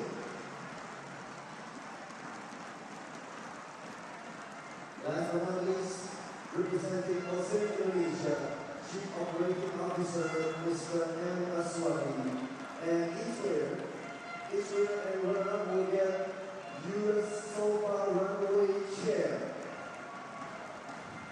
So we take the first opportunity from OSIM for the presentations, and all the dignitaries will pose with the players. In fact, Gurjeet Singh speaking to Saina Nehwal, a little quick word of congratulations after the formalities.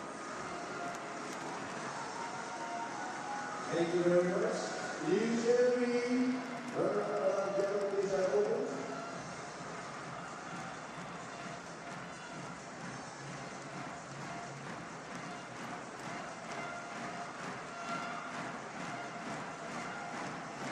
Well, what a thrilling day it's been so far here on finals day. 3 finals completed and 3 matches going the full distance. But if you think that's been exciting, you wait till what we've got coming up next, because we've got Indonesian players coming up in the next 2 finals. Of course, Simon Santoso and Du Pengyu will battle it out in the men's singles final, and then of course in the mixed doubles we'll have last year's beaten finalists Tontowi Ahmad and Liliana Natsir up against the Thailand pair of Sukit Praprakamol and Sararu from Tongkan.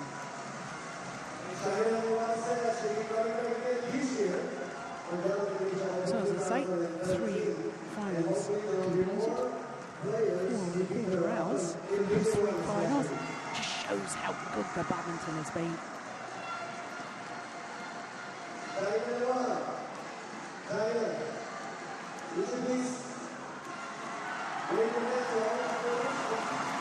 So the crowd getting very excited indeed, because we await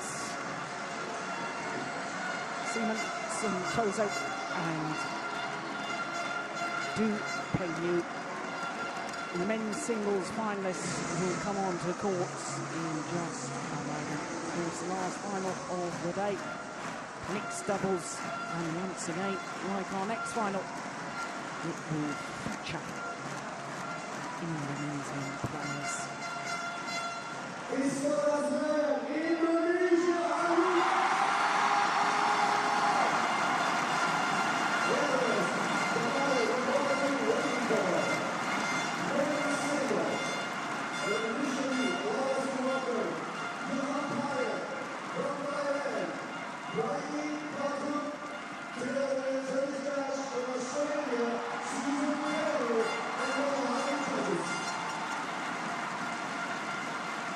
Well, the court officials are invited to march into the arena. Our locker room attendants carrying the players' bags.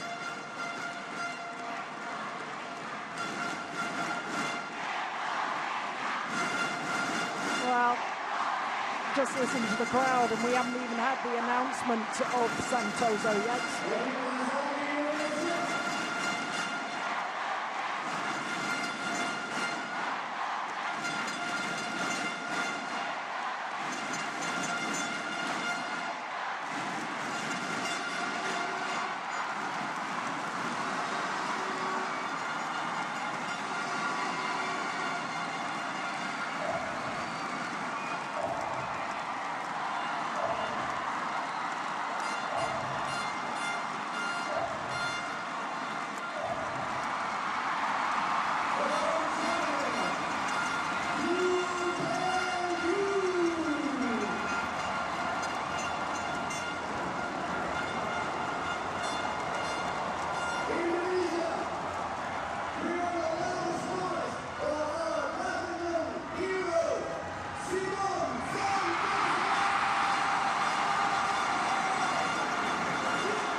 The stadium here, Istora Stadium in Jakarta, is literally rocking. The volume, the noise is making the stadium vibrate. And the noise is all about this man.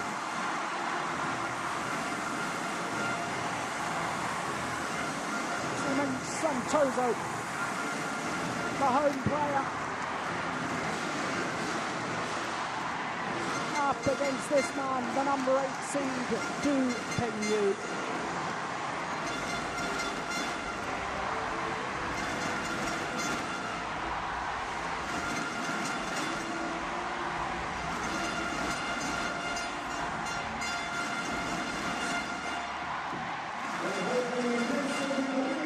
Toss of the coin, and the players change ends before the start of this match. Pricing Songtak of Thailand will be the umpire. He's just climbing into his chair there. And Susan Taylor from Australia, the service judge.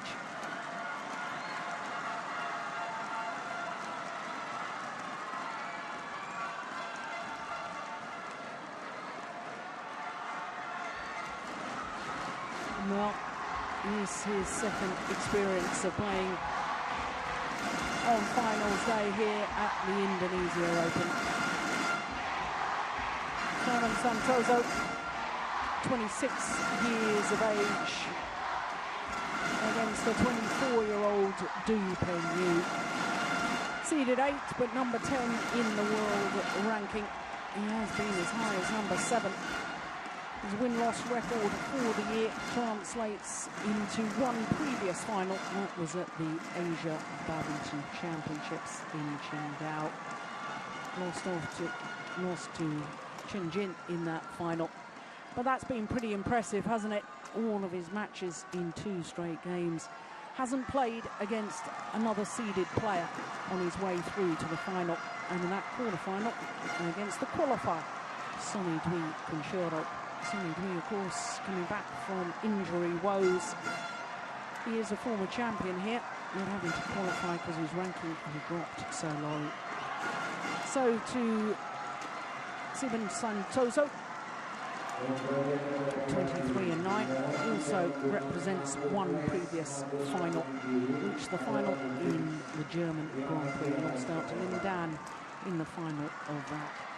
Well, in the second round, he had a right royal battle against Wong Wing Ki of Hong Kong. He was 13-18 down in the third, and then promptly won 8 of the next 9 points to close it out in an hour and 12 minutes. Semi-final against Kashyap Pali of India. Kashyap, who had a wonderful tournament in the quarter-final, disposing of the number 1 seed, Chen Long of China.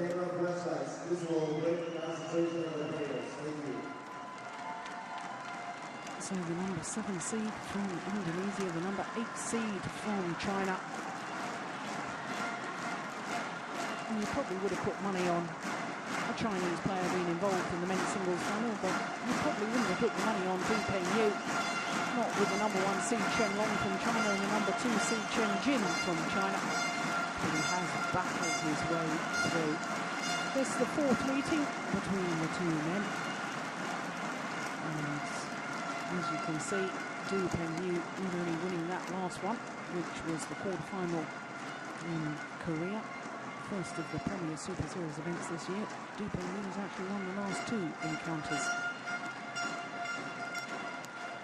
Go back to the first round of the Malaysia Super Series event last year.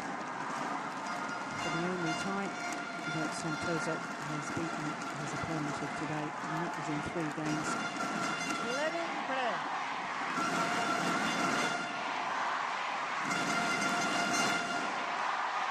Santoso from Tegal in Central Java.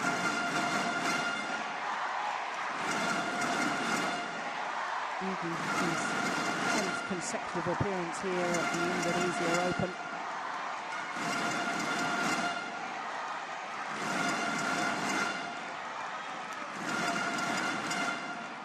Du Pengyu still looking for his first ever title in a ranking tournament.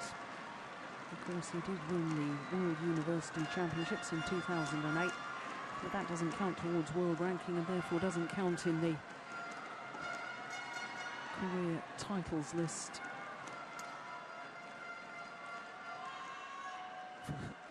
Simon Santoso won previous Super Series title, 2009 in Denmark. On the line, Zhu Pengyu, China.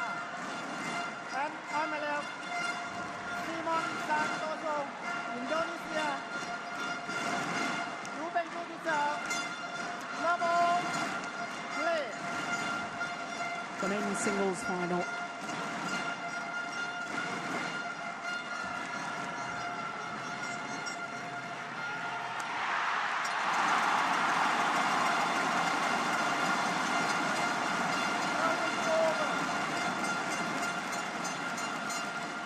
And the extraordinary statistic about both these men is that they've both reached the final here this week without having to play against another seeded player. Not until today's final, obviously.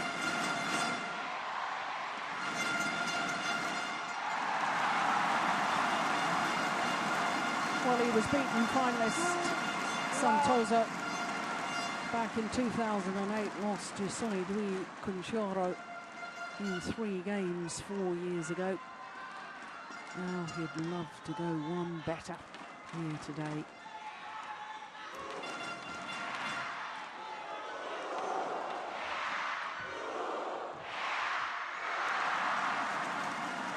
So it's over. 1-2.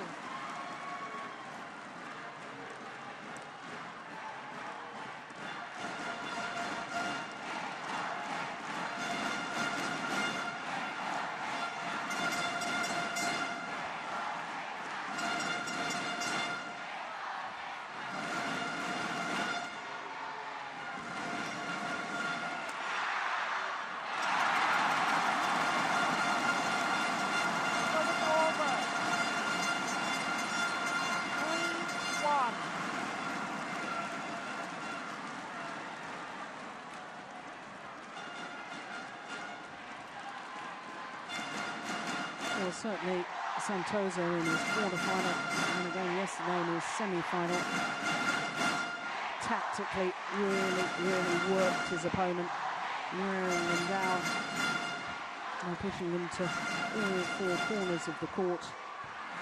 And today's match against Du Pengyu is a slightly different prospect because Du Pengyu, one of the fittest men on the circuit, his retrieving ability really is extraordinary.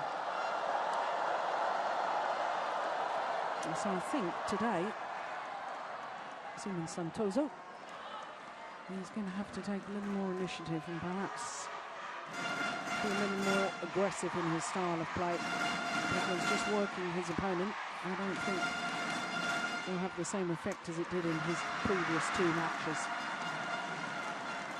3-all.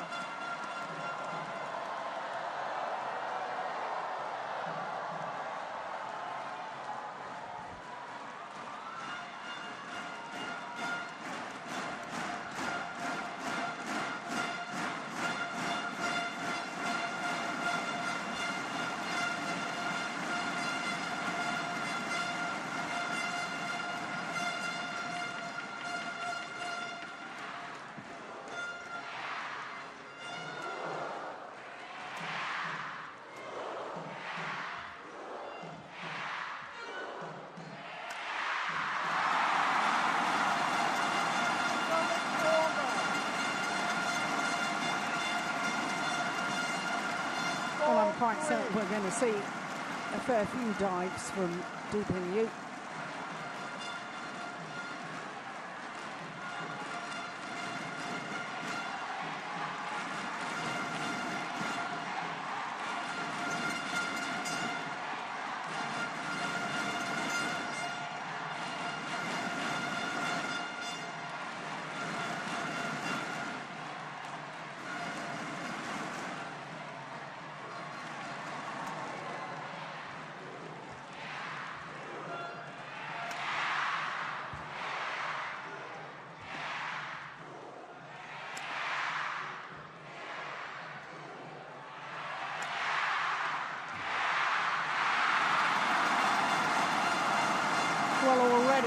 there's an indication to me that indeed Santoso is going to take more initiative within the rallies. Already we've seen some aggressive smashes, fast coming forward to the net rather than just extending the rallies and calmly just outmanoeuvring his opponent as he did yesterday against Kashyap Padu-Pali.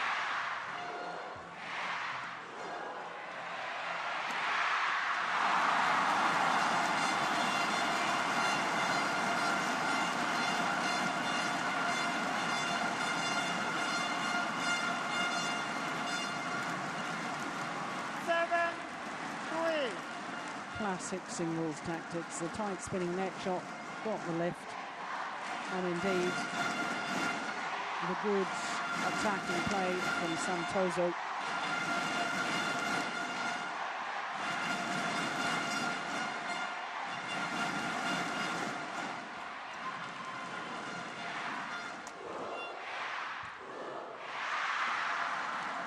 Finds the line. Serve it over. Crowd don't like the call, but I can assure you it was a correct call.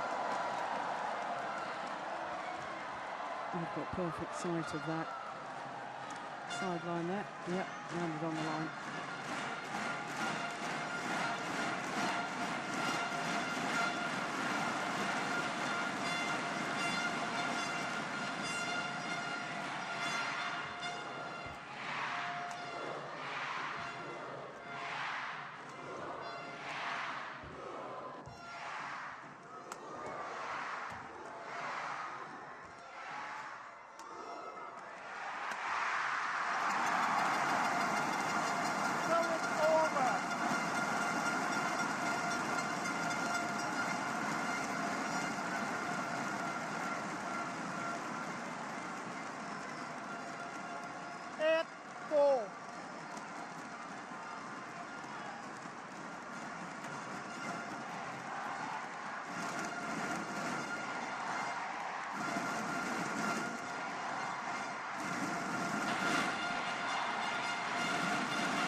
Oh, that's nice.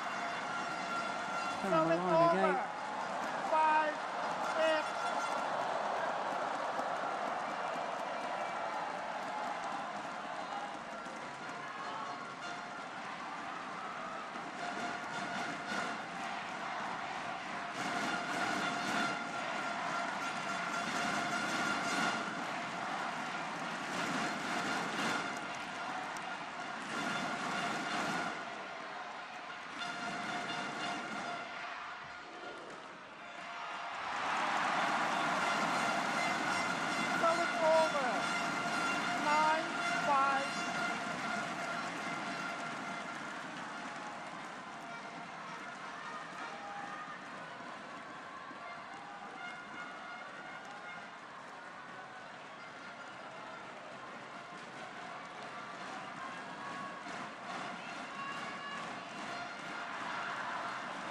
Serve it over.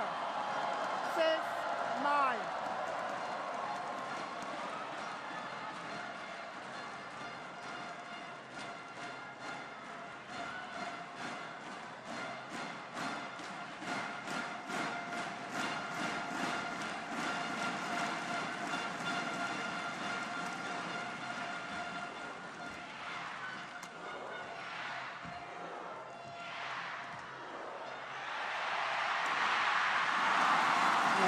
super. Over. 10-6. And the fans here in Jakarta absolutely loving it. 269.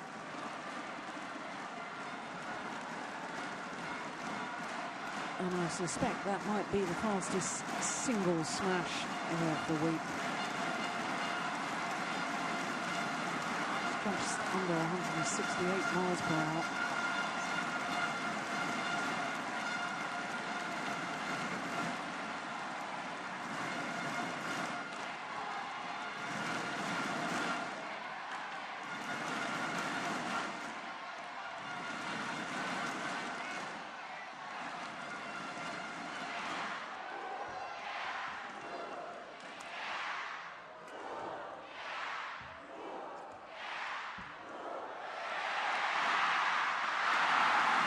Luck of the net cords, 11-6. greeted with delirious celebrations from the fans.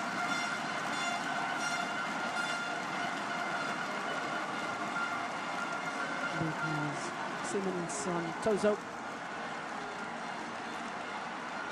has a 5-point advantage. Yeah, sat on the top of the net before trickling over. But look how good this movement is.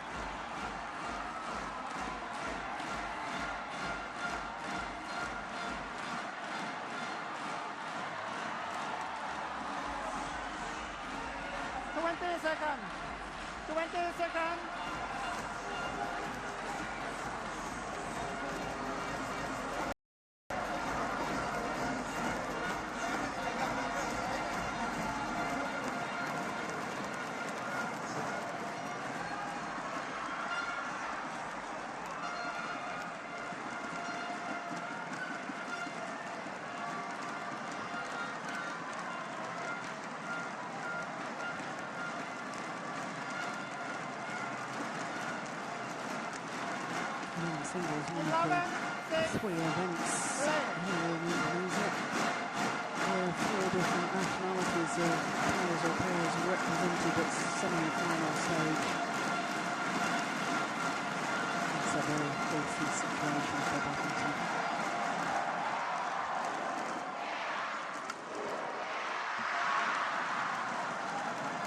Going over. 7-11.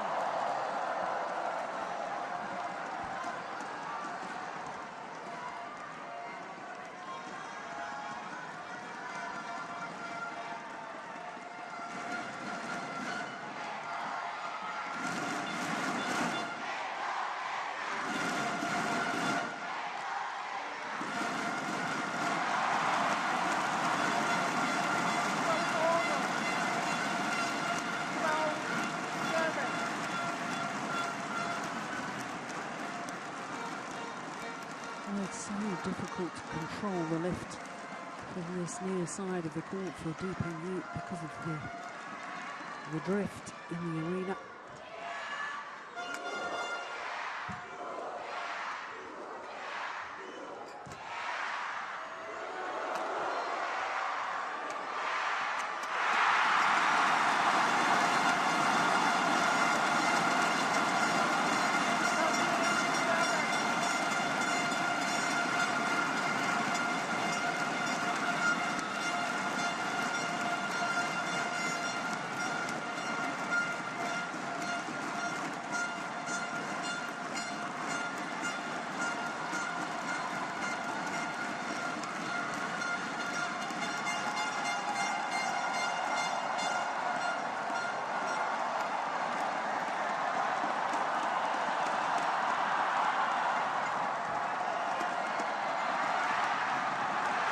What great disguise. The fact that he moved back in court so quickly. Santosa leapt in the air, looked as if he was going to play the big smash. And instead just checked the racket head at the last moment to play the drop. Well, the Mexican wave is going round Istora Stadium here.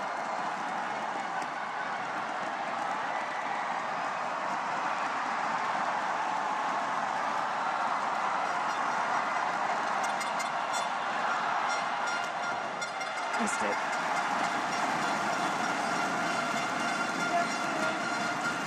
And the Indonesians absolutely determined to enjoy every moment of Indonesian success, and why not?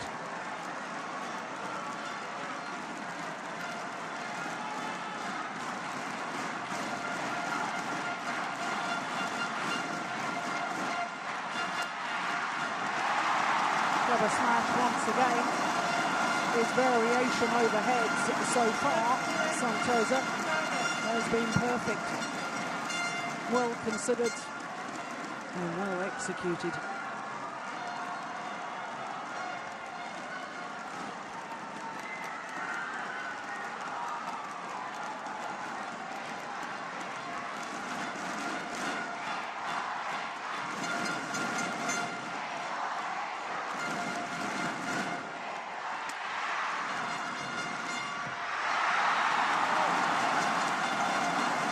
Apologises for the good fortune of another net court, but I'm not sure it was good fortune. These top players hit the net court too often for it just to be luck. 10-point advantage now.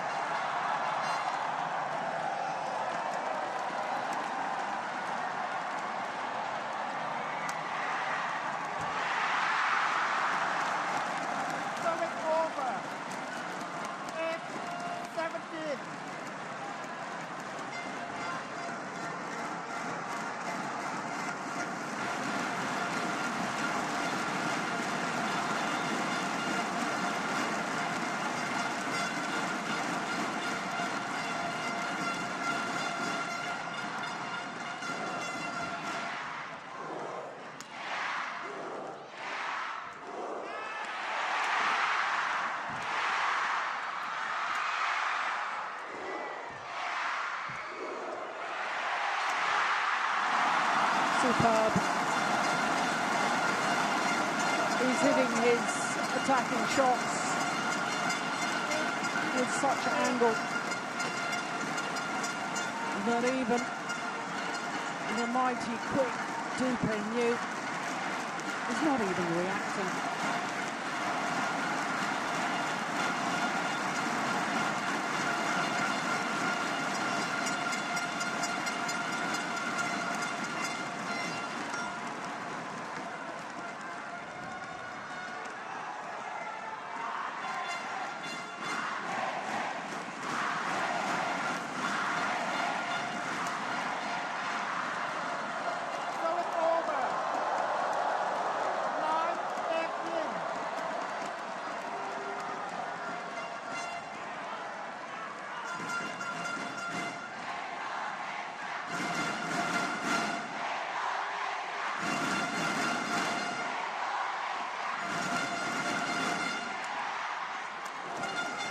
Oh yeah, that's nice.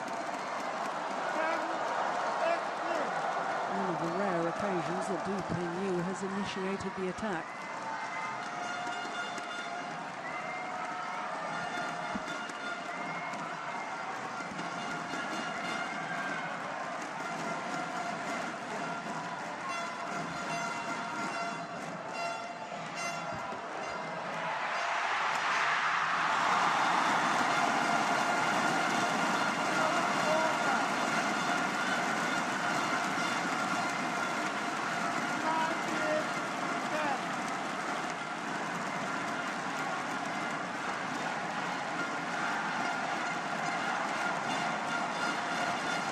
Tactically, he's been absolutely spot on so far, this Santosa.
expected.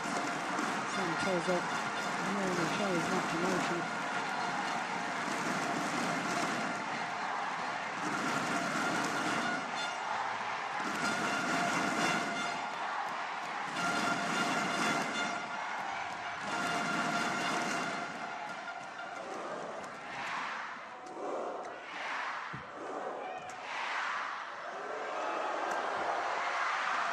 The lift was woefully short, really, from Santoso. Dupont nowhere near the back of the court as he played that smash.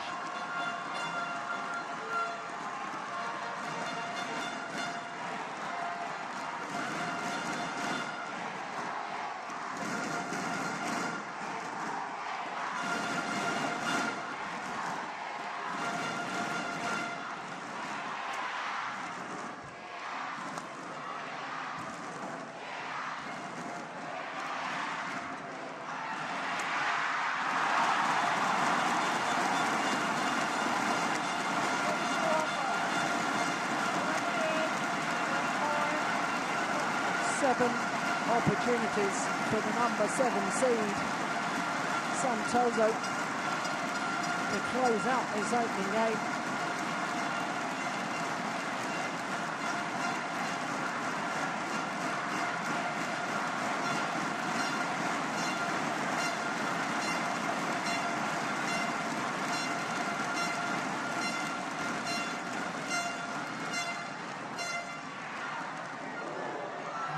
It's gone just wide. So it's over. 14-20.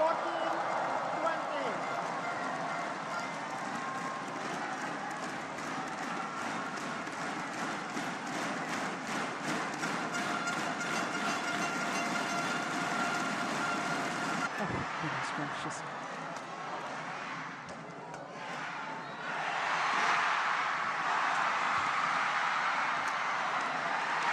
It's missed it. A little too casual, perhaps, with the final shot. 15-20.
Nicely done.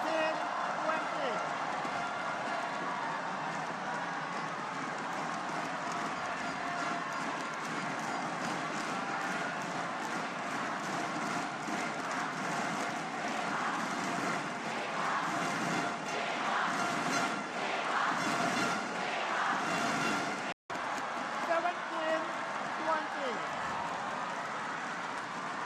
And 18-8. Thought this game was all but decided.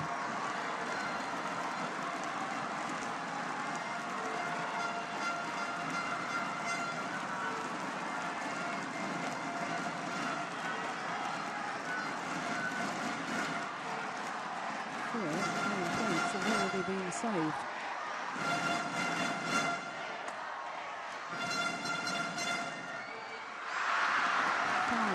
Game points have come and gone. 18-20. And only another two remain.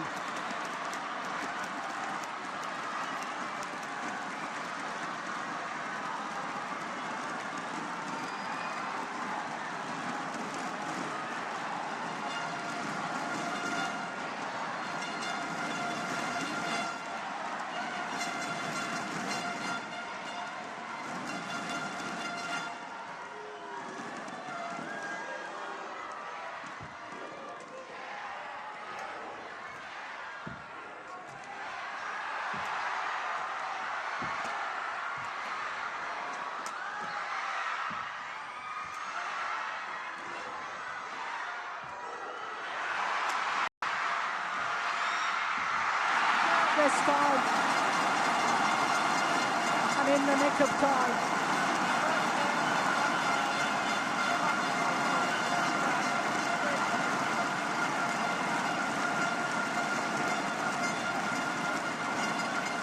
(21:18). 25 minutes needed to close it out in the end on his 6th game point opportunity.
Well, in the end, Simon Santoso had to work much harder to secure that opening game than he would have liked.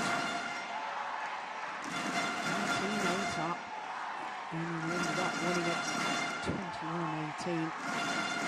Second game, love all, play.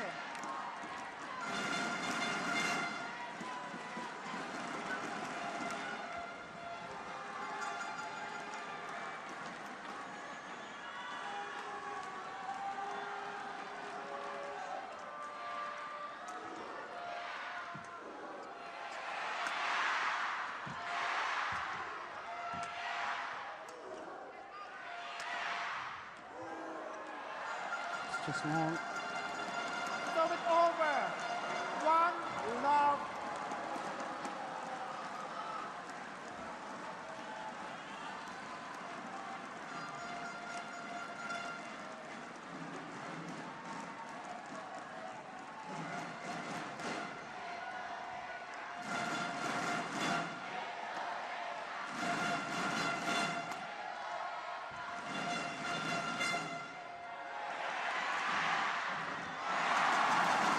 Nice drop shot. Over. 1-1.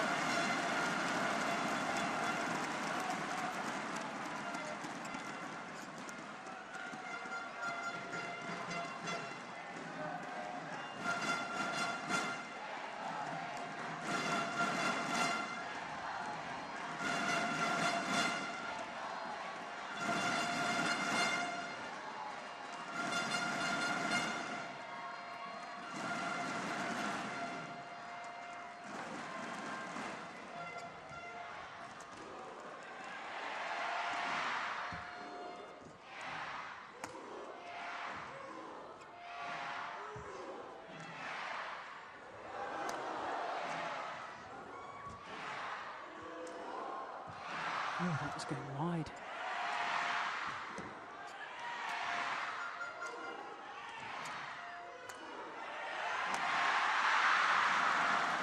So it's over. 2-1.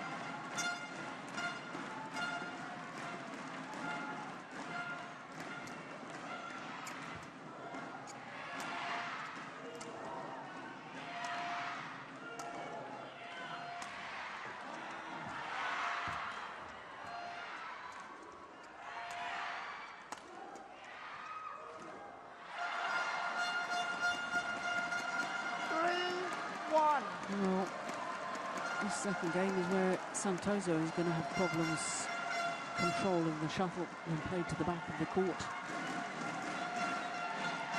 Which means there's even more of a necessity to hit in a downward direction rather than lifting.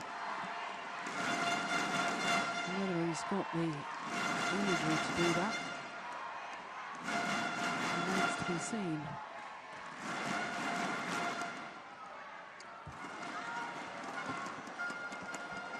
Ball 1.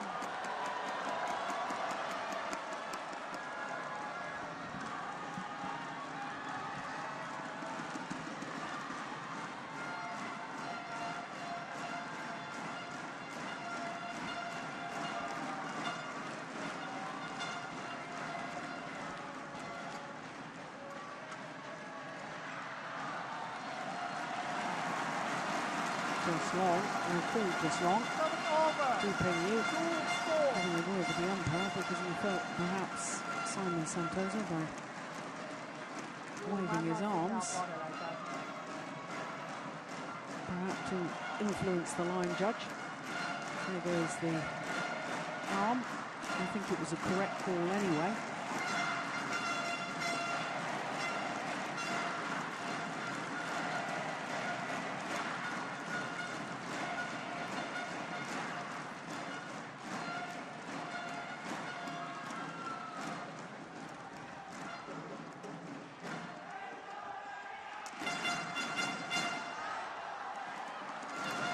Over.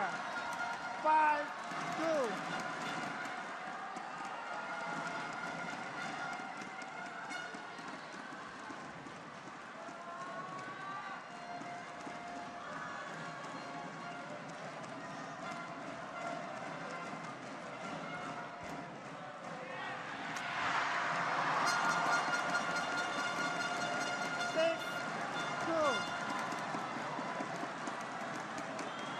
This is looking a little ominous, I have to say, for the home fans. And they've gone rather quiet.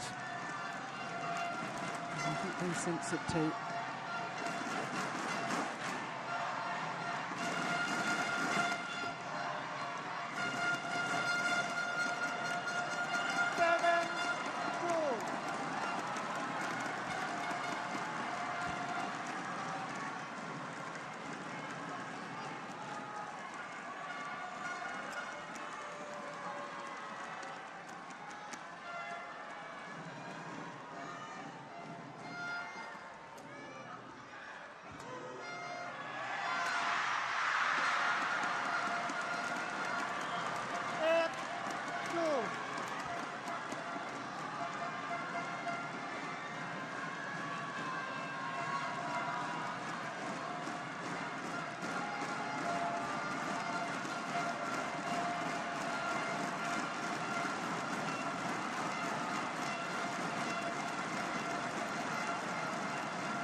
Well, if you look back to the situation in the opening game, Santoso led 18-8.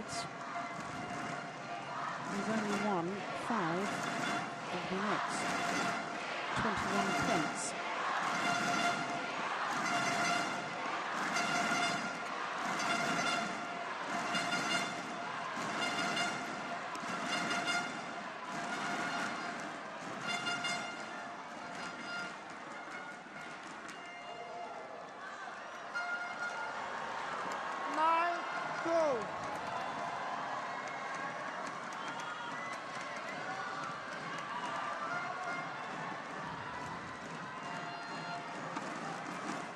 Definitely a shift in momentum.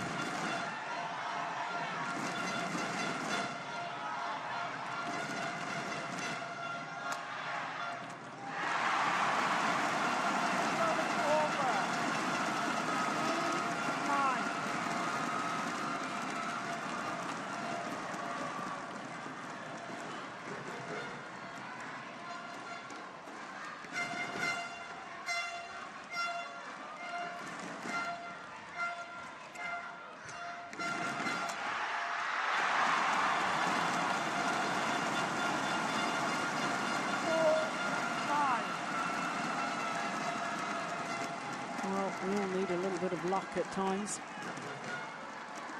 And there the luck of the net cord for Simon Santoso.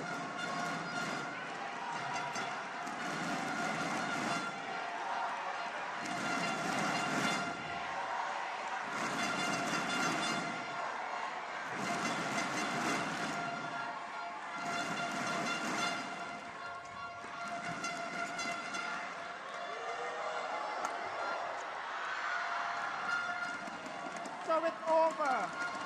10-4.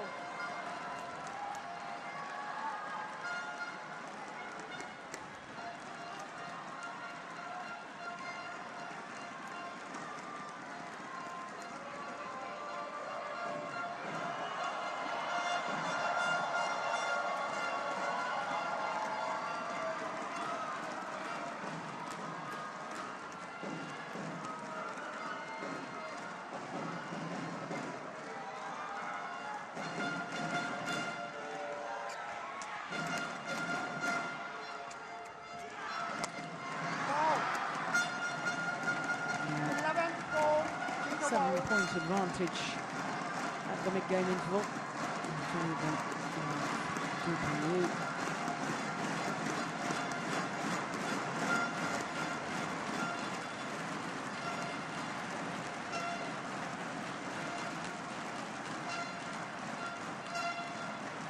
And I wonder if the number 7 seed will say to himself, this second game is beyond me. I'm going to save my energy for the decider.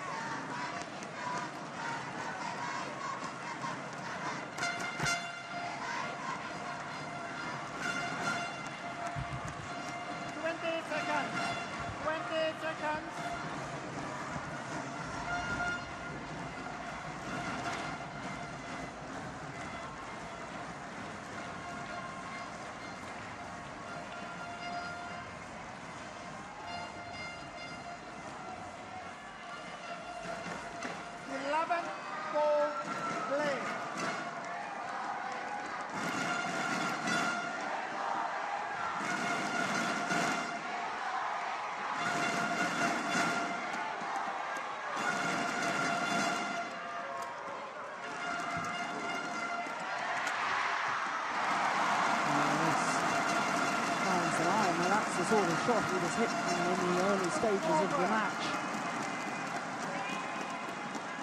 5-11.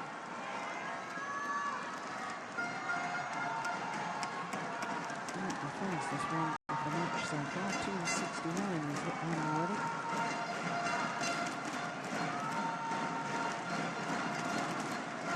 Possibly one of the most effective smashes in the match so far.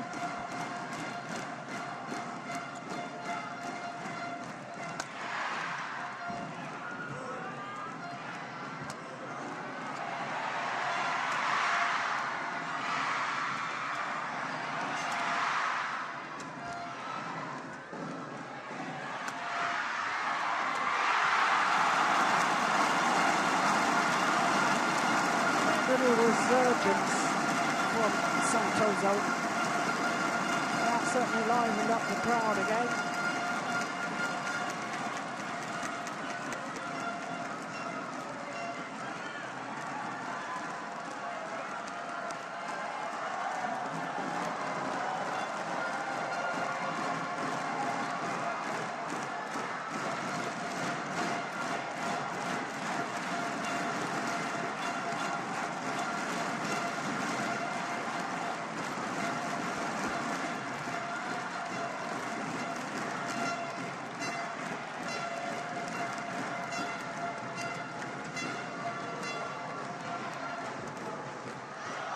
Wide. 3 points since the mid-game interval, all in favour of Santoso.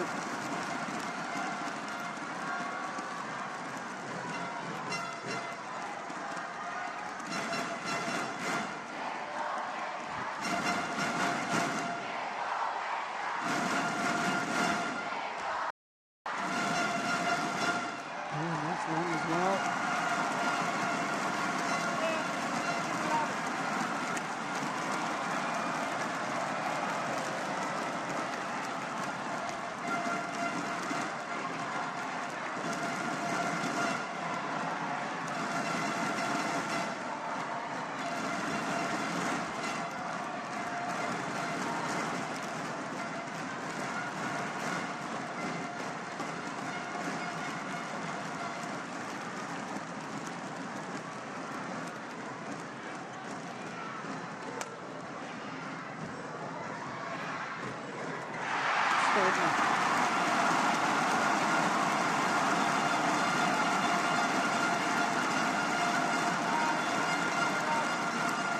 so much for my theory that he might just let this second game go. Save himself for a decider. Where would I be? There's the deficit now to just 2 points.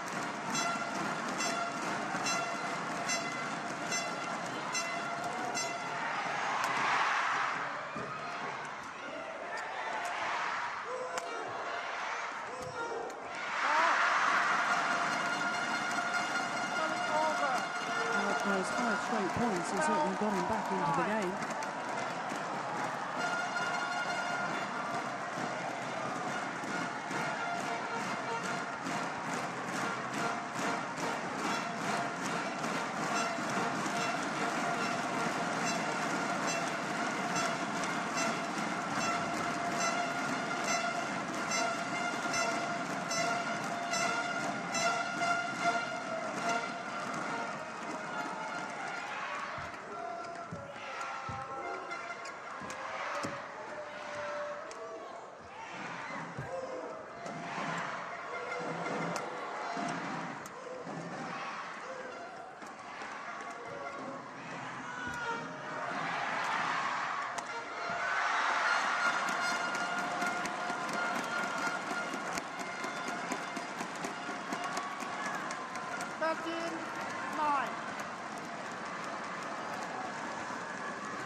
Chanting Simon Santoso.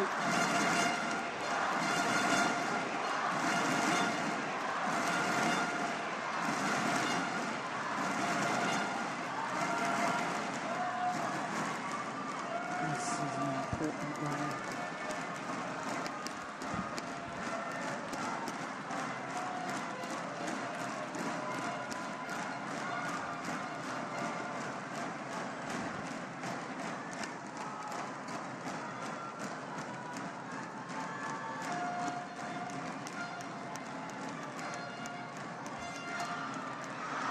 Just wide.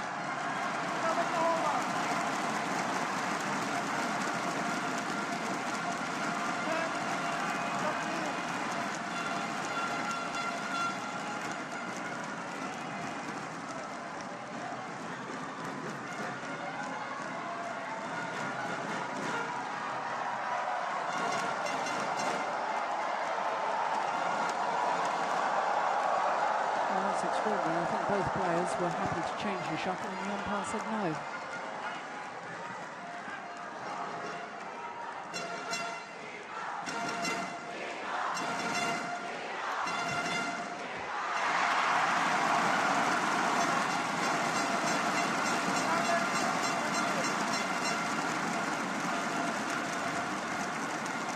Once again, the deficit reduced to just 2 points.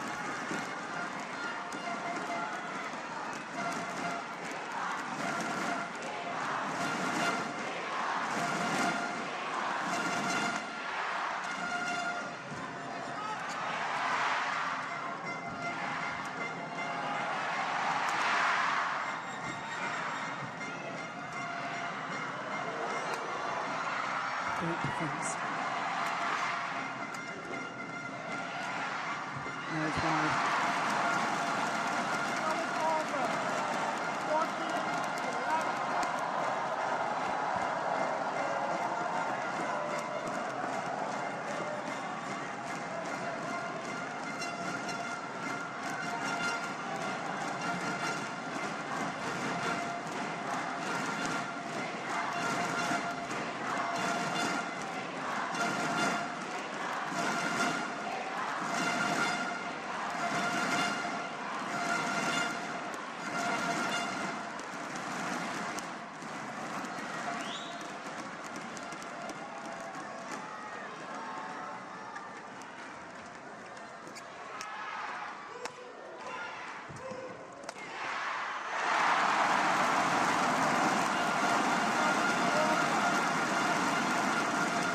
Just sense that Santoso is to win this. He has to make a concerted effort right now.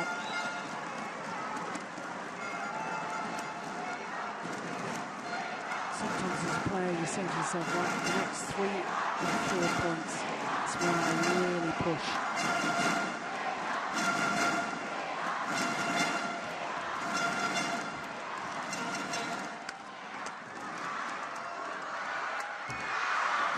Lovely play from Djarum Indonesia. Deserved that rally.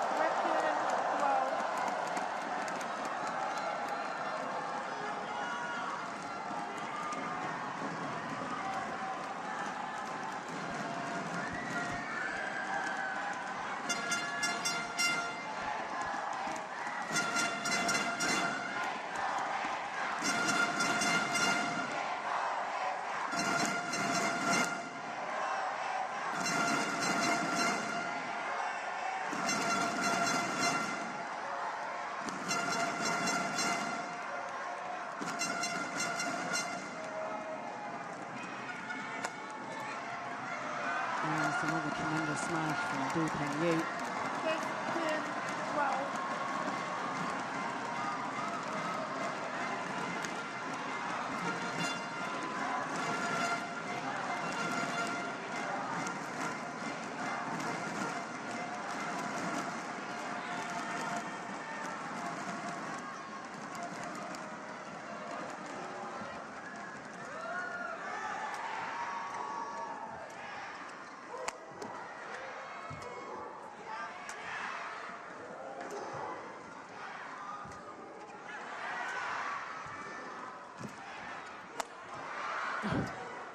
Incredible defence. And an even better smash from Santoso.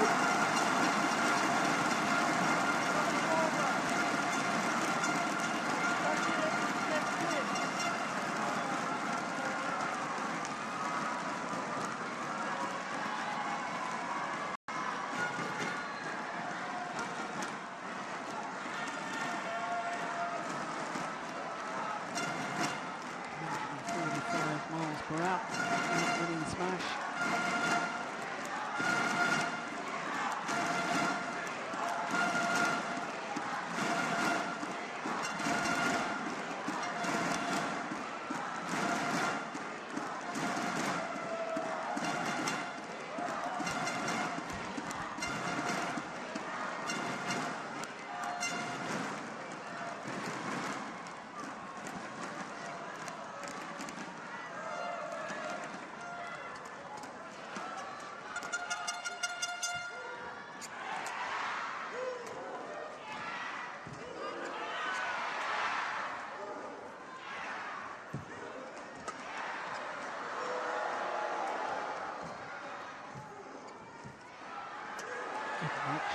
It's going to go long. Oh, he's taken it.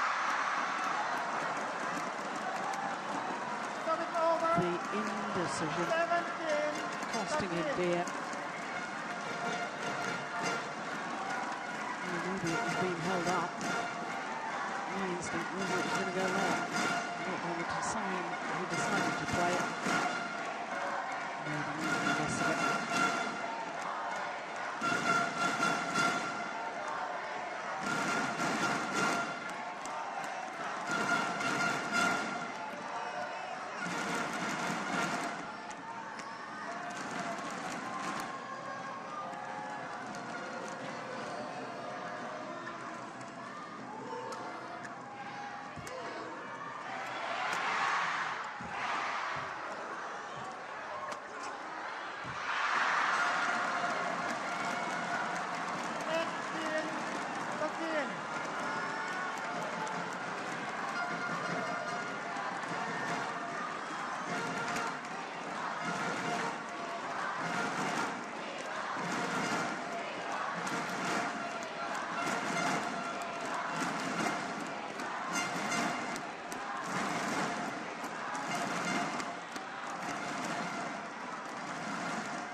On the push from Santoso. And now Djarum Indonesia just 2 points away. And sending this to a decider.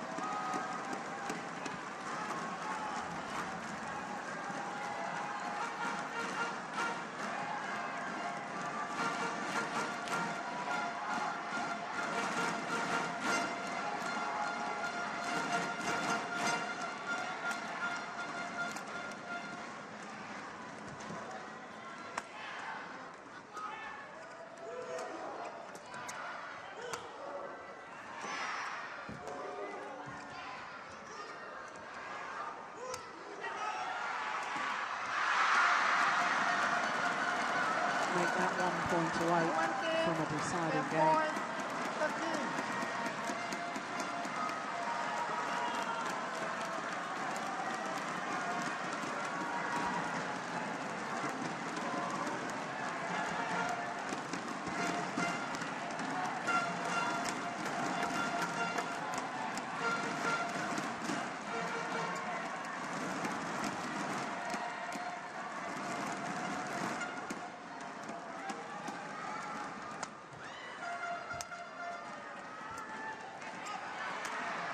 Missed it.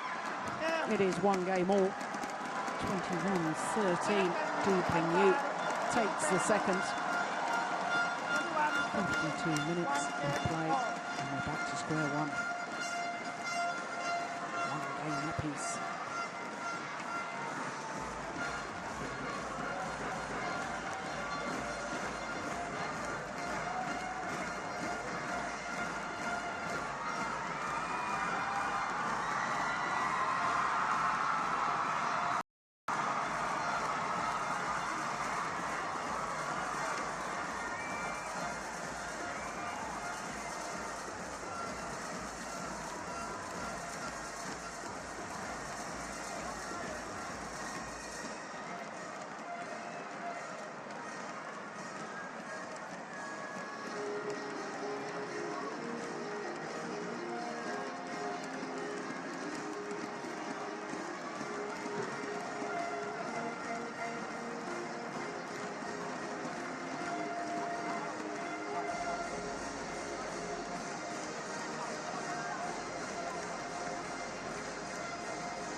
Well, he still doesn't give an awful lot away with his expression, does he, Santoso? An awful lot of instruction from his coaches.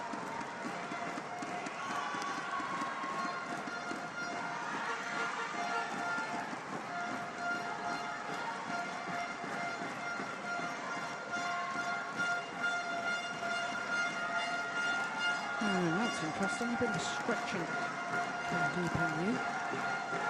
I thought yesterday in his semi-final against Hu Yun of Hong Kong, I thought at one stage when he dived out to his left, there was a bit of a grimace on his face, and perhaps that he had hurt himself, and the fact that he's just been stretching. I think that perhaps he's got a bit of a sore leg or sore muscle somewhere.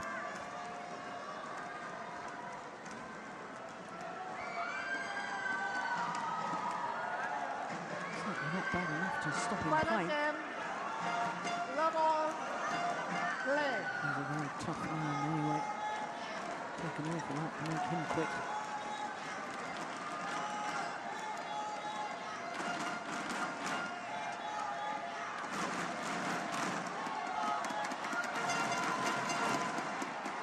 Not the start that the home fans wanted to see. Return of serve from Santoso.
It was an amazing brush off the top of the tape by Santoso. But then Dupin managed to get himself out of trouble. And that simple error in the end from Santoso isn't indicative of opponents, because all opponents of Dupin feel they've got to play the perfect shot, because unless you do, the shot just keeps coming back. And that, of course, and then you start making errors.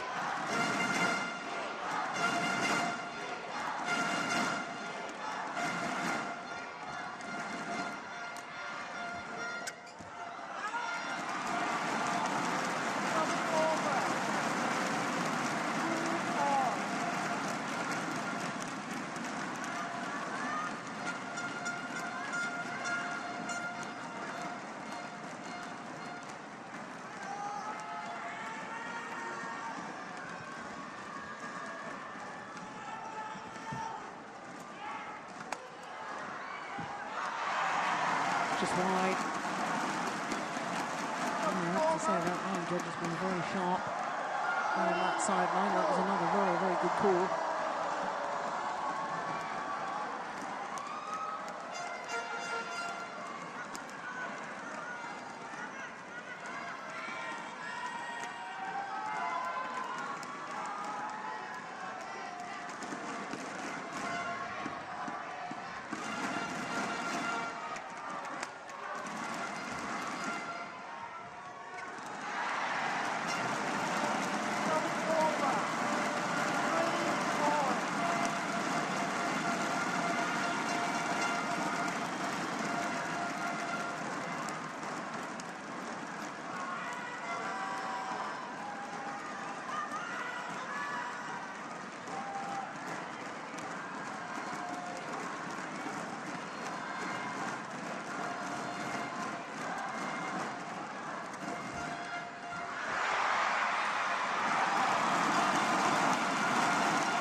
Seen today on the finals day. And we've only completed 3 finals. Extraordinary number.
Well, that was certainly the tactic that was working for him in the opening game, Santoso. But I think the slight fatigue now after exactly an hour of play, perhaps taking its toll, and perhaps not just getting quite as high on his jump there.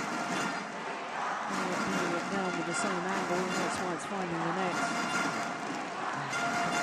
Face of determination.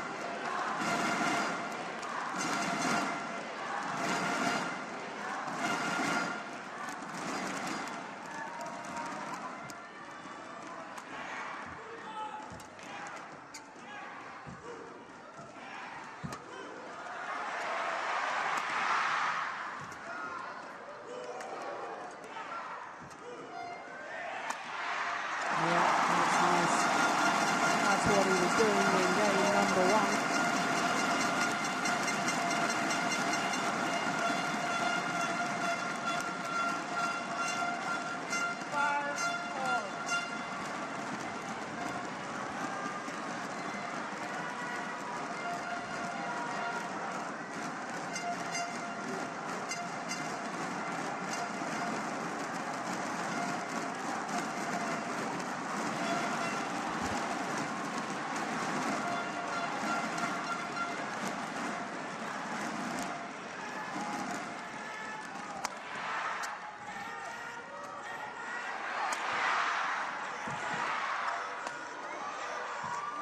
It's going to go wide, surely. Yeah.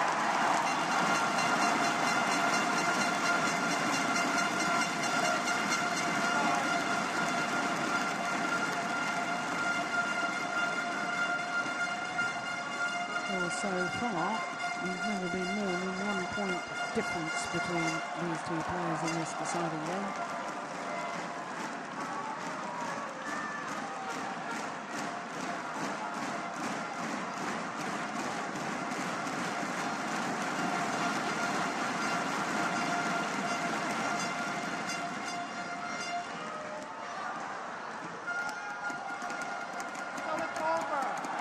And that trend continues.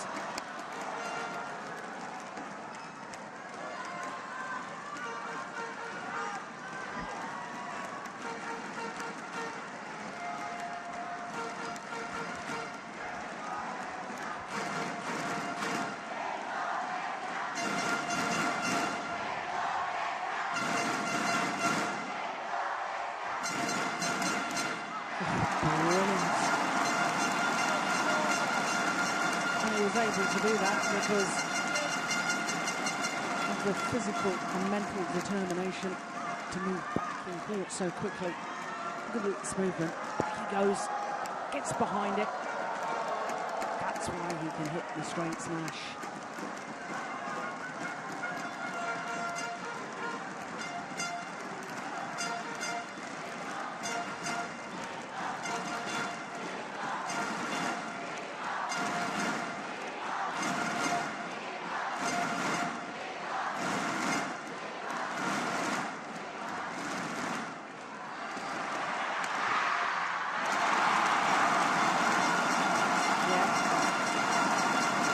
Not speed of shot, it's speed of movement. Once again, getting back in court so quickly. When he can set himself, leap in the air, he's got the options, he can play at either side of his opponent. And for the first time, only 2-point difference.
Straight points. Moved at 5. A big psychological boost to Santoso if he could change ends. A 5-point advantage.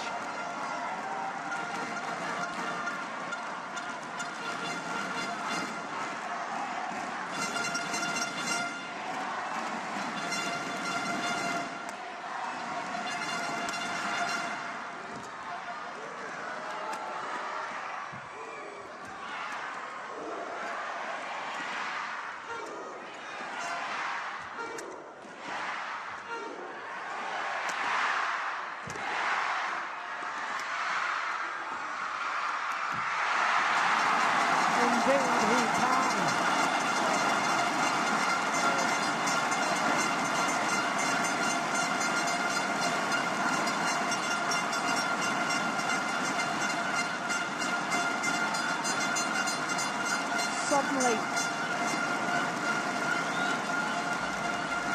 Santoso lifts his game.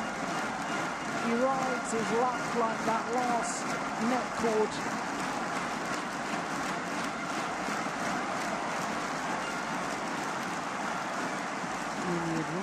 is his in this deciding game. 5-point advantage, but as we saw from the opening game, he had a 10-point advantage. Just sneaked the opening game in the end, 21-18. So this not a decisive lead by any stretch of the imagination.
Sensational. Once again, the speed of movement back in court before he hit this match was the decisive factor. And Tyler is learning his body movement is going forward again in court.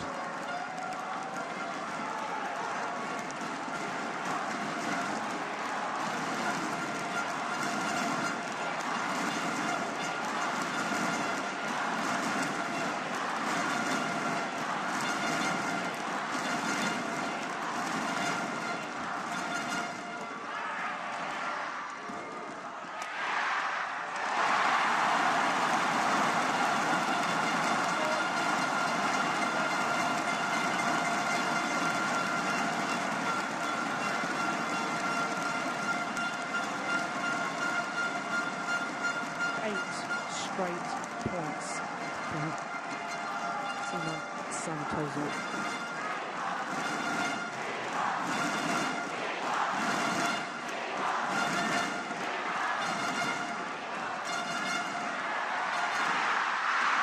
Oh, the round comes to an end.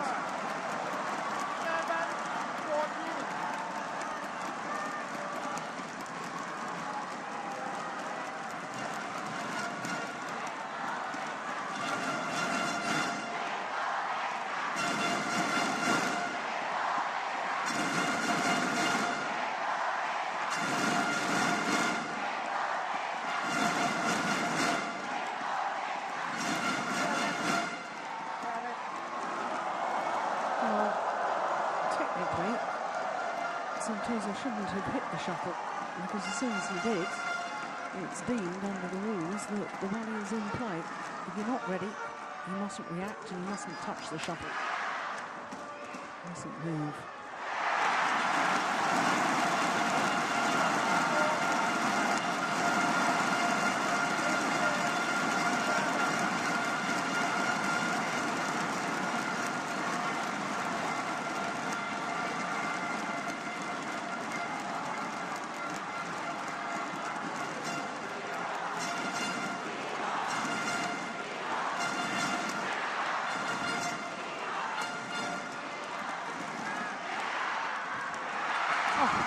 Goodness, that's not possible. How on earth did he do that?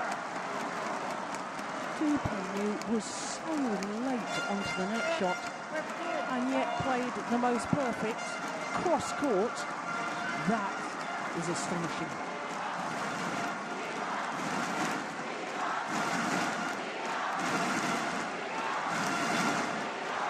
Might just be the sort of point that didn't give the player belief once again.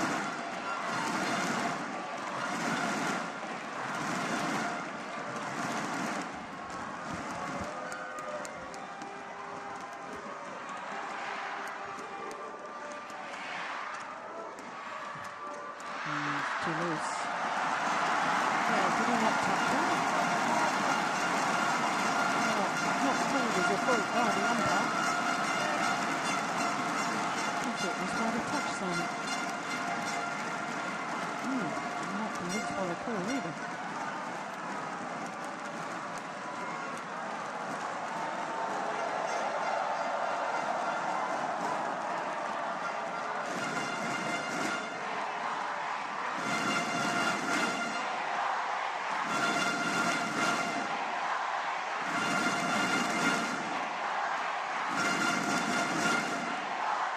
The decision stands 16-8 deciding game.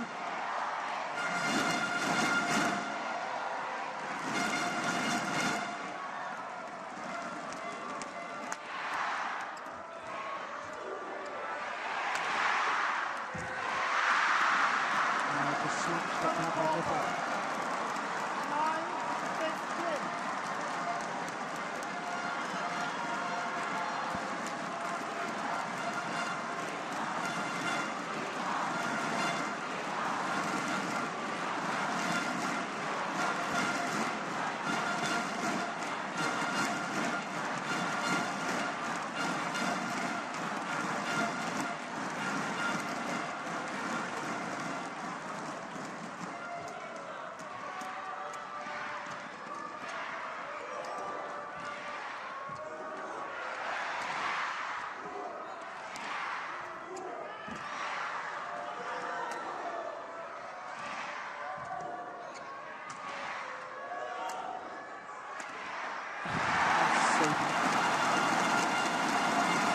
Nowhere.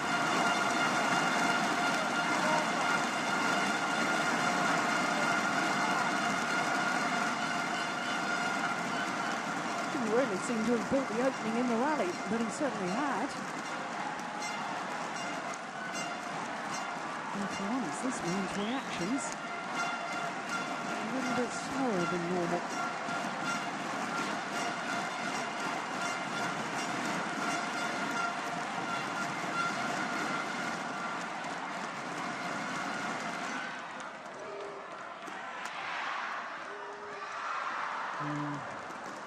That's the problem when you go cross-court in singles. If your opponent reads it, all they've got to do is play the simple straight block, and you've got the full diagonal of the court to cover. That's the longest distance to run.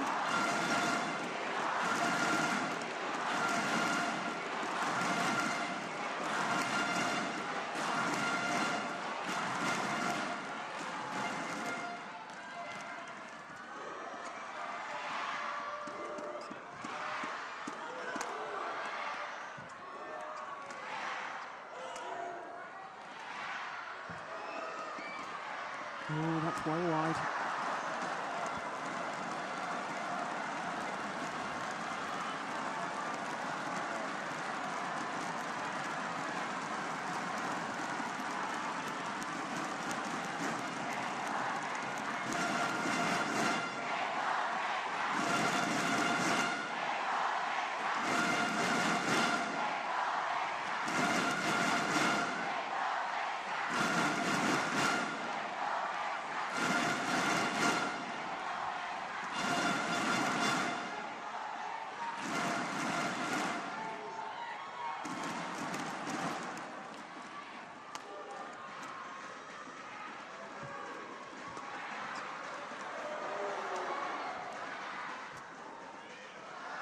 It's long at the back line. And Santosa, a big, deep breath as he steadies himself for the final assault. 3 points required for the title.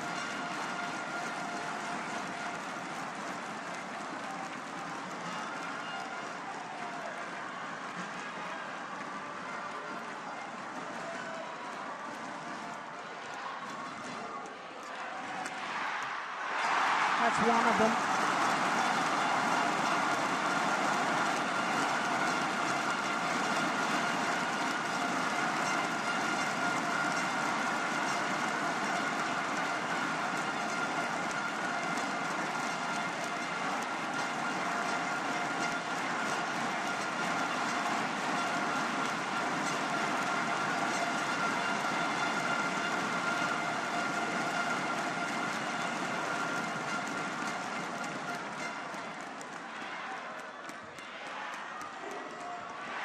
Great control.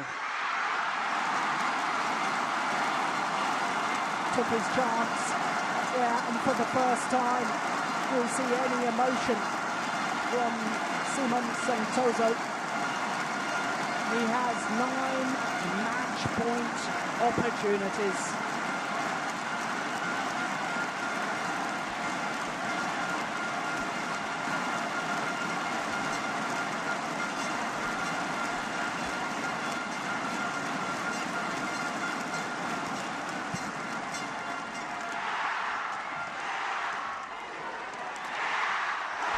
He's done it.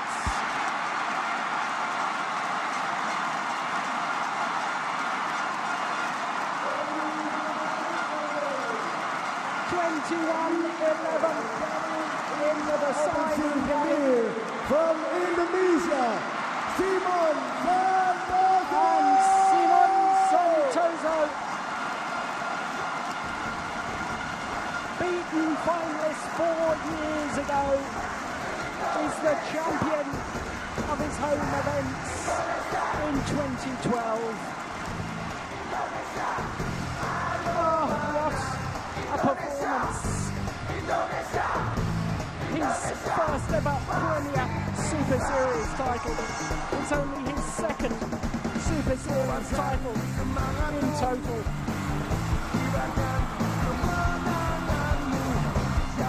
The moment of realization.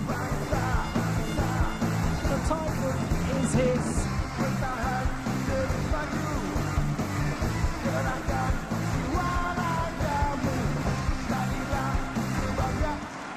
Simon Santoso, the new champion from Indonesia. Is this the right moment to say that you are #1 Indonesian player to replace Taufik Hidayat? Ya, pertama-tama saya mau ucap syukur kepada Tuhan Yesus dan terima kasih buat penonton support saya. Terima kasih semuanya buat penonton Indonesia dan terima kasih buat pelatih saya dan PBSI. Thank you. Okay, that's the excitement from Simon Santoso to replace, to be #1 player in Indonesia. Thank you so much. Once again, good luck. God bless. Indonesia, Simon Santoso. Santoso just thanking all of the crowd for their support and also thanking his coaches for their part that they played in his victory today. And very diplomatically, Santoso not being drawn on whether he has now replaced Taufik Hidayat as the #1 Indonesian player. He's certainly the highest ranked Indonesian player on the world ranking. And his performance throughout the week really has been very measured and very controlled, as indeed was his performance in today's final. Well, from 6-all in that deciding game to race to a 14-6 lead, 8 straight points, that was the decisive passage of play.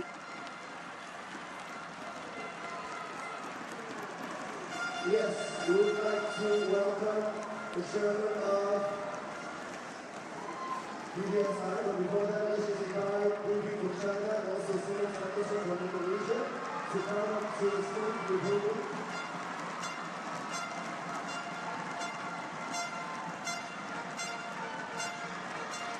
We would like to invite Mr.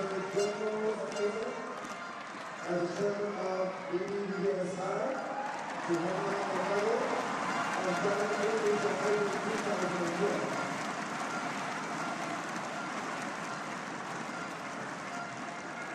Mr. Djarum Santoso, chairman of the organising committee, presenting the silver medal to Djarum, who fought so valiantly in today's final. But just listen to the reception for Simon Santoso.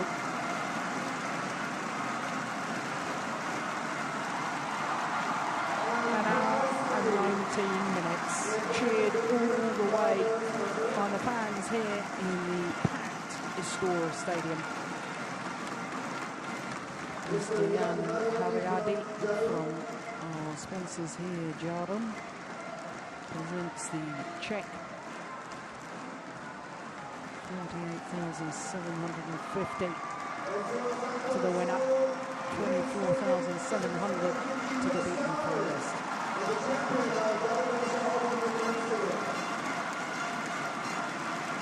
His seventh career title for the number 7 seed.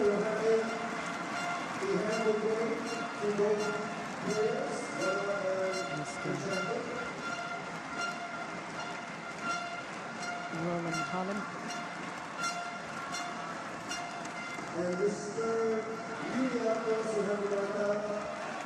Some flowers, checks, medals, souvenirs. From the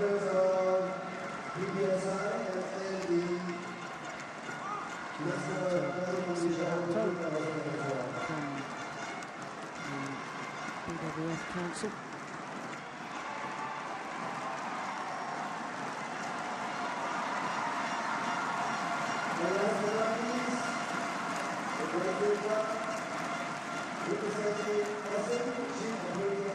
Biggest win, without question, of his career. And of course, the Superseries title sponsor, from Mr. Aswadi.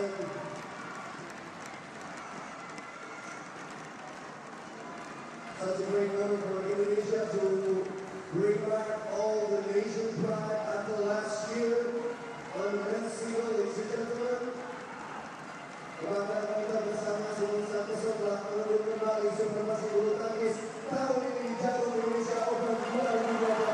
Ini merupakan sebuah prestasi yang konsisten dan motivasi para pemain yang lain. Indonesia, success of their home events, can they make it 2 successes? Because of course Indonesia are represented in our 5th and final this afternoon. They were represented by last year's beaten finals, Tantowi Akbar and William Hatsia.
Well, so far, our 4 finals have been won by 4 different nationalities.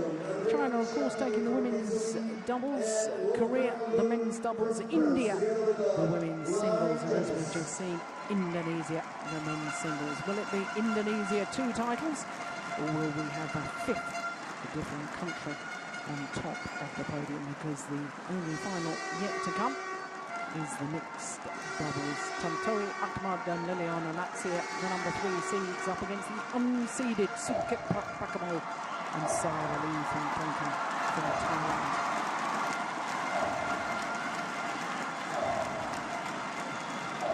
And we'll keep the trend going with all 5 finals, going the full distance, going to a 3rd and deciding game. We're about to find out as we're about to welcome the players into the arena.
And just to confirm, we are indeed waiting for the players to emerge and the stadium lights to be raised, because there is one final to come, and here come the pair from Thailand, Sukhit Prakamol and Sarali Thongthongkam. Greeted with silence from the crowd, and what a contrast to the welcome for Tantowi Ahmad and Liliana Maxia, the number 3 seeds from Indonesia.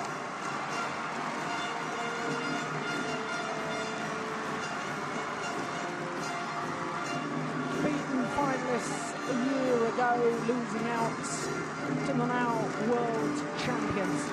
Djarum Indonesia Open, those world champions and number 1 seeds, lost in the quarterfinal of this event, and they lost to the Thailand pair that are here in the final.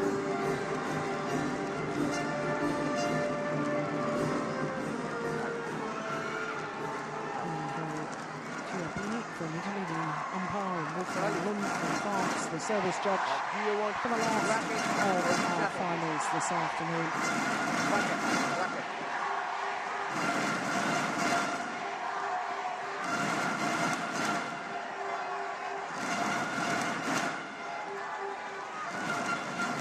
Service. Sally, who is going to...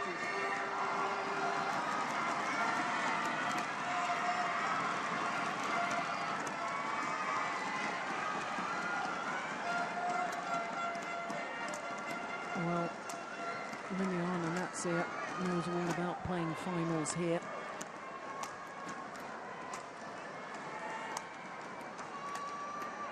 Two titles she's won here at her home events. Women's doubles as well as mixed doubles. Well, there, Sarali Thongthongkam, who turned 33 on Wednesday. What a wonderful way it would be to celebrate that birthday by winning today. So the number 3 seeds, also ranked number 3 in the world, they have been as high as 24-2, their win-loss record for the year. And that translates into the fact that they've won their last 3 tournaments, the All England Super Series, the Swiss Grand Prix, and the India Super Series as well. And as you can see, their last 2 matches going the full distance, including that semi-final yesterday against the number 2 seed Xu Chen and Ma Jin from China. They were 12-15 down in the 3rd game, and then promptly won 9 of the next 10 points to secure it. The crowd went absolutely wild. It was an hour and 6 minutes, that semi-final. Drama, excitement, and obviously delight for the home fans when they eventually won. So to Sukhit, who's 32, from Chonburi in Thailand, number 9 in the world ranking at the moment, not seeded therefore, but they have been as high as 2, spent 23 weeks at number 2 in the world rankings. And their win-loss record for the year translates into 3 finals, including last week, beaten in their home event by Tao Jiamin and Huan. And as you can see, it was that quarter-final that really was the sensational match, beating the number 1 seeds and the reigning world champions, the holders, in fact, of this event, until they were beaten. Zhang Yang and Zhao, when they having dropped the first game, came back in 52 minutes to win that encounter. And that was on the back of beating the number 8 seeds, Chan Peng Sin Soon and Go Lian Ying from Malaysia. So this is the 4th meeting between the 2 pairs, and as you can see, the pair from Thailand yet to win an encounter. But the last time they met was, of course, in the final of the India Super Series event, and of course, as Ahmad and Natsir won the title, they of course won on that occasion, but it was 3 games. It was a very good match indeed.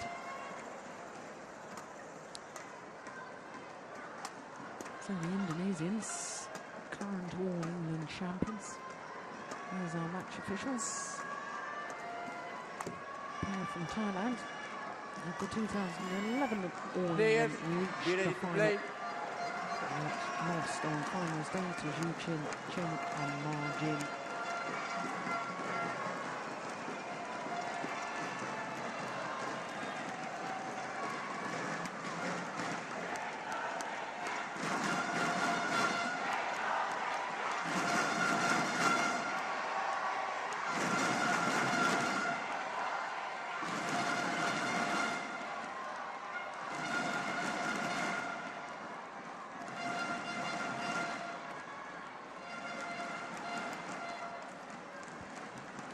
Well, I thought yesterday this pair from Thailand were looking as sharp as I think I've ever seen them.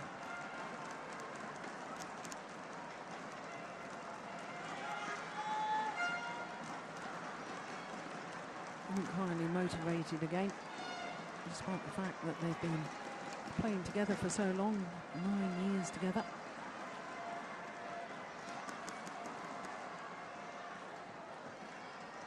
Sometimes partnerships get a little stale, but they seem to have rekindled and ignited the flame that made them so good. Ladies and gentlemen, on my right, dynamic player to Tanto watch. Yamat, Liliana Natsir, Indonesia.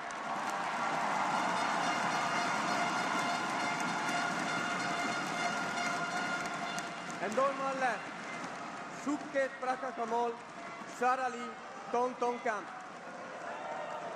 Liliana Natsir to serve to Sarali, Tonton Camp. Level, play. So the number 3 seeds from Indonesia. Nearest to us in the all black Service kit. over. 1 love. All the more experienced players from Thailand, 32 and 33. Here's the Indonesians. Akbar 24, Liliana Natsir 26. This is remarkable, she's only 26. She's been twice world champion. Already a silver medal for Olympic Games playing with Nova Widianto. 1-all. In fact, 30 career titles, including 27 mixed doubles.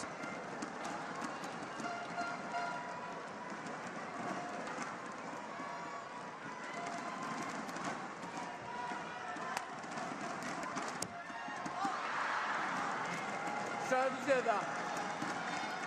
2-1.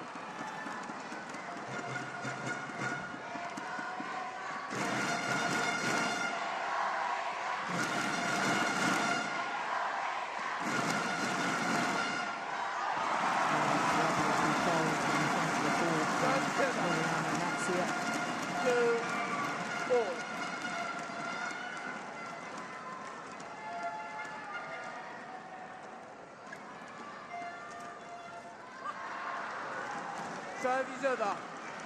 3-2.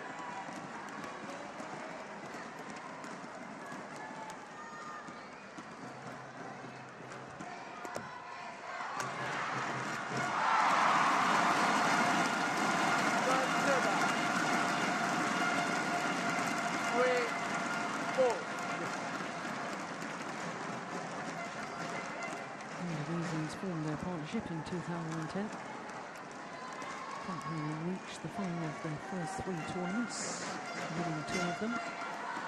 And here in Indonesia at the Grand Prix Gold event, which is in Grand Prix Gold.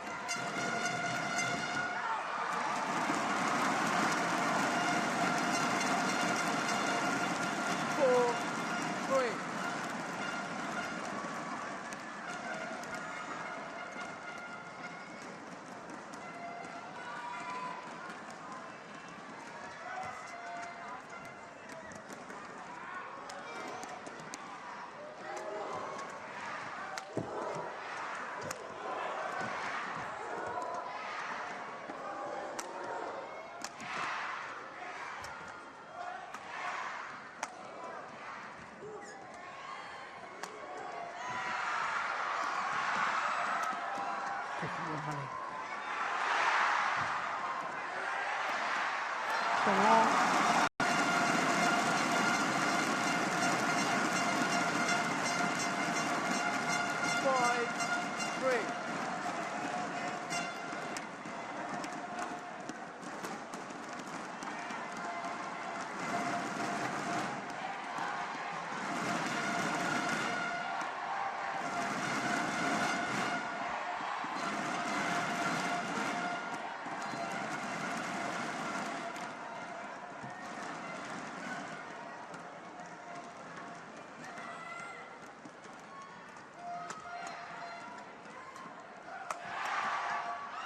Oh, that's lovely. Serve is over. 4-5. Good defence.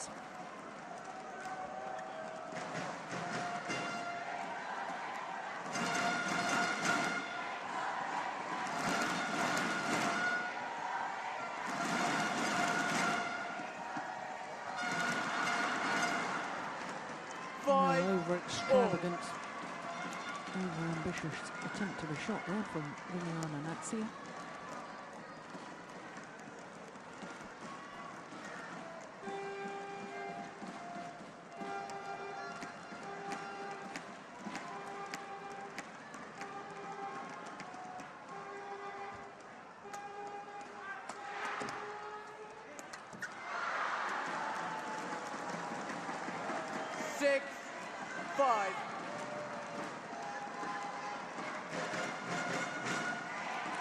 So success for Sarah Lee last week. And then finally the mixed doubles, she won the women's doubles in Thailand with Narasa Patwan.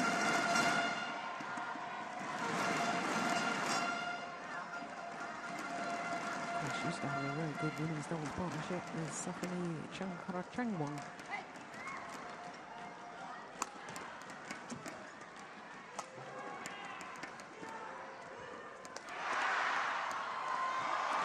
Oh, it's landed in. This judgment. 7-5.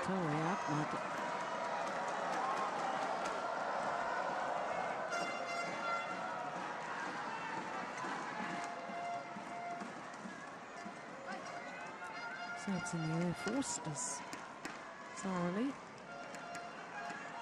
Very good captain.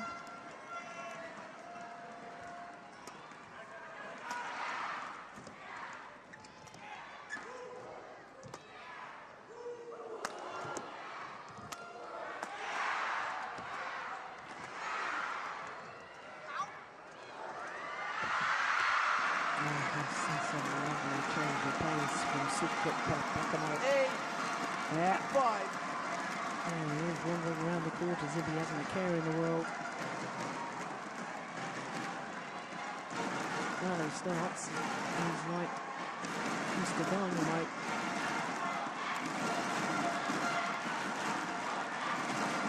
I think one of the reasons the Thailand player have enjoyed so much more success is the fact that Sukits has brought his base position further up the court. That allows Sarah Lee the freedom to really hunt shuttle at the net. He seems to be moving particularly well. 5.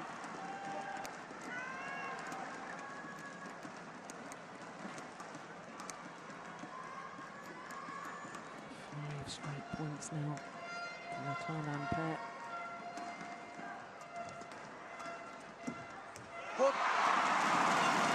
One comes to an end. 6-8.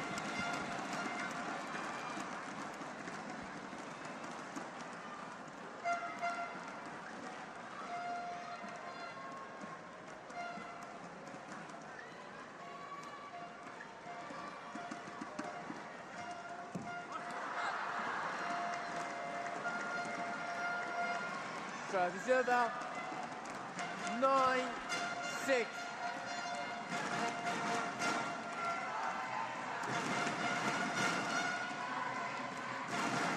And that's his 6th final here at the Indonesia Open.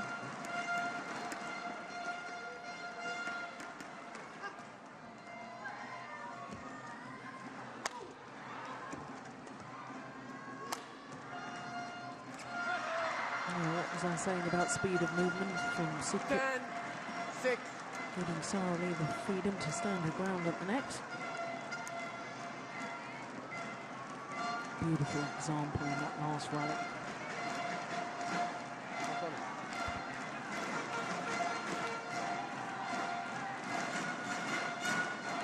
And the tie-break won 7 of the last 8 points.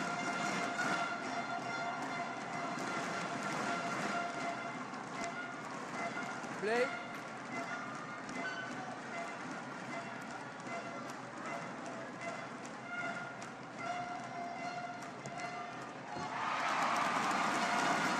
Go down. 7-10.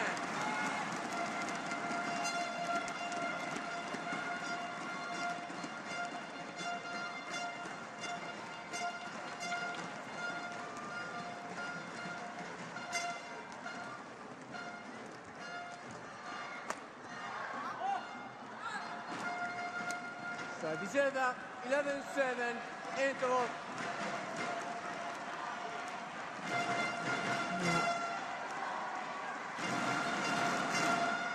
Four-point advantage compared to Thailand.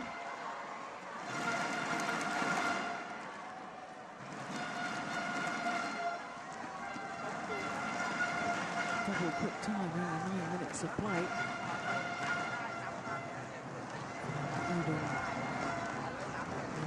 Djarum, the coach, always gets very animated when he talks to his players. 20 seconds. Character. 20 seconds. Please, coach. And for the Indonesians, coach Richard Manaki and Liliana Natsi's world champion partner, former partner Nova Widianto. 11-7. Play.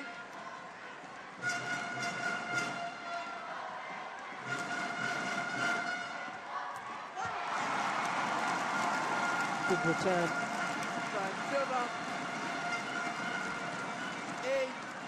8-11.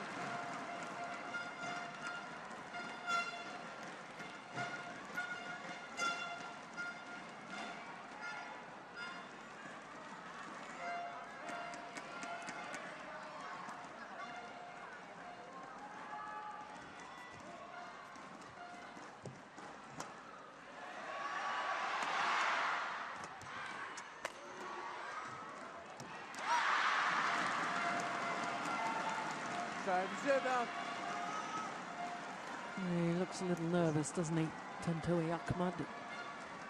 12-8. Last year's final, of course, they were very much the underdogs against the world #1 ranked players today. As the #3 seeds against the non-seeded combination, all the pressure on the Indonesians. Very different scenario.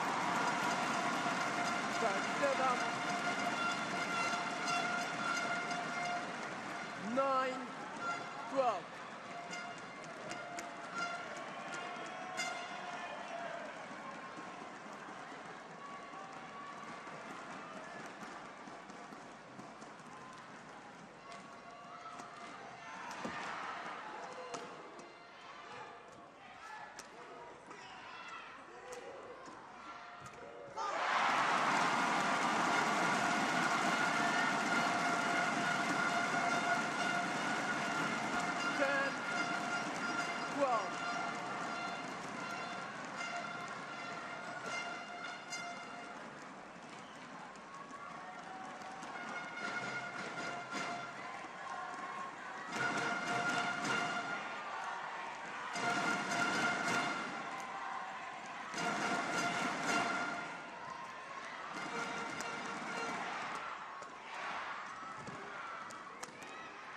That is unbelievable. So fast back and how on earth did he play that cross-court smash?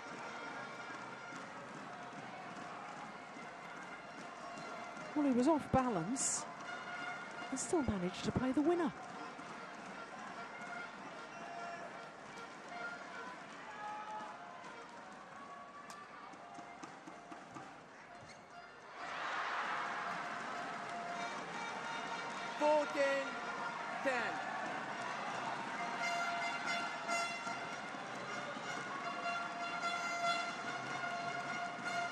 They're getting caught in no man's land, really, until the upside.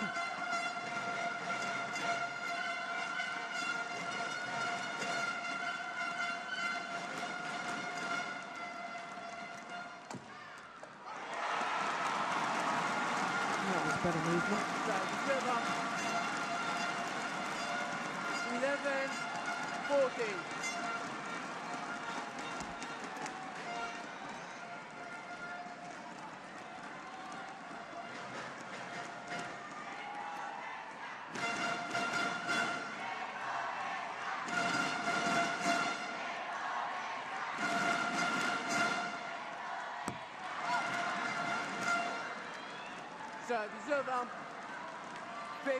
Well, the Taipei really have taken on a new lease of life here in 2012.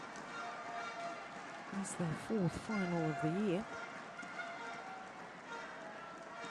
And the way they're playing at the moment, I used to say this won't be another title for them. They've only won one Super Series title in the past. It was the French Open 2 years ago, whereas the Indonesians have 4 Super Series titles, including one Premier event, which of course was the All England earlier this year.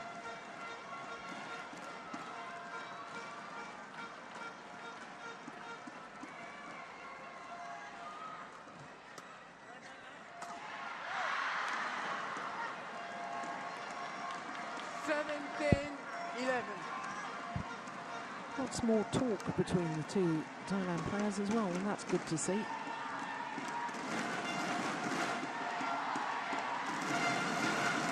I pondered whether they'd be working with a sports psychologist, as there seemed to be far more interaction between the two of them. Talk, encouragement, tactics, little high fives after rallies.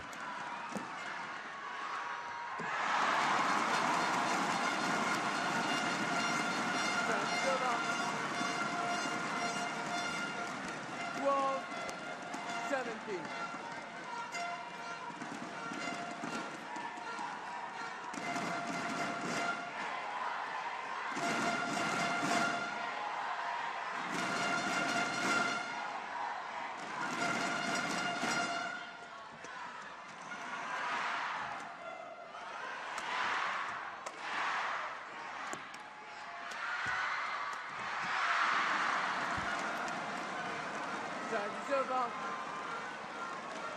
18-12.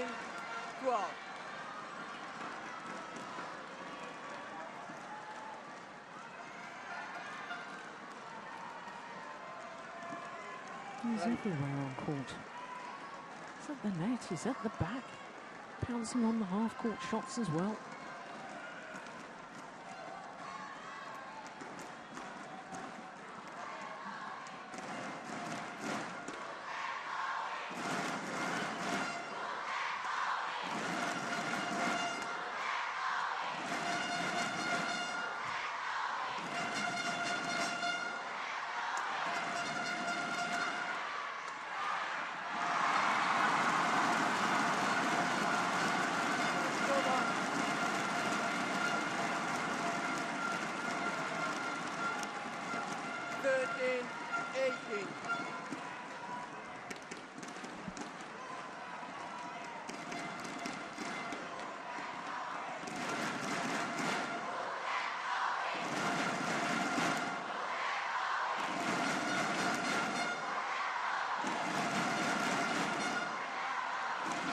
To lift and encourage the home players.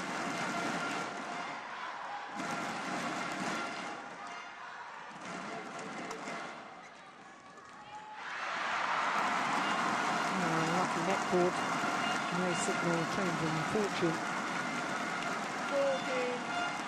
14-18.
Service over. 19. Waited with almost silence. Good play from the Thai pair. 2 points away now from the opening game.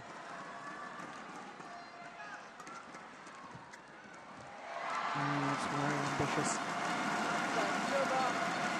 And that sums up Sukrit Brakamol, doesn't it? Those were outrageous winners. And when they work, it's utter brilliance. And when they don't, it's rather frustrating. Must be a coach's nightmare.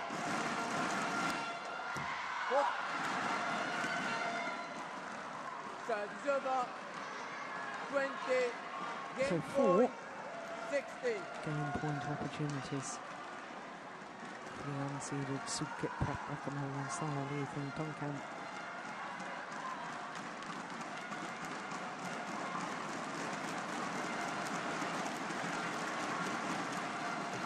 Oh, what a good return of serve. 17-20.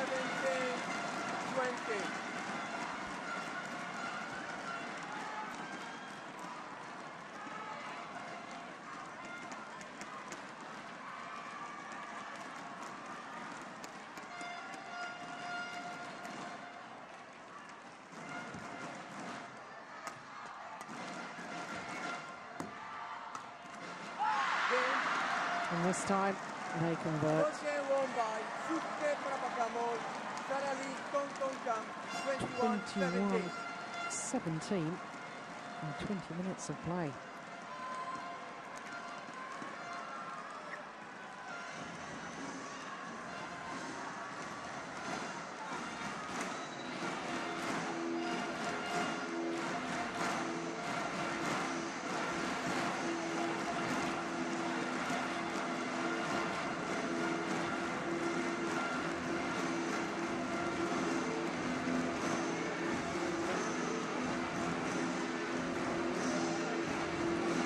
Widianto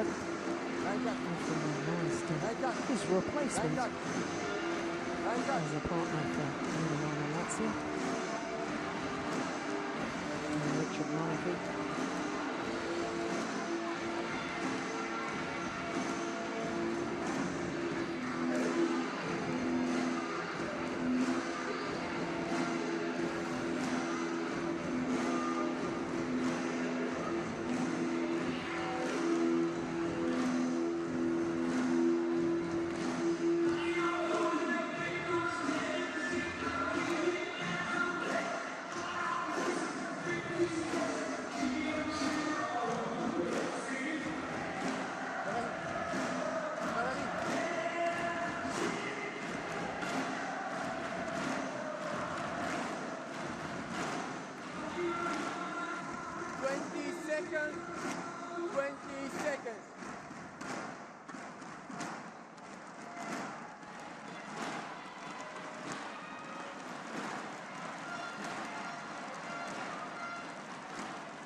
Well, he was absolutely outstanding in the opening game, was Sukrit Brakamol.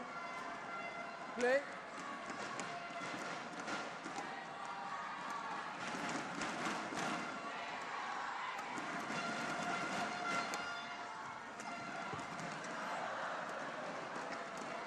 Yeah, there's the little touch of the hands after a rally that's been won. Very much become a trend in badminton now. Lots of pairs do that.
Brilliant drop.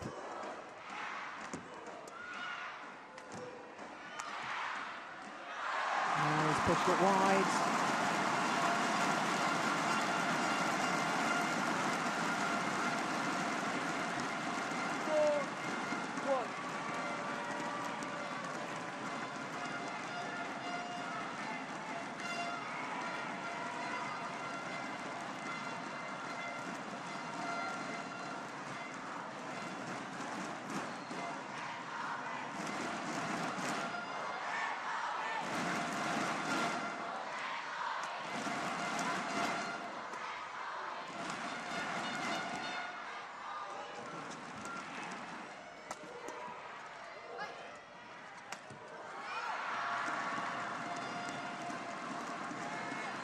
Serve up.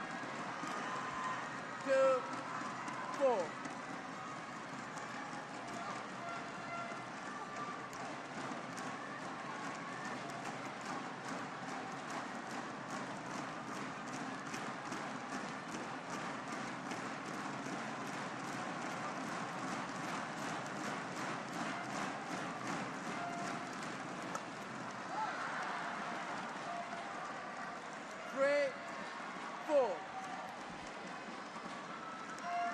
Normally the Indonesians are such a positive pair on court.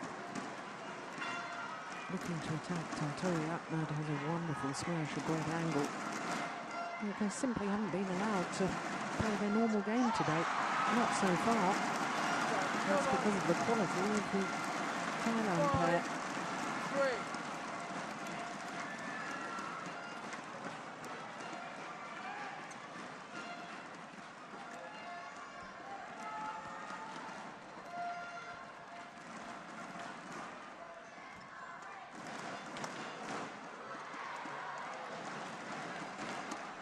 Reserve on 4-5.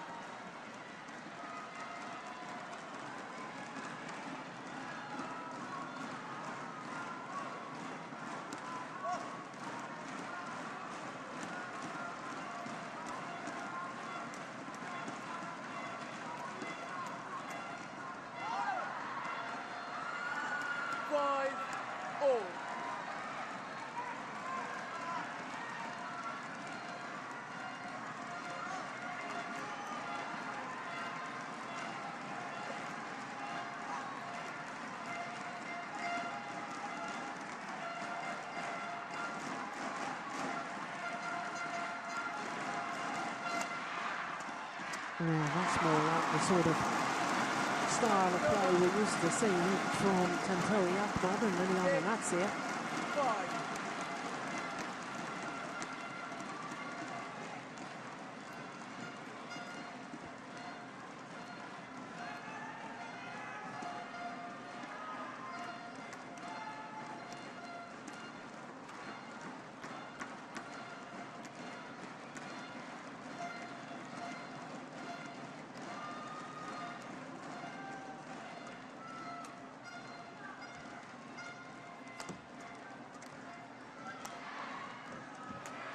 Oh my goodness me. Yeah, good rally.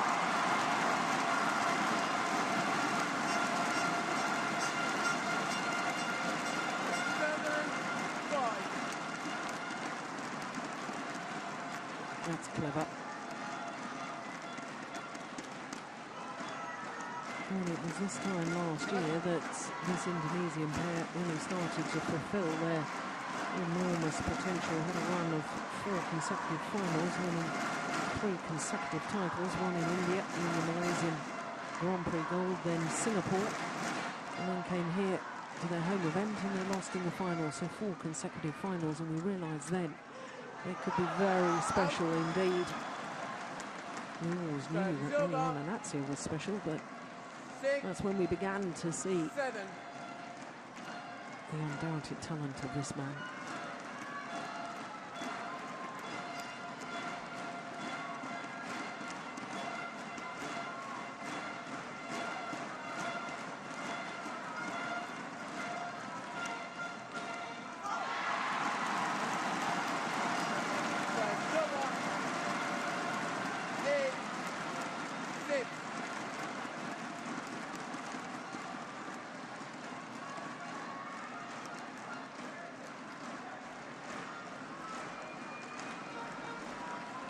It's very hot, humid conditions here in Jakarta, and especially in Istora Stadium.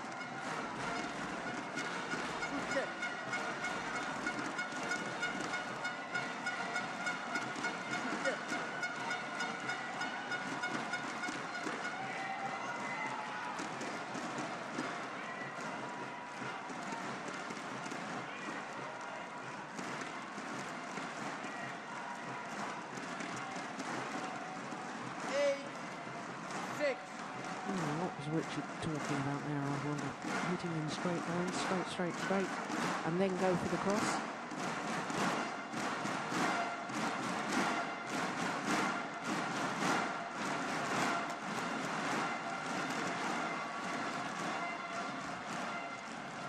It's gone wide.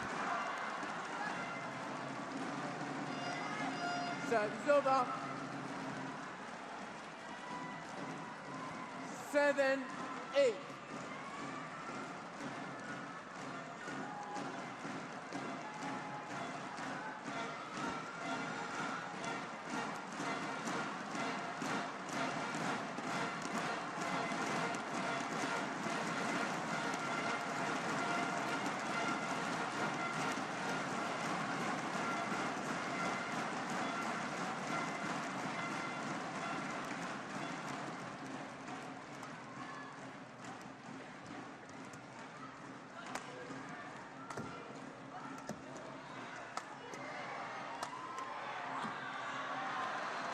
Well, Tantari Ahmad is still trying to go straight. Every single one of his shots there, play back straight instead of trying to turn the shuttle. And a little bit of frustration boiling over at the end of that rally. And bounced his racket off the floor.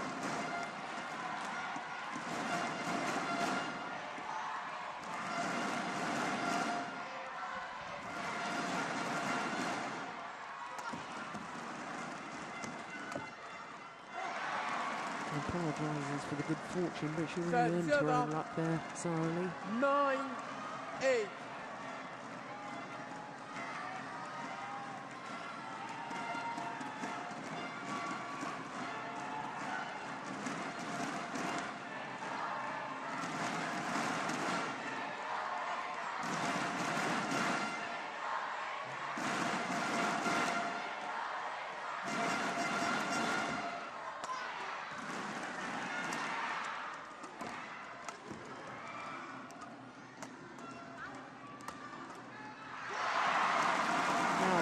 With Liliana Nazia. That's over. 9-all.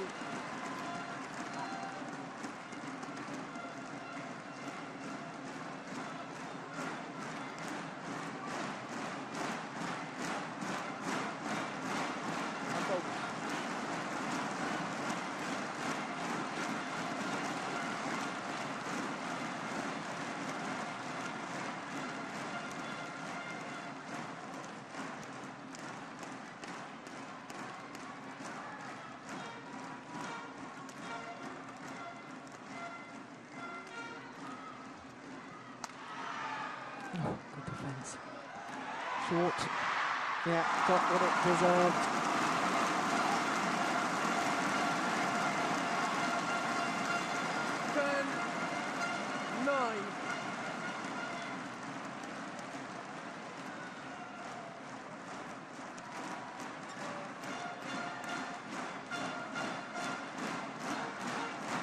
It's 165 miles per hour.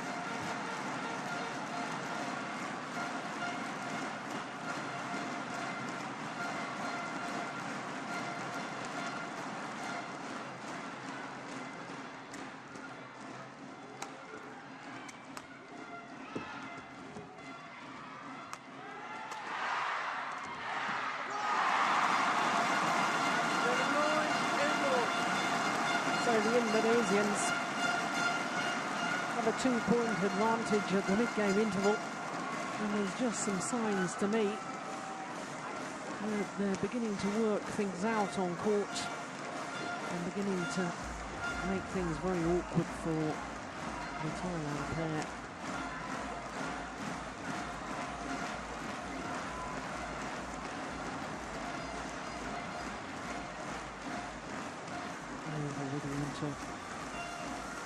played with anyone on that. So there he is for 7 years, former world number ones, twice world champions, 17 titles, 5 of them Super Series titles. And a small matter of an Olympic silver medal as well.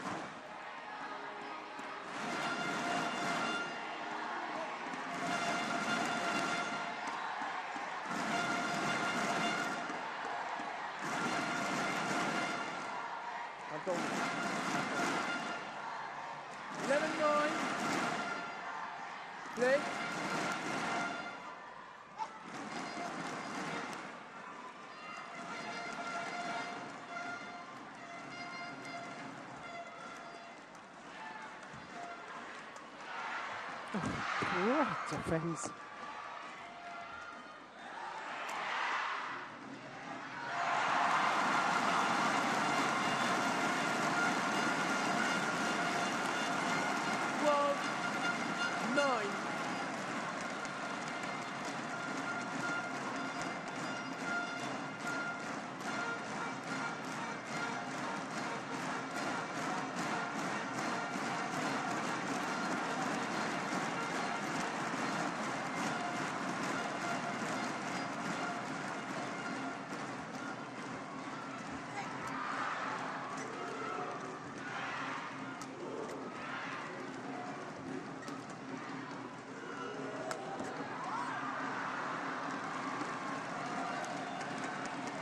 Server 10, 12.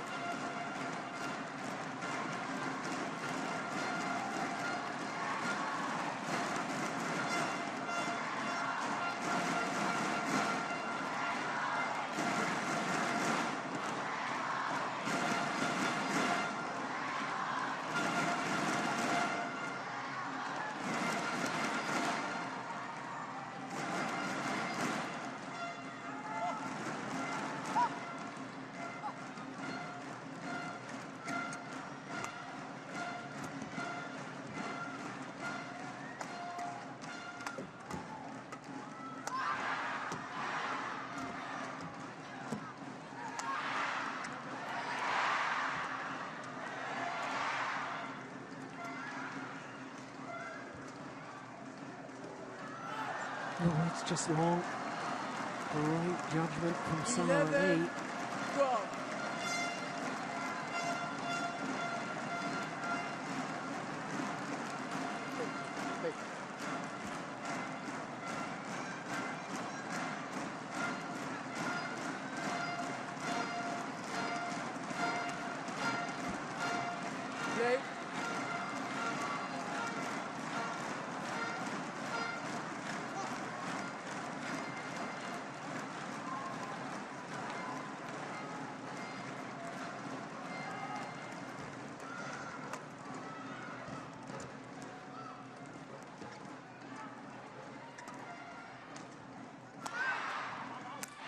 All strings gone in his racket.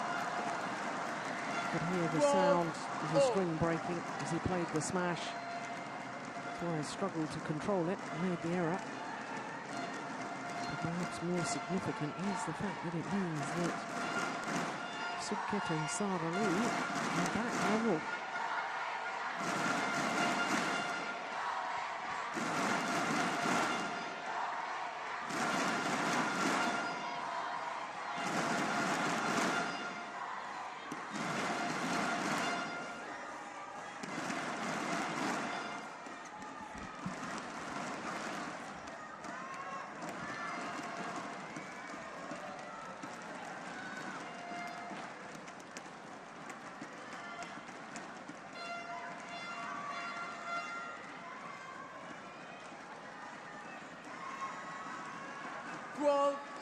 All. Sarà il Sukket. Slight confusion as to who's supposed to be serving. There's Sukit Prakmal. 12-all second game. Just really have to say that was a very dangerous smash from Leon, and that's it.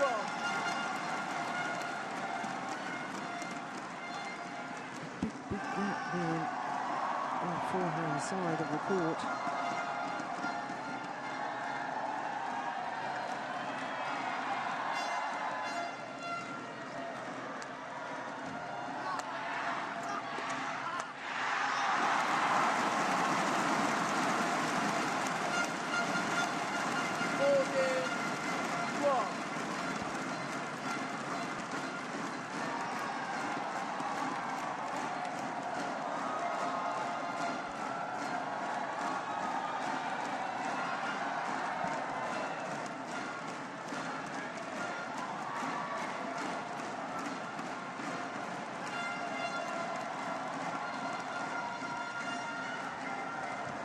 Oh, it's just wide. A gift for the Indonesians.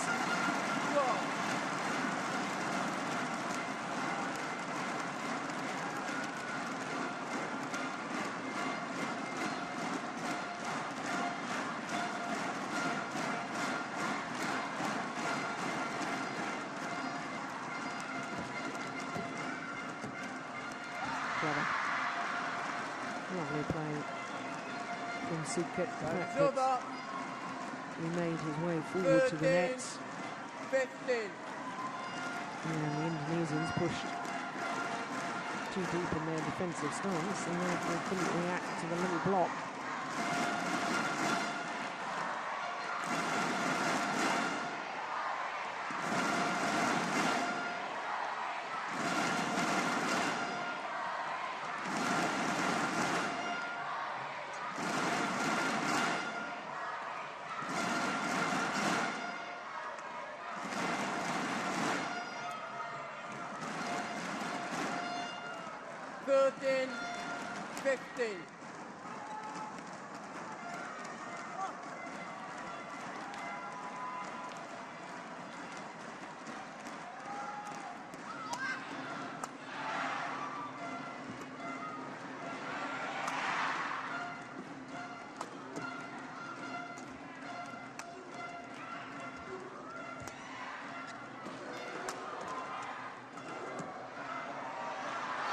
Just long.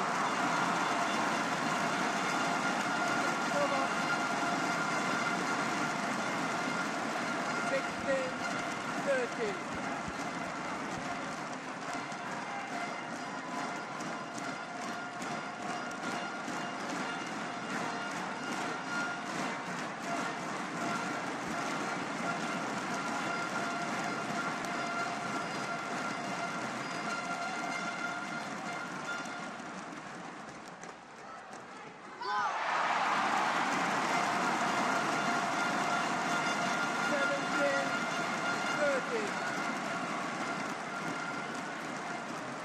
Opened up a 4-point cushion.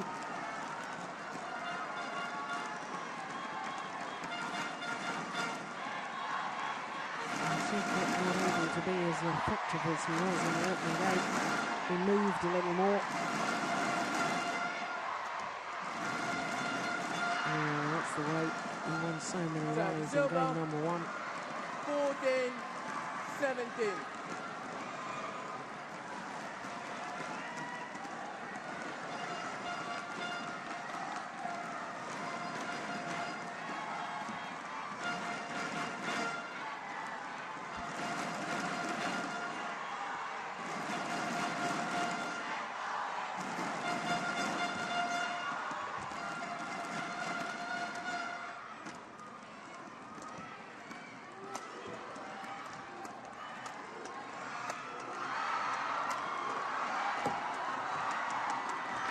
Brilliant.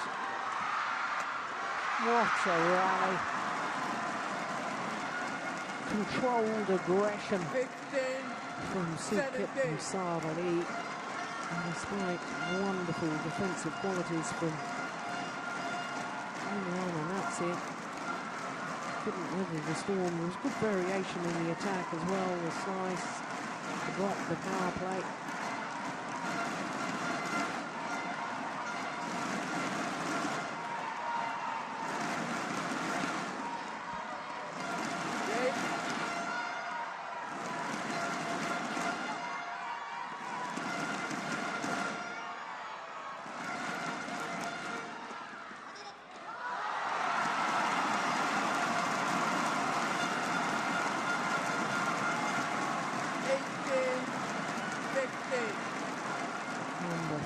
seems just 3 points away from a third and deciding game.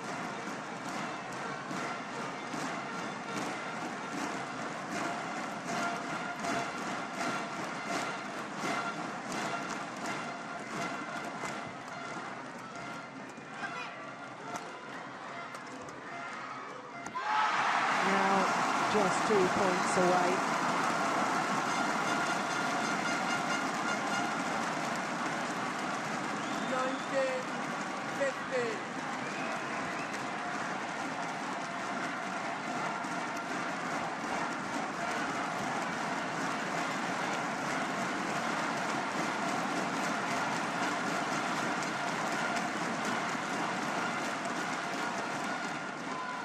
What a good return. Service over. 16-19.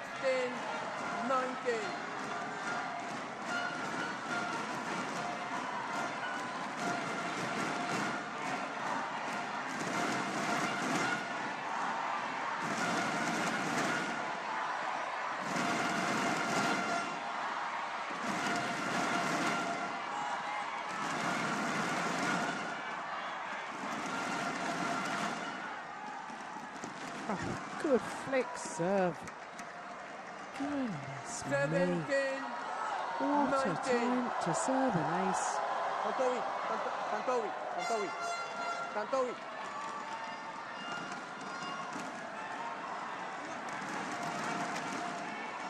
Yeah, it was brilliant. Don't think it was a fault, and it certainly wasn't called as a fault.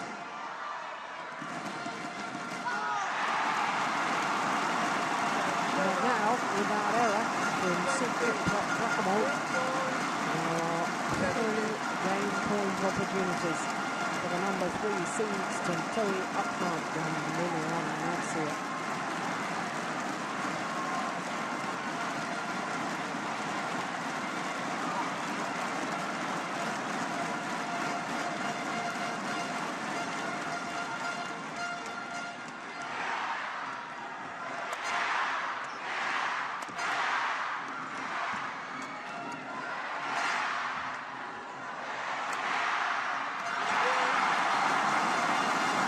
They take it on their first game point opportunity.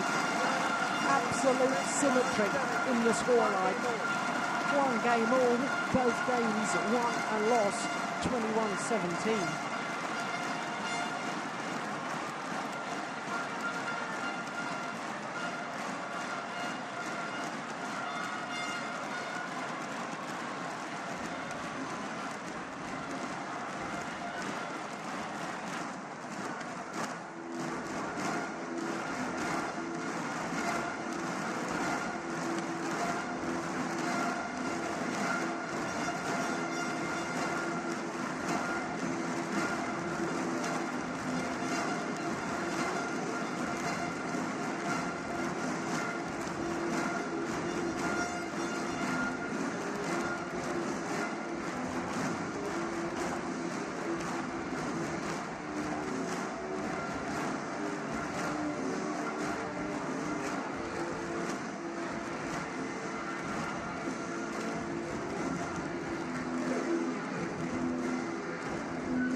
That 2-minute timeout.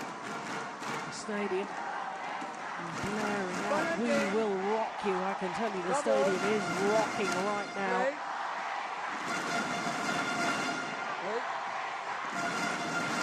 Third and deciding game.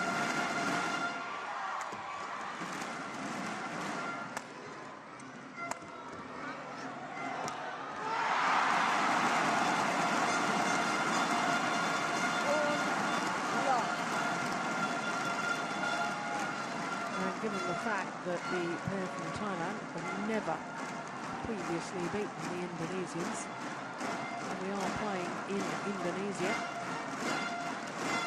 And I wonder about the psychology now and the belief of Sukit Prapanul and Sara Lee from Tongkam, whether they truly believe. Service over. 1-all.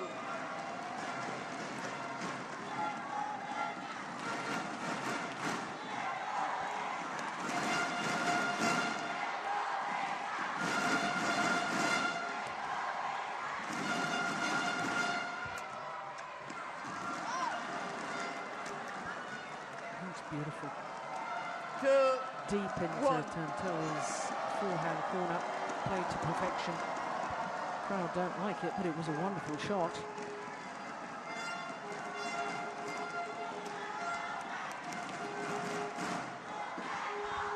Play left.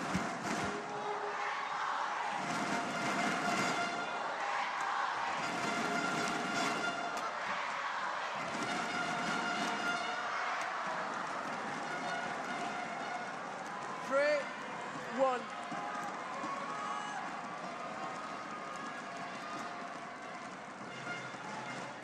Well, the Thailand pair are playing better than I've seen for many a month, perhaps many a year. Really seem to have found some form. Exactly the right time in the build-up to the Olympics. Oh my goodness, between the legs from Tantel outside.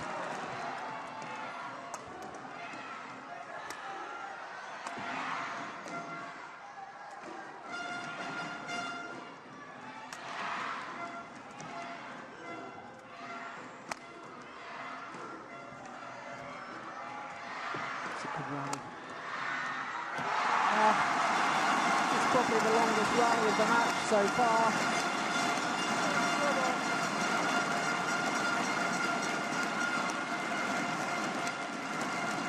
2, 3.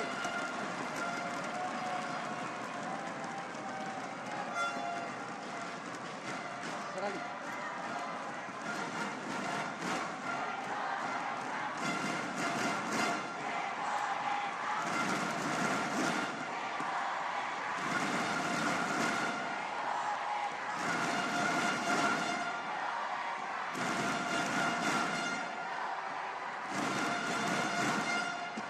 The trickery of the man.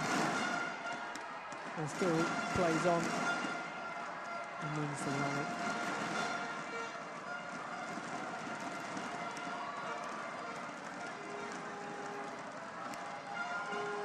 Very rarely 2, does that 3. between the leg shot actually work.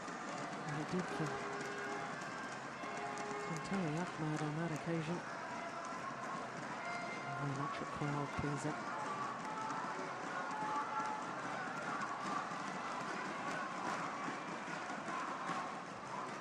No service short. Service over. 4-2. The umpire confirming that it was short.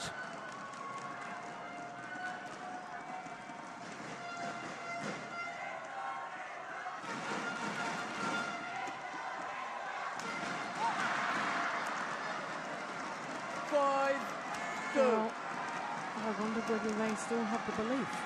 I believe they do. Here's Prasan Rangkasukpo, Deputy President of BWF, enjoying the proceedings today.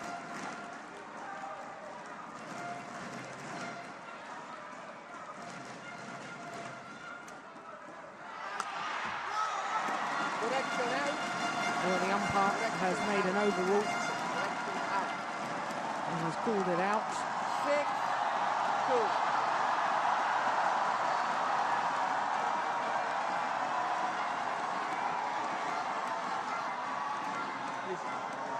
We'll make their own minds up. We won't see it from this angle. Can't tell where the shuttle lands from the above there. 6-2.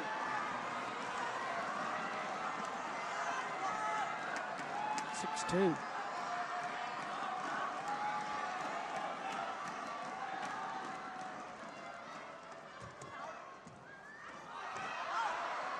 That one's definitely out.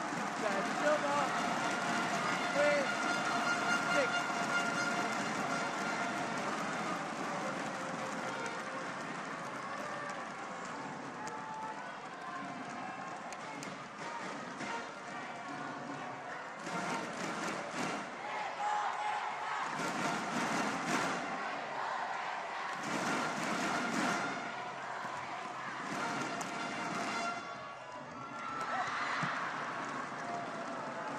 Service over.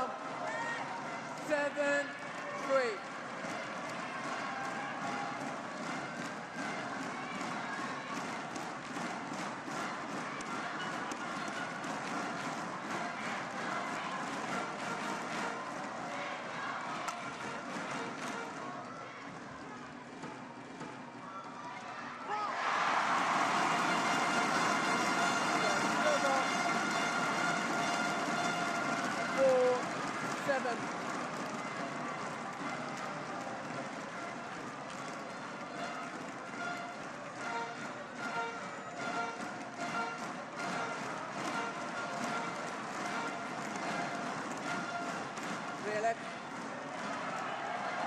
Sorry, not ready. Gentili will have to serve again. He serves out. Service over. 8-4.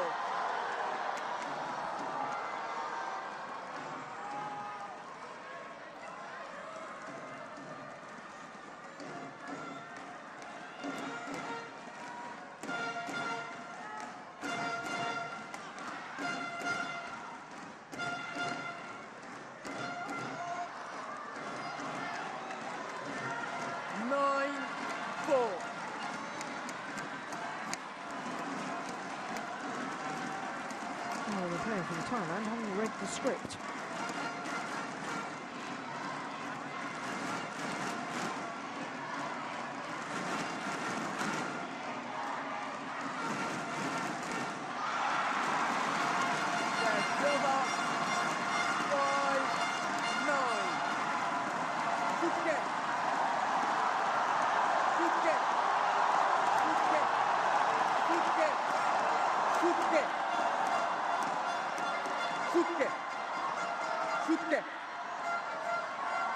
Well, there's no question, I don't think it was in. No more. I correct you. Well, it's a pity we're not seeing Sukit Prakamol. Okay. Lining up, have a close conversation with the umpire.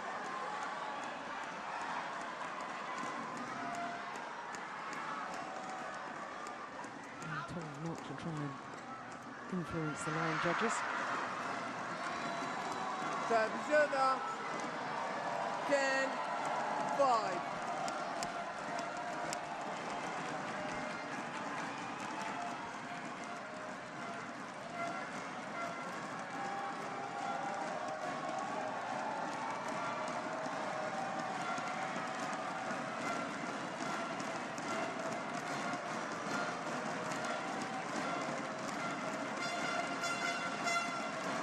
She's really leading the game so well at the front of the court. Sara Lee has been all week.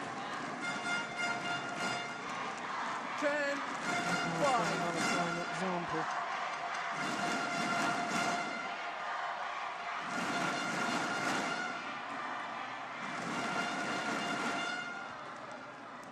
In there.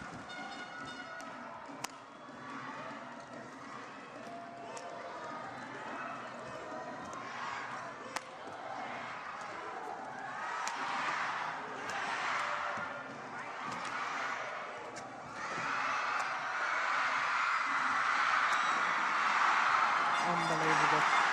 Oh my word. Well, it doesn't get much better than that. A rally that had virtually everything.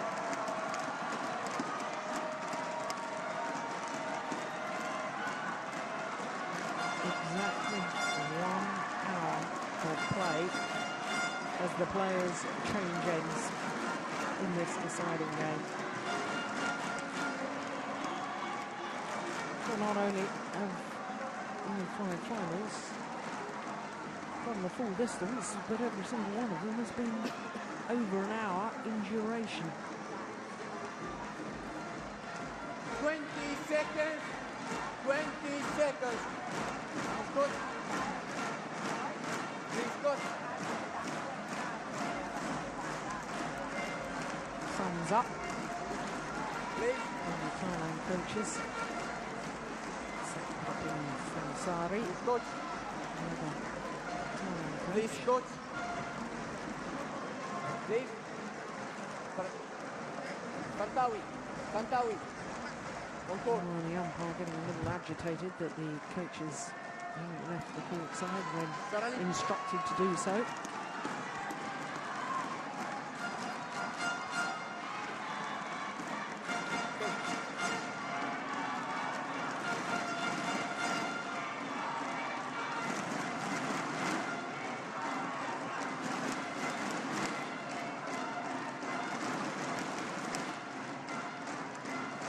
Diana.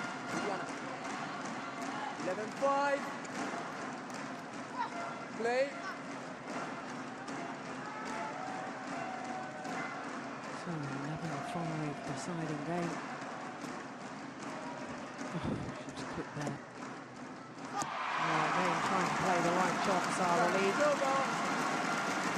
This time making the error.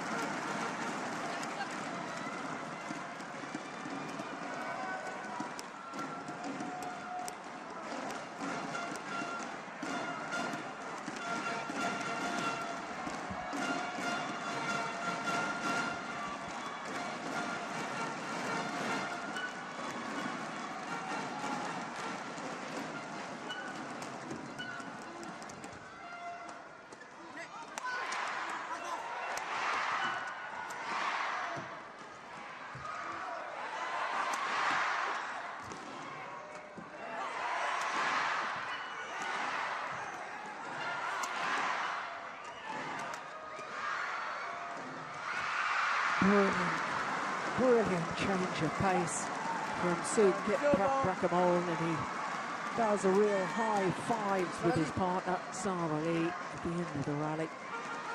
They really had to defend for so long, the Indonesians on the attack. 12-6.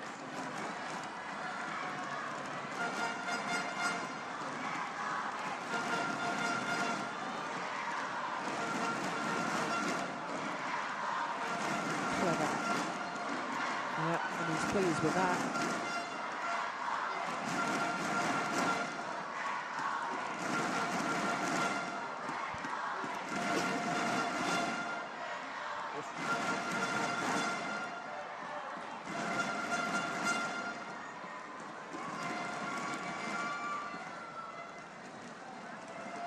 Sorry. 12-6.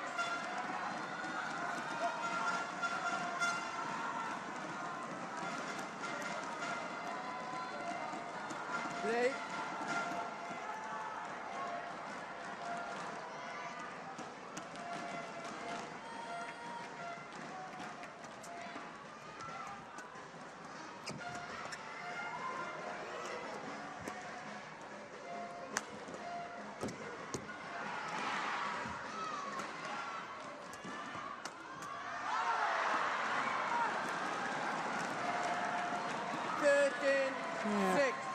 Been really impressed with the variation in the attacking play from Sukip and Sara Lee.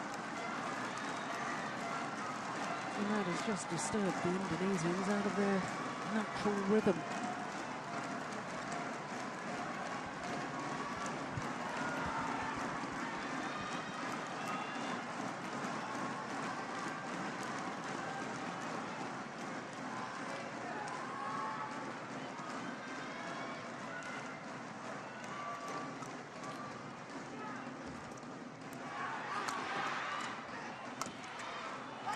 Shuttle got deflected by the neck boards, that smash. 7-30. Certainly helped Tantowi Ahmad, but it was a good smash anyway.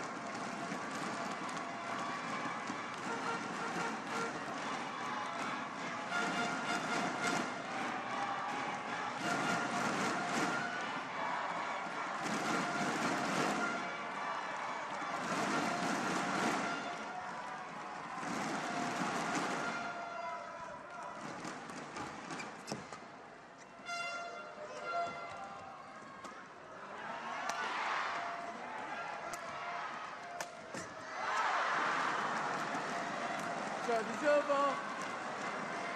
14-7.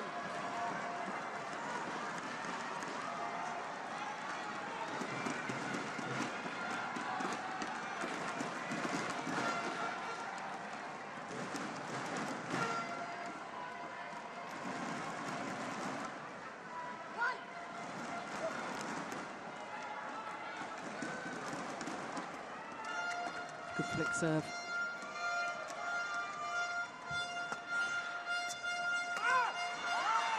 Oh, Tantowi Ahmad really trying to up the pace there. Little Thailand player just feeding off that.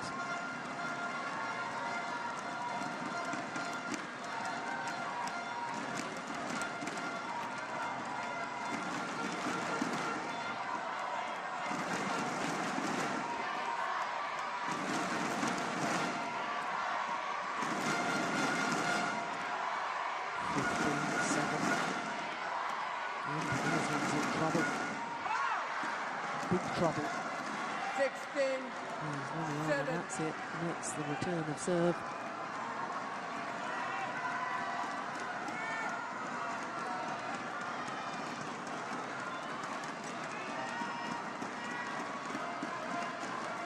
Yeah, Richard Meneke looks concerned too, doesn't he?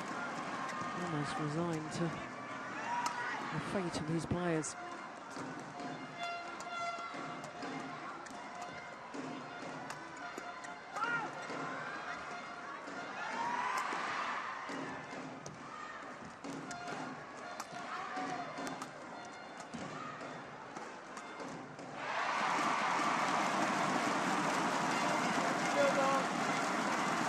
As far as the Indonesians are concerned, it really has to be now or never. 8 points adrift. Time is running out. If they're going to make a comeback, it's got to happen now.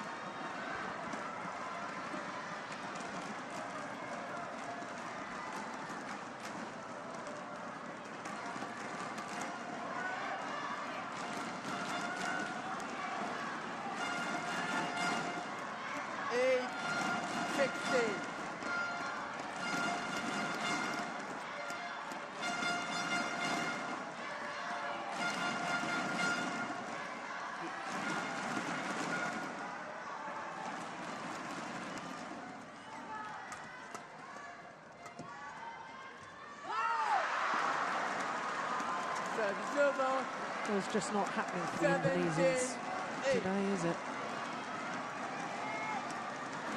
A little shake of the head from Tantowi Ahmad, in all honesty. They've been forced into the error. They've been unsettled and outplayed by their opponents from Thailand.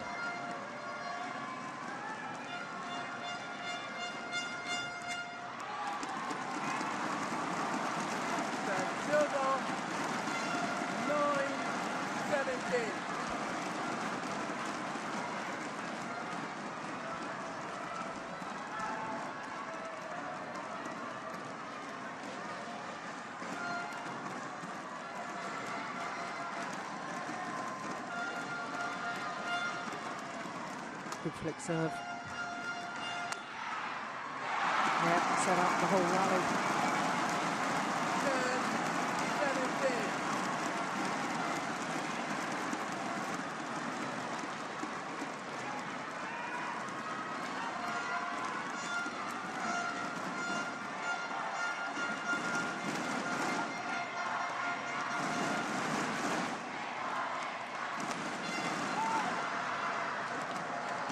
Reserve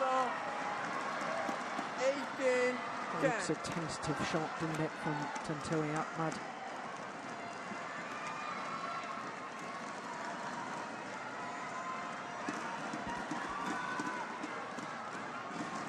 Points away from defeating the number 3 seeds and taking their first Premier Superseries title.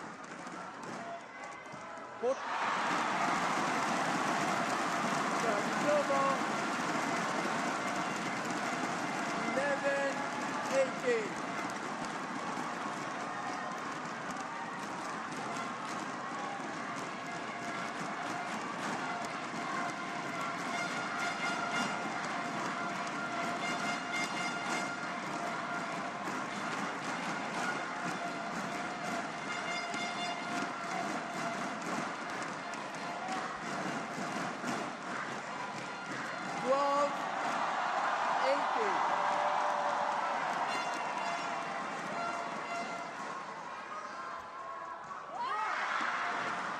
Service over. 19-11. Time running out for the Indonesians. 2 points away from their second consecutive defeat in the Indonesian Open final.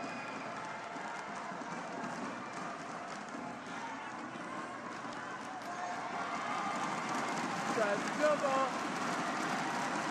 12-19.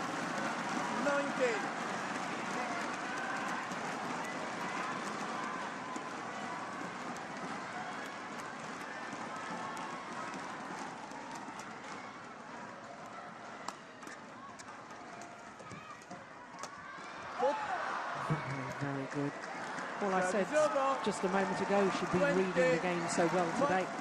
Sara Lee intercepts once again at the net to bring up 8 match points.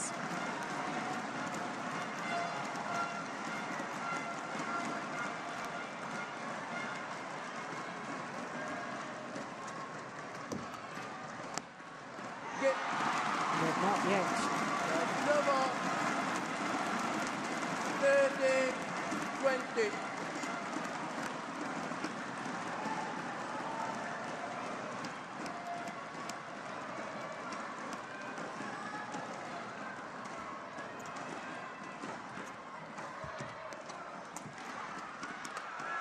Well, how fitting. It was Sara Lee at the nets that played the winning shot. 21-17, 17-21, 21-13 in the deciding game in an hour and 13 minutes. Well, the victory there for Sukhit Prakamol and Sara Lee from Tongkam means that all 5 titles here have gone to 5 different nationalities. Well, obvious disappointment for the Indonesians, who of course were favourites for this final, but all credit to the pair from Thailand, because this week they have played some of the best badminton I've ever seen them play.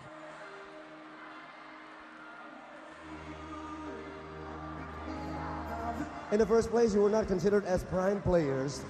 Playing in front of Indonesian crowd is not that easy. And what was your biggest drive in winning this to be the best? Yes, today really happy, really glad. Thank you for badminton fans, everybody. Thank you.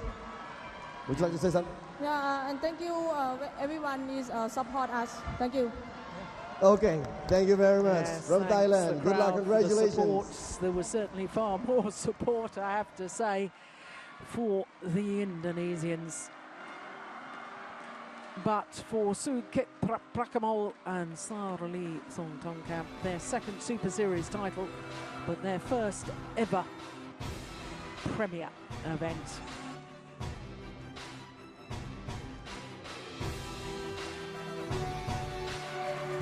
Well, today all started with women's doubles, an all-Chinese affair, and Wang Xiali and Yu Yang retained their title, their 13th Super Series title, 6th Premier Super Series. Then it was the turn of the men's doubles, and Korea took the crown here.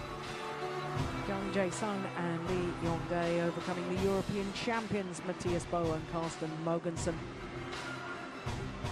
It was 17-11 up in the second game, having won the first, but won the third pretty convincingly nonetheless. Well, what a women's singles it was. Saina Nehwal saved 2 match points in the second game before she won the third, 21-19. But we're now ready for the prize presentation for the mixed doubles.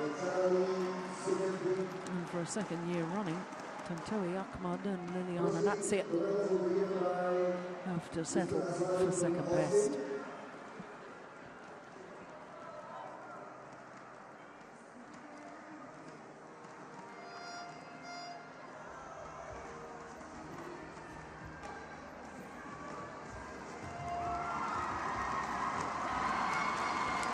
So a little wave to the fans who are dispersing the arena here.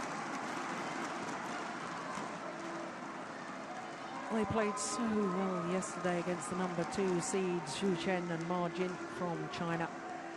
Coming back from 12-15 down in the third game to clinch that semi-final. But what a performance throughout the entire week from Sukhit Prakamal and Sarali Thongthongkham, and the fact that they beat last year's champions in the quarter-final and today defeated the world #3 ranked pair. 3 wonderful games and their first title of 2012 in their 4th final.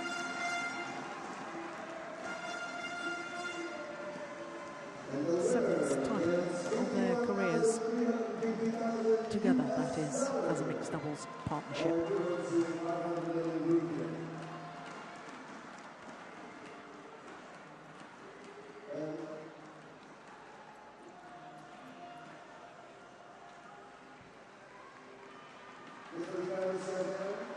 And the flowers.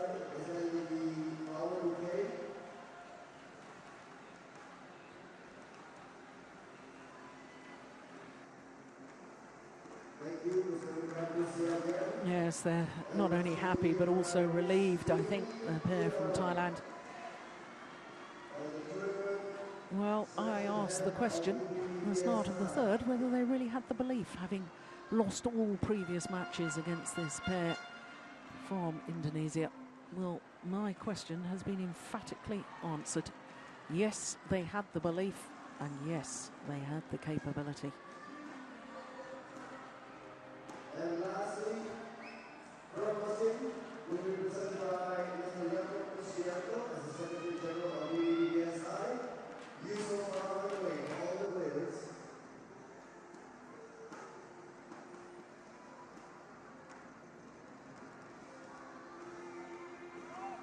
Once again, congratulations to Sukhit and Sari from Thailand.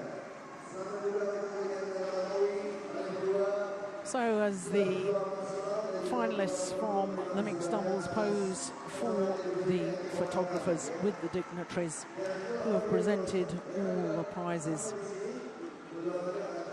it really is a time to reflect on what has been a most memorable day. And how many Super Series events can we boast the fact that the champions in all 5 disciplines have come from 5 different countries.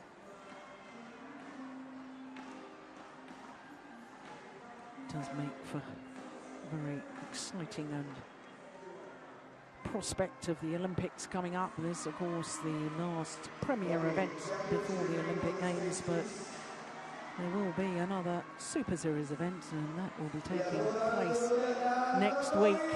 Singapore, of course, will host the 6th Super Series event of the year. So there are our mixed doubles champions, Sukhit Prakamal and Sarali Thongthongkham. And as they pose once again for photographers, just confirmation of the scores of today's finals. Every single one of those matches going the full distance. Well, I was talking just before the prize presentation about Saina Nehwal coming from 2 match points down in the second game to win in 1 hour and 4 minutes, 21:19 in the decide. And then Simon Santoso in the men's singles, 1 hour and 19 minutes for him to win through 21:19. Of course, 4 years ago, he was beaten finalist, one better this year in 2012. And as we've just seen in the mixed doubles, 1 hour and 13 minutes for 21:13 in the deciding game. And Sukhit and Sarali's first ever victory in 4 attempts against Tantowi, Ahmad and Liliana Natsir. So that, of course, does mean, as I say, that our 5 champions in the 5 different disciplines have come from 5 different nations. That really is a very healthy situation for world badminton, and congratulations to all of them, because it has been a wonderful, wonderful week here in Jakarta. 294 was the fastest smash in the semi-final from Zhu Chen in the mixed doubles. Johari in the women's doubles semi-final. That was 227 from her. But really, the smashes and the speed of all the players looking in top form coming into the Singapore Open, as I say, that will take place next week. And of course, after Singapore, there's the little matter of the Olympic Games. But that, of course, concludes proceedings from this year's Djarum Indonesia Open here in Jakarta. It's been a wonderful week. Thanks for your company. Do join us next week. But in the meantime, from all of us here, and especially me, Jill Clark, see you next week. Bye-bye.